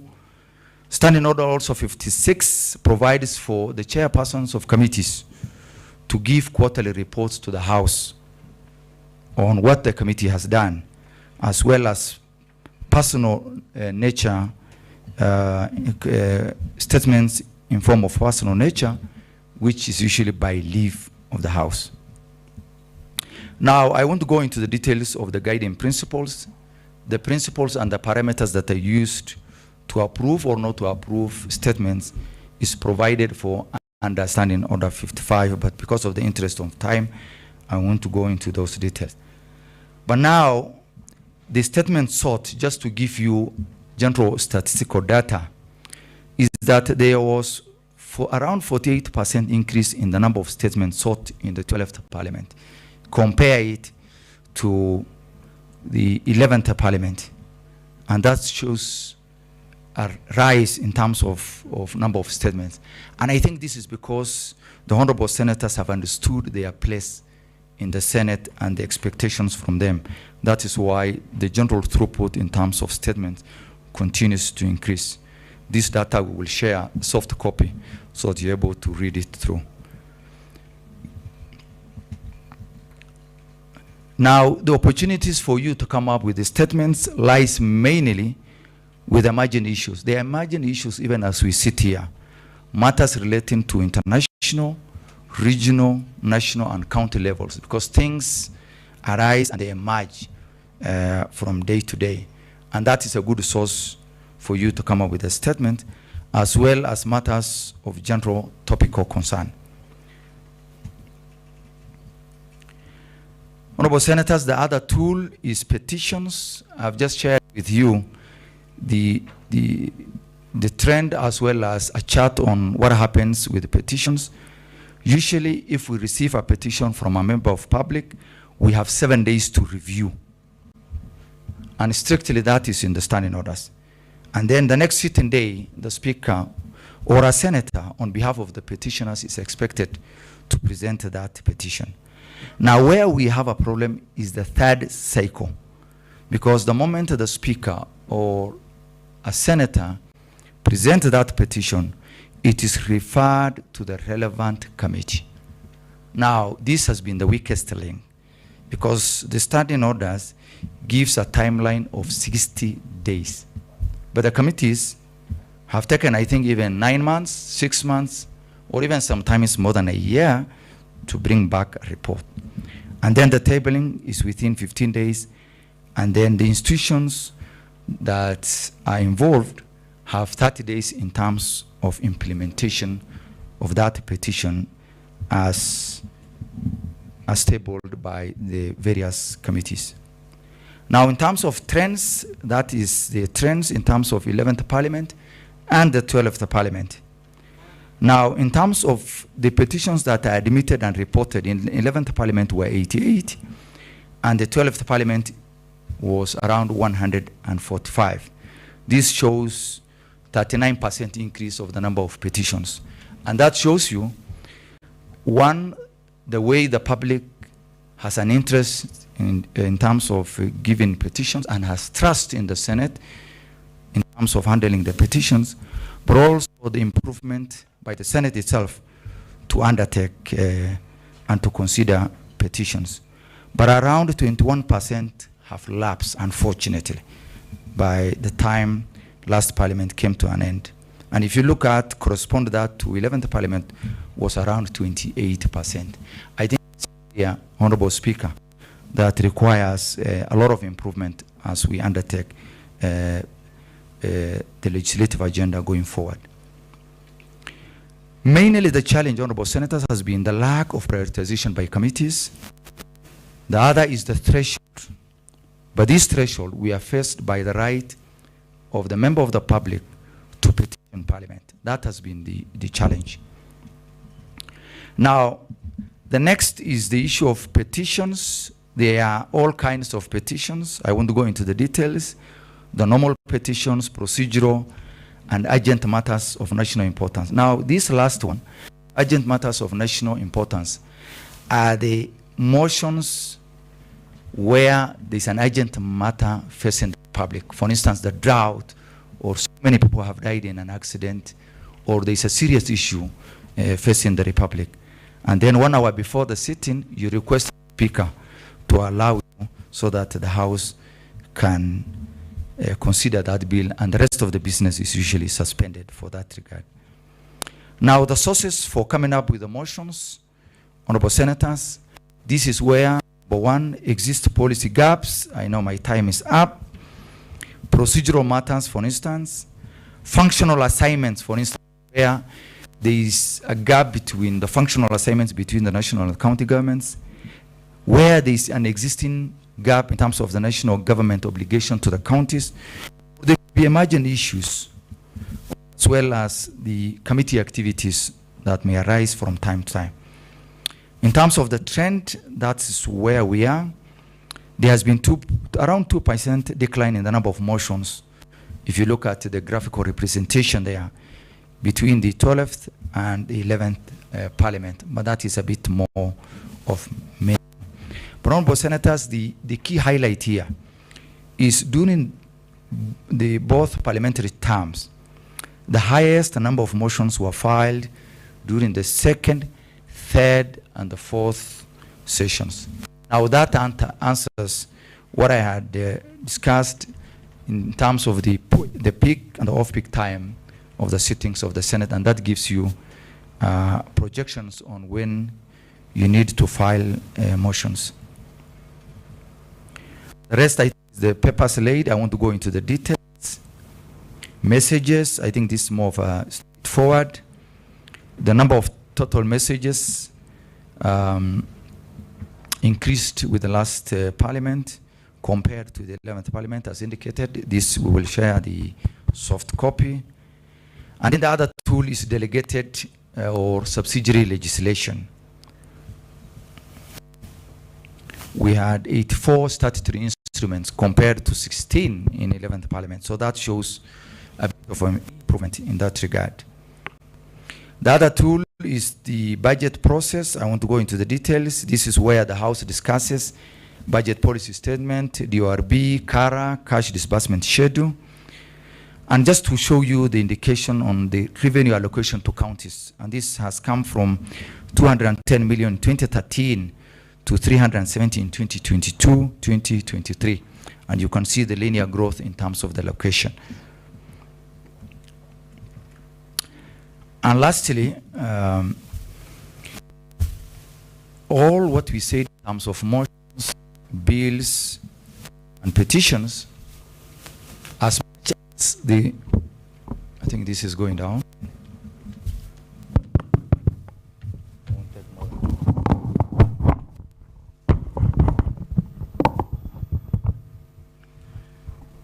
The chair and the moderator are not happy, so I'll have to rush. It's done.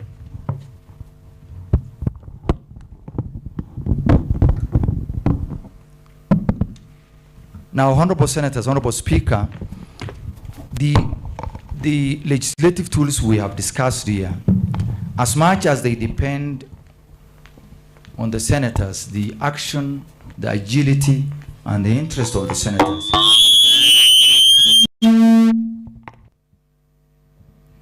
it also depends on the support of the political parties or coalitions in that regard, on how they also help the legislative process. Because the political parties are the vehicles for representative democracy, and that's where the members belong. And that is where also the members in their various political groupings articulate their interests of the group. The legislative agenda of the majority and the minority party or the minority coalition will affect the level, the number, the speed in terms of the legislative process. Because if the minority leadership or the majority for that matter does not have a legislative agenda, then the statistics that we have given here will show a different finding in the end.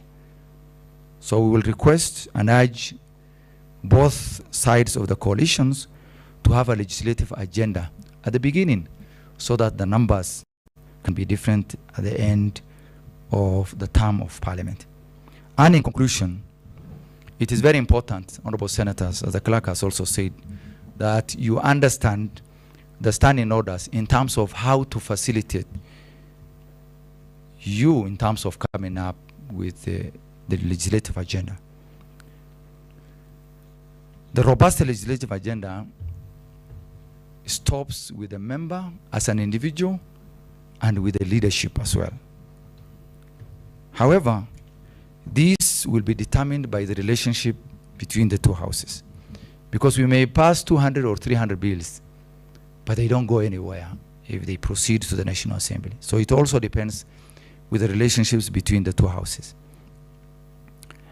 These are areas of common convergence in terms of legislative partnerships that sometimes goes beyond the political parties' affiliations. And I think that point has been spoken to many times here during this week.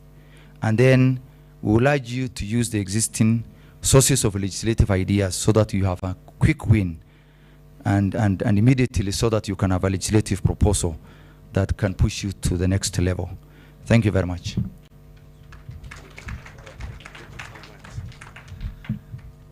Let's have a better round of applause for SDC Mohammed Ali. Thank you so much. Let me just make an announcement before I continue. A message from Sergeant at Arms. There's a pair of glasses, Grand Evo 2, black in color, picked from the conference grounds. If the pair of glasses belong to you, please go to the registration desk. Pair of glasses that are lost but recovered. Now, for us to be neat in expending the rest of the time, I would invite Senator Okongo Omogeni to discuss what has been presented by the clerk and SDC Mohammed Ali. And then when you finish, please invite SDC Ms. Gishangi to present, and then I will do a brief discussion, and then we go for plenary. This should not take more than 30 minutes. Thank you for indulgence. So I would like to invite Senator Okongo Omogeni, Senior Counsel. He is the senator for Nyamira. He has been chair, JLAC. He has also been very instrumental as a lawyer in offering pro bono services when the Constitution and the standing orders have been infracted. So we find him very valuable, and I would urge other lawyers who have come to the House to emulate him. Please, Senior Counsel, when you come, discuss about the standing orders and the general business of the House, because this is where the rubber meets the road. What the two gentlemen have gone through is what constitutes the major business or the main business that we'll be doing in the rest of the 5 years. It's very interesting. Please tell us what the challenges have been. We've been given the instruments for legislation, the motions, the statements, the petitions, and so on. Tell us what have been the challenges that you've faced in the 5 years. Give us your own reflections, and do it in about 10 minutes. Karibu sana. Yeah, thank you, Senator Maruma. I think first it was worth missing lunch, having listened to the way our clerk and deputy clerk have unpackaged the standing orders for us, and I think they deserve a clap from you. Can we appreciate them, please? Thank you. I think listening to what the clerk and deputy clerk have unpackaged for us, the work of senator should look like something very easy. You bring a bill to the floor, you process it, and it will be enacted, assented, and it will become law. But as we learn, my experience in the last 5 years has been that in a bicameral parliament, like what we have in Kenya, and like it happens in many other jurisdictions, there will always be tough wars between the two houses. That is the Senate and the National Assembly. I'm happy to see our deputy speaker Kaduri Murungi, who is fresh from the National Assembly, maybe will tell us why there has been this sibling rivalry between the Senate and the National Assembly. I'm happy to see Senator Ososi, who's also in the last parliament. He should really unpackage for us what causes this friction between the Senate and the National Assembly. But my experience has been that there is total lack of goodwill from the National Assembly when it comes to legislations that emanate from the Senate. That has been my experience. And number two, the National Assembly does not seem to appreciate the position that the Speaker of the Senate occupies in the legislative process as anchored by the provisions of Article 110 of the Constitution. If you read Article 110, you really don't see that, you don't see the ambiguity in the Constitution. Because Article 110(3) says, before either house considers a bill, the speakers of the National Assembly and the Senate shall jointly, that is the word, resolve a question as to whether a bill is one that concerns counties and whether it's a special or ordinary bill.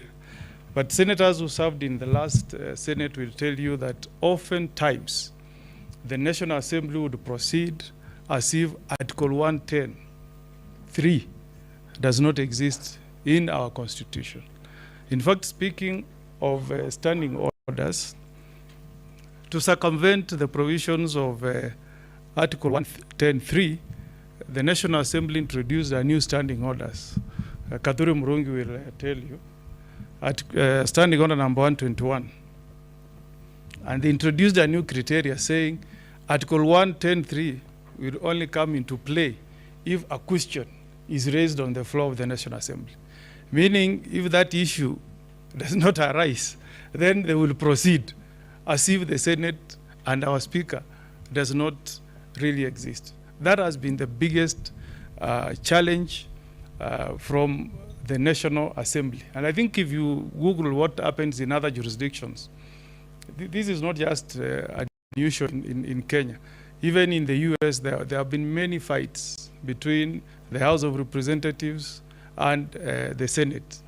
It is even worse in Australia, where Section 57 of the Australian Constitution has a very drastic penalty for disagreements between the two houses. In fact, in Australia, the two houses have been dissolved a record 7 times for failure to agree on legislations. Because their constitution states if the two houses don't agree, then the only consequence is for the two houses to be dissolved at the same time, and they go back to the people for fresh mandate. So this matter has been subject of several litigations. We have gone all the way to the Supreme Court. In advisory number 2 of 2013, the Supreme Court was firm that before any bill proceeds for consideration by either houses, there must be concurrence. But the National Assembly disregards all these court orders, advisories from the Supreme Court, as if they have never been rendered. So that's the first challenge you will face as senators. Number 2 is that even on instances where there is a concurrence between the two speakers, again, the National Assembly is never in a hurry to process bills that originate from the Senate. In that you will find many of the bills that originated from the Senate are gathering dust in the National Assembly because there is a deliberate effort in ensuring that those bills are never processed. The second challenge, which I hope I never supported the candidate, President William Ruto, but now we have to accept the reality that he's our president. The second challenge, which I hope our president can surmount and give differently, has been really the contempt for lack of a better word, contempt from the executive. In the last parliament, the president would assent to bills that clearly concern counties, and where he is aware that the Senate was not involved, without any recourse to the Senate.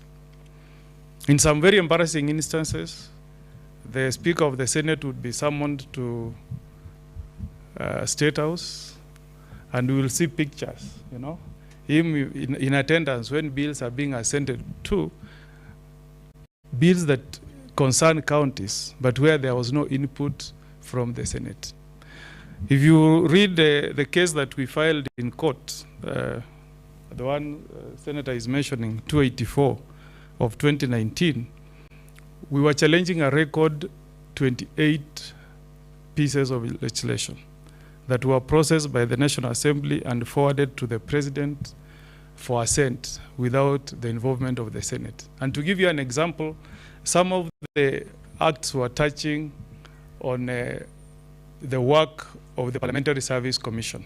And as you know, Parliamentary Service Commission serves both houses, National Assembly and the Senate. And it was even watering down the mandate of the Secretary of the Commission, who is our clerk here, who occupies that office by dint of the provisions of Article 127 of the Constitution. Some of the legislations involved, acts touching on health, which we all know is a devolved function. Some of the legislations concerned KEMSA, several finance and appropriation bills. The NGCDF Amendment Bill of 2015, and the High Court nullified a number of those legislations and directed that they be republished and that concurrence be sought. But again, in a very unfortunate outcome, the Court of Appeal overturned the High Court decision and set aside orders that had been issued by the High Court. We proceeded to the Supreme Court. The Supreme Court gave us a stay that lasted a record, I think, was it 2 days? After 2 days, that stay, how many days was it? 1 day. 1 day. Because again, threats were issued that if you don't remove the stay, the government will close down. So our stay order again was removed by the Supreme Court, and the status quo that were there before we went to court reverted. So as we speak today, that matter is pending before the Supreme Court. So I'm making an appeal to the lawyers in the room to join me and others in really trying to see whether we can get good jurisprudence. But on a positive note, if you read petition number 1 of 2018, a judgment that was, I think, rendered by the Supreme Court in August, it restates the fact that if you don't process any bill with the involvement of the Senate or the concurrence of the Speaker of the Senate in line with the provisions of Article 110, that particular legislation will be declared unconstitutional. And I think that's one of the grounds that was cited by the court for nullifying the NGCDF Act of 2013. So there are those problems and challenges, some successes and some failures from our courts of law. The third one, as I gear towards finishing, is this issue of party positions and party caucus. I heard yesterday, I think one of our nominated senators saying that you must always agree with a party position. But you know, you must really understand the unique position that the Senate occupies. The clerk made reference to impeachments that are conducted by the Senate in line with Article 181. When I read Article 181, we sit as judges, because when you are passing a verdict on a governor, you are sitting as a judge of the High Court. So there is that challenge. Do you go by party position, or Veronica Maina, you want to sit as a lawyer, evaluate the evidence that has been brought before you, and then you pass your verdict. Where do you draw the line between a party position and sitting as a judge? Because when you are a senator, passing a verdict on the impeachment of a governor, you are sitting as a judge. You are not sitting as a member of ODM or a member of UDA. Because the Constitution gives a mandate to the county assemblies to do the investigation, gather the evidence, and then come before the Senate to preside as judges. Just the way the senators in the US sit to impeach a president. And if you go down history, you will see that when President Bill Clinton was being impeached, there are 5 Democrats who voted to impeach, and a record 38 Republicans who voted against the impeachment. And when they were interviewed, they said, we are here to act in the best interest of the country, guided by our conscience and the Constitution of the United States of America. So that is maybe something we'll hear from the clerk. How do you navigate between a party position and sitting as a judicial officer when you are impeaching a governor? My take would be that moving away from issues of impeachment, when it comes to legislations, it will be good if we can have institutionalized caucuses for various political parties. We went through some very contentious legislations towards the tail end of the last parliament. One of them was BBI. My side of coalition, never held any party caucus to take a position. I don't know whether the other side did. But when the issue comes to the floor, you will find the whip telling you, you must vote yes. But the question arises, when did we sit, caucus, and agree on a party position? The same thing with the political parties amendment bill. There was no single caucus of maybe elected senators of one side sitting, deliberating, and agreeing that we'll push this bill with the following amendments or without any amendments. Oftentimes there is never caucus. I hope this Senate can find mechanisms of having caucuses like what we saw when we went to the US, where the Democrats and the Republicans even hold lunch sessions and they caucus. They look at the legislative agenda for that particular month, and then they take positions. Are we supporting? What amendments are we going to push on the floor? And they allow the leaders on both sides to negotiate. Say, this is the proposal we are bringing forth. The other side, do you agree? Do we push this in a bipartisan way? I think that's something we really need to think about. As I finish, there is this animal we call PSC. Because all this, you allow you process your bills and everything. You need an office that is well resourced with staff that can assist you in seeing what petitions you are forwarding to the floor. They assist you on bills, etc. But I always disagree with the position taken by Parliamentary Service Commission that you treat a member of a National Assembly representing one constituency and then a senator like Boni Galwale, who I think comes from a county, is it 11 constituencies? 12. Now you assign the same amount of money to Senator Galwale to run his office in the constituency, the same way you are giving a member of parliament for maybe Ikolomani, for example. From Meru, I don't know whether there are, how many Kaduri? How many? 9 constituencies. If you go to Nairobi, it's 17, Kiambu 12. But PSC takes the position that the same money you give a member of National Assembly is the same money you give to a senator.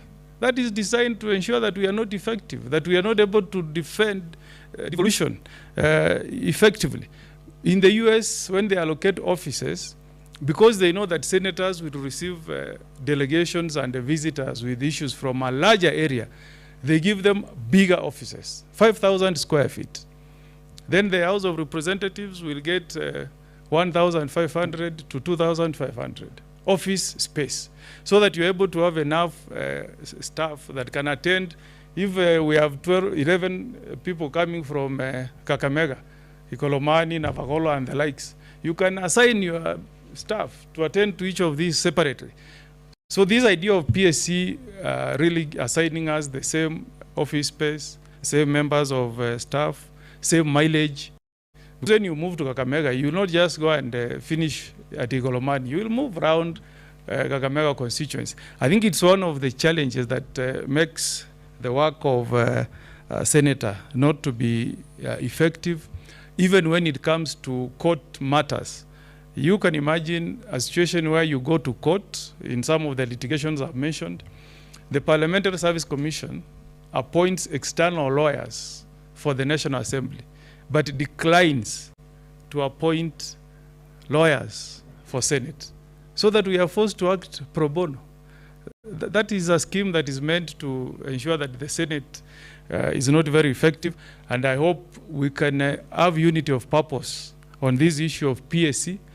We push our coalition, the minority side, because Article 127 says minority side, the side not forming government will pick 3 MPs, one of whom has come from either of the houses.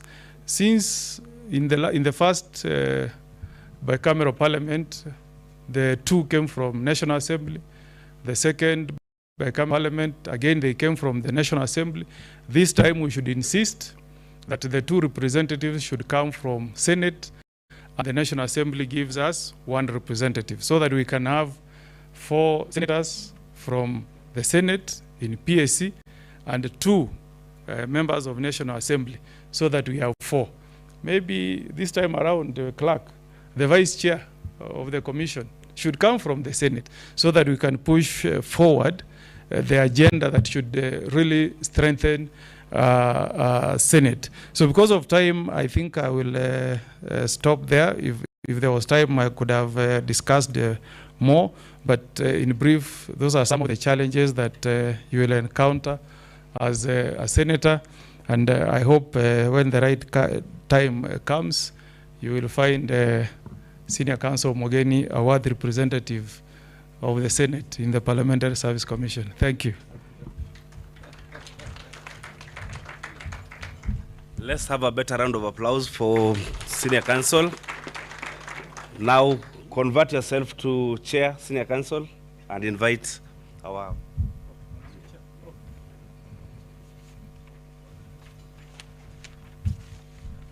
Okay. We must combine now. We need to take the next session that we look at the committee system in the Senate, linking your legislative agenda to your committee assignments. Our presenter is Eunice Gishangi. Towards the elections last time, there was a huge debate on qualifications, degree qualifications of a number of candidates. But this one I can vouch for her, that I saw her at the University of Nairobi. So I know that she holds a Bachelor of Laws degree from University of Nairobi, and she has been serving as our clerk, deputy clerk in the Senate. Very useful, very resourceful. So may you please come and take us through the next session. How many minutes do you need? Okay. She says she'll be very brief, not more than 10. Karibu.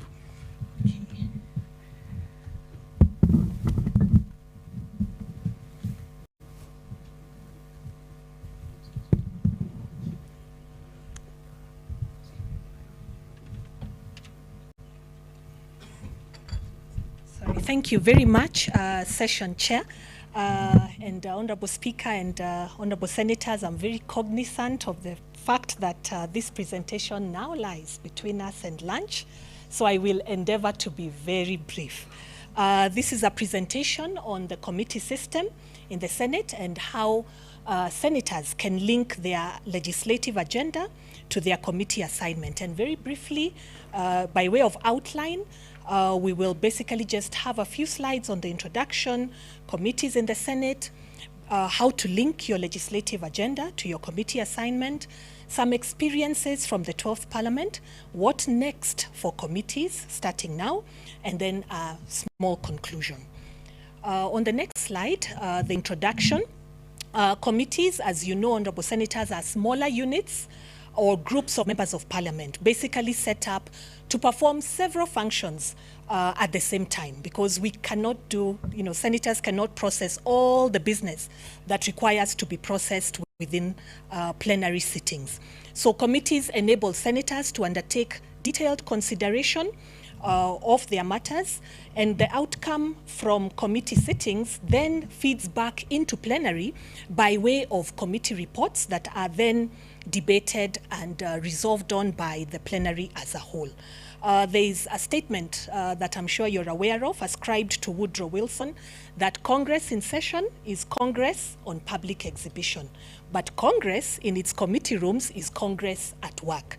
And I think the same can be said of committees in the Senate. A bit on the rationale on the next slide for parliamentary committees. They are laboratories. Committees feed into the Senate. They produce business for the Senate. So they are basically the laboratories for legislative work. They allow for in-depth work by Parliament. Not everything can be considered in depth at plenary. They allow for proper oversight. Parliamentary oversight has come up quite a bit in recent days. But they also allow for senators to build and utilize their respective expertise and skills, because each senator comes with, unique expertise, unique skills, and they are certainly a forum through which we are able to engage with the public. In terms of the constitutional and legal framework, Articles 93, 94, 96, those have been spoken to on the general mandate of the Senate, but that also influences your work and affects your work within committees. Article 124.1 provides for the establishment of committees and mandates and empowers each of the houses through its standing orders to establish committees. And 124.2, Article 124.2 also provides or enables the houses to form joint committees. And I'll say something brief about that. So our committees are established in the standing orders. There are some in statute and some are also established by resolution. On the next slide, the classification of Senate committees. Just briefly, we have the first broad category of the committees that we have: housekeeping committees, and I'll say a little about that. Then we have standing committees, the second category. The third are oversight or scrutiny committees. The fourth are special or ad hoc committees. The fifth are joint committees, and then we have the sixth, which is joint sittings of committees. On housekeeping committees, on the next slide, these are committees that basically deal with matters of internal organization and flow of work in the Senate, basically ensuring that the work of the Senate through plenary and through committees is flowing as it should. And on the next slide, this just sets out the four housekeeping committees we have, starting with the Senate Business Committee, which is chaired by the Honorable Speaker and has the leadership as part of the membership and 7 other senators. And basically, this is the committee that oversees the implementation of Senate business, the sort of overarching committee, so to speak. Then we have the Procedure and Rules Committee that again is chaired by the Honorable Speaker and basically considers all matters concerning the standing orders. Any amendments or reviews to the standing orders are considered by this committee. The third committee, that's a housekeeping committee, is the Liaison Committee. This is chaired by the Honorable Deputy Speaker and consists of all the chairs of the other committees. So it's a committee of chairs. Membership is on account of being a chair of a committee. Basically, this committee seeks to coordinate the operations of all the committees in the Senate. And then the last housekeeping committee is the Powers and Privileges Committee. This one is established by statute. It's an interesting one that that exists to inquire into the conduct of a member where the member's conduct is alleged to constitute a breach of privilege. Ideally, it shouldn't sit very often, but when necessary, it holds its sittings. The second major category of committees are standing committees. These ones are thematic in nature. Broadly, they correspond to the ministries in the executive, but not entirely. And we have 14 of them. The 14 committees on the next slide are actually set out in the standing orders in the fourth schedule, so members are able to have a look at those. Just to note that a senator cannot serve in more than 2 standing committees at a go. The third category of committees are oversight committees or scrutiny committees. For these ones, in the case of standing committees, a member once appointed, unless discharged by the political party or the parliamentary party, serves for the duration of the term of parliament, for the 5 years. For oversight or scrutiny of committees, senators serve for the first 3 sessions, and after that, the committees are reconstituted for the remainder of the term, which is 2 years. Which are the oversight committees? We have the County Public Accounts Committee, Standing Order 193, looking at the accounts of county governments. We have the County Public Investments and Special Funds Committee that looks at the funds from county public investments. And we also have a committee on delegated legislation that scrutinizes statutory instruments coming from the executive. Of course, honorable senators who served in the previous term will recall that the County Public Accounts and Investments Committee, CPIC, was now split into the 2 committees. On the next slide, we have special or ad hoc committees. These committees are established by resolution of the Senate or by law when need arises. And they serve for a specific mandate and only for a specific period of time. What are the examples? Mediation committees are one example of special or ad hoc committees, and that has been explained. In the last Senate, we had 13 bills that were referred to mediation committees. Mediation committees are normally quite tough. 7 of those bills, between the membership of both houses, they reached consensus, and 7 of those were approved by both houses. The others lapsed. Another category of special or ad hoc committees, we have committees on impeachment that has been spoken to. Impeachment may proceed either in plenary or in committee. And in the last Senate, we had 5 proposed impeachments that were processed through committees.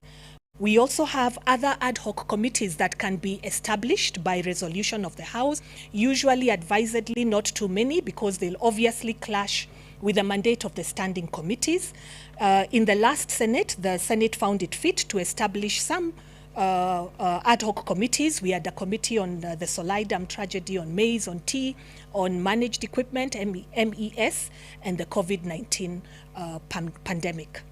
On the next slide, joint committees. We also are empowered, as I mentioned, in the Constitution to establish joint committees between the 2 houses. In the 11th Parliament, the standing orders of both houses actually had provision for 2 joint committees, one on parliamentary broadcasting and library, and one on national cohesion and equal opportunity. But at the end of that term of Parliament, we amended our standing orders and we no longer had joint committees, bicameral relations. In this last Parliament, we did not establish any, not by standing orders and not by resolution. But that provision exists. Where necessary, we can have joint committees. On the next slide, joint sittings of committees. 2 or more committees of the Senate can sit together to consider a matter where there is cross-cutting mandate, but we can also have 2 equivalent committees, one of the Senate and one of the National Assembly, also sitting to consider a matter of joint interest or cross-cutting nature between them. In the last Senate, we had a number of joint sittings of our committees within the Senate. It comes with its pros and cons. We also had some joint sittings of committees of the National Assembly and the Senate. An example is the BBI, the Constitution Amendment Bill. The committees sat jointly, Senator Omogeni's committee and the counterpart committee in the National Assembly, to consider that bill. And we also had joint sittings when we were vetting the Inspector General of the National Police. On the next slide, the mandate and functions of committees.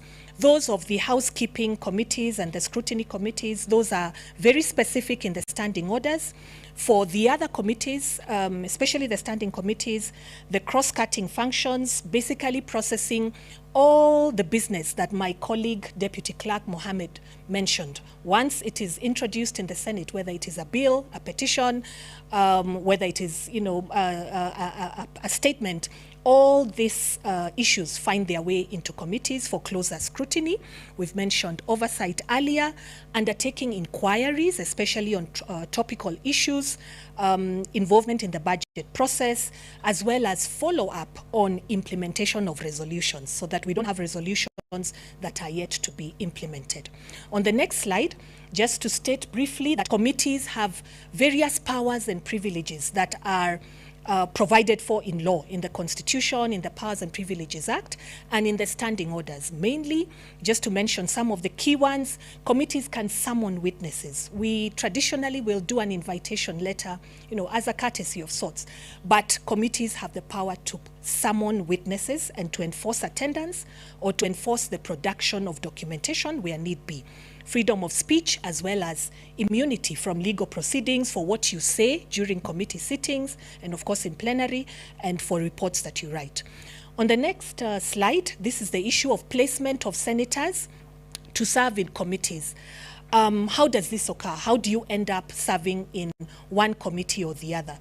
It all starts, of course, with parliamentary parties, and I would imagine that they would consider a number of factors within parties: your expertise, your interest to serve in various committees, of course, party loyalty and such like considerations, regional balance, gender, special interest groups. So it all starts at the parliamentary party level.